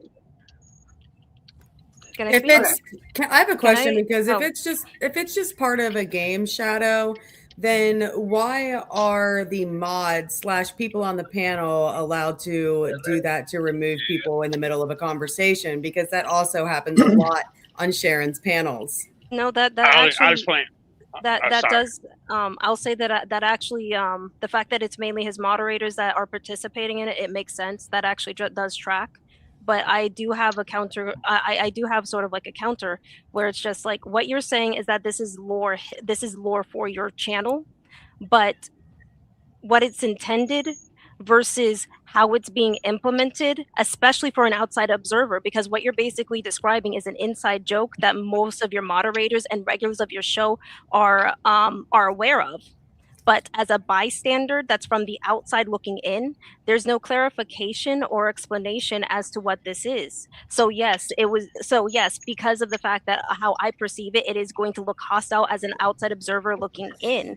You're asking me to have a lot more brevity for basically something that would take weeks, months, and possibly a year to understand if I was an active observer. But that is just not that doesn't seem practical.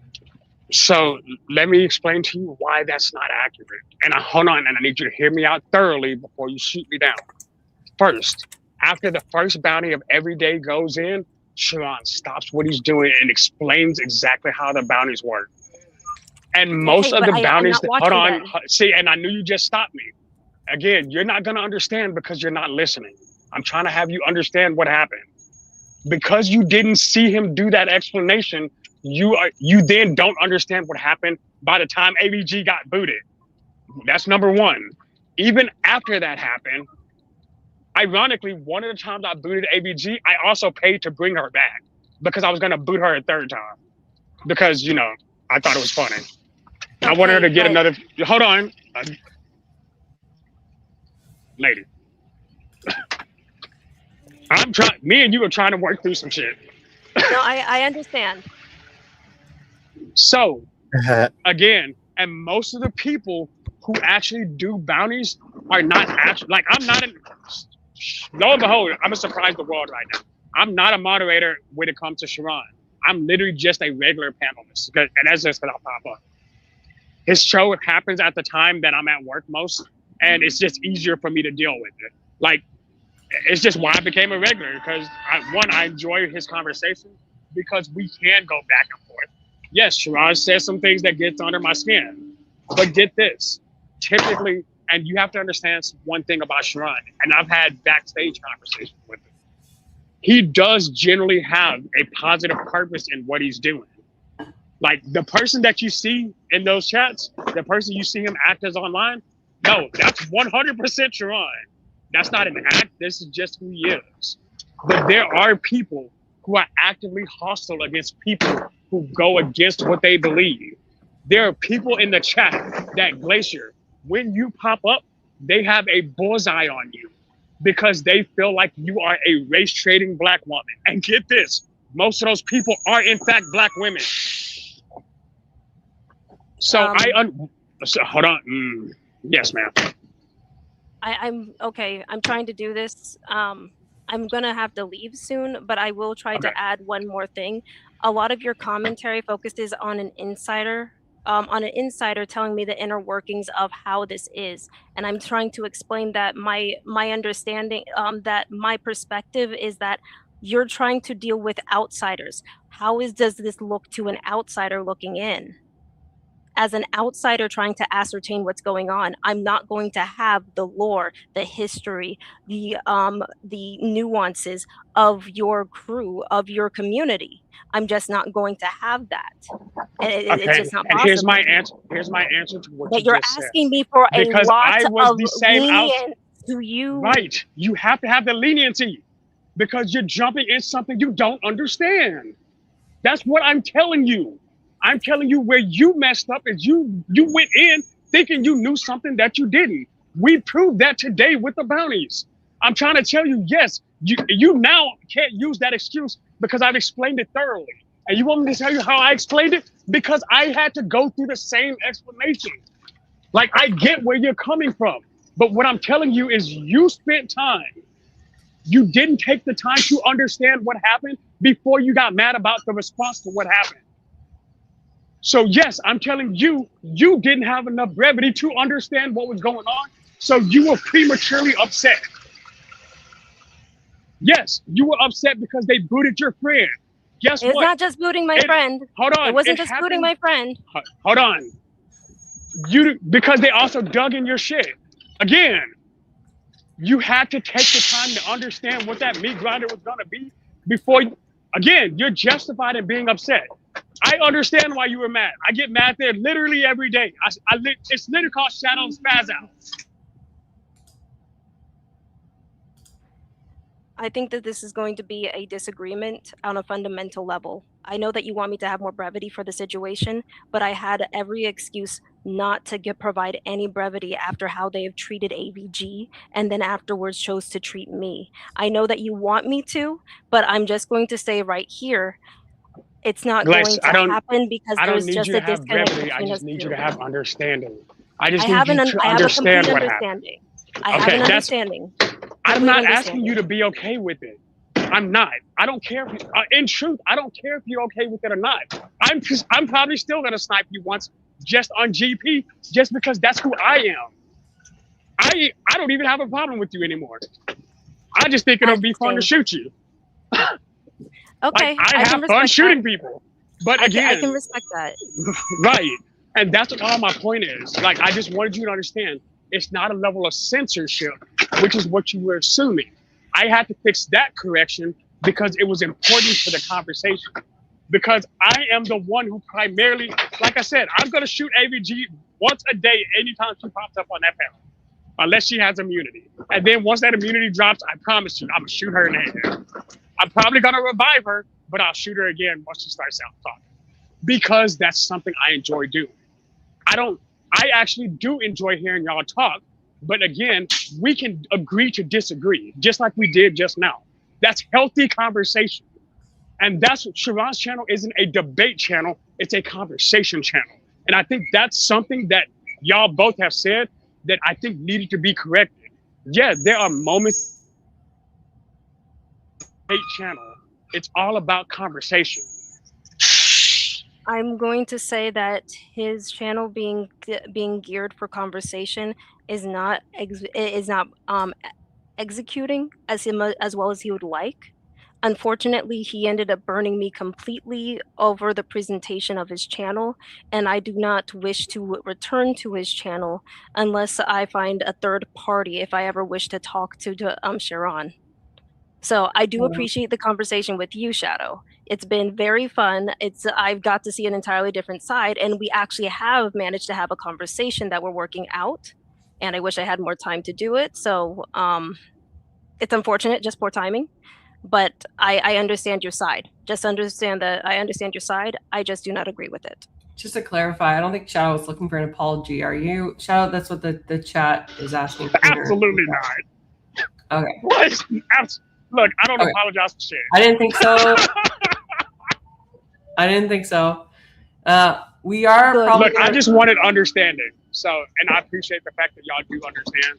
And you have I get it if y'all beef with Sharon, that's not really my cup of tea anyway. I don't really care. Like, he's a grown man, he can defend himself. But I had to make sure that at least on what I do, y'all understood why I do it. Completely. Absolutely. All right, let me get out of here. I gotta get going. Bye. See you, Glacier. God bless. Bye, Glacier. Yeah, I think we probably are going to continue that because we've got a bit more to go off of on here.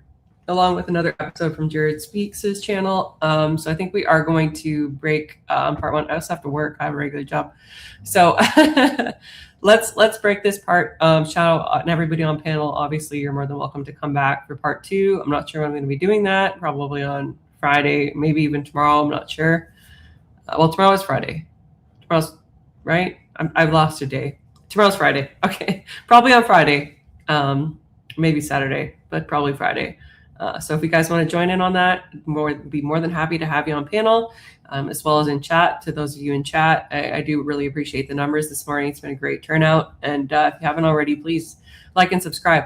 On that note, if our panelists would like to shill their channels, now is the time. Shadow, you are our most recent guest. Would you like to shill your channel, sir? I think my channel's named the Gold Pill Advocate, but it's Shadow the Titan Wasp. I'm Arthur, so I'm writing the Gaia Chronicles right now. So I'm excited about that. Very cool. System Crash, like to shout your channel out? I mean, you can follow me if you want. I don't do anything, but it's YouTube. YouTube.com/that. But you can mostly find me on Average Female Debaters channel on Saturdays.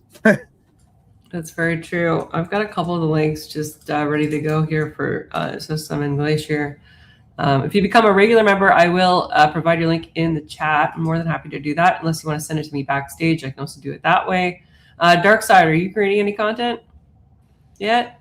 When is that? You can find me on TikTok under the same thing, as well as The Curious Woman. I am kind of observing some more content right now to kind of gauge what some hot topics are, what some engaging topics would be. Not so much rage baity, but some more intellectual as well. So that's what I'm kind of doing right now.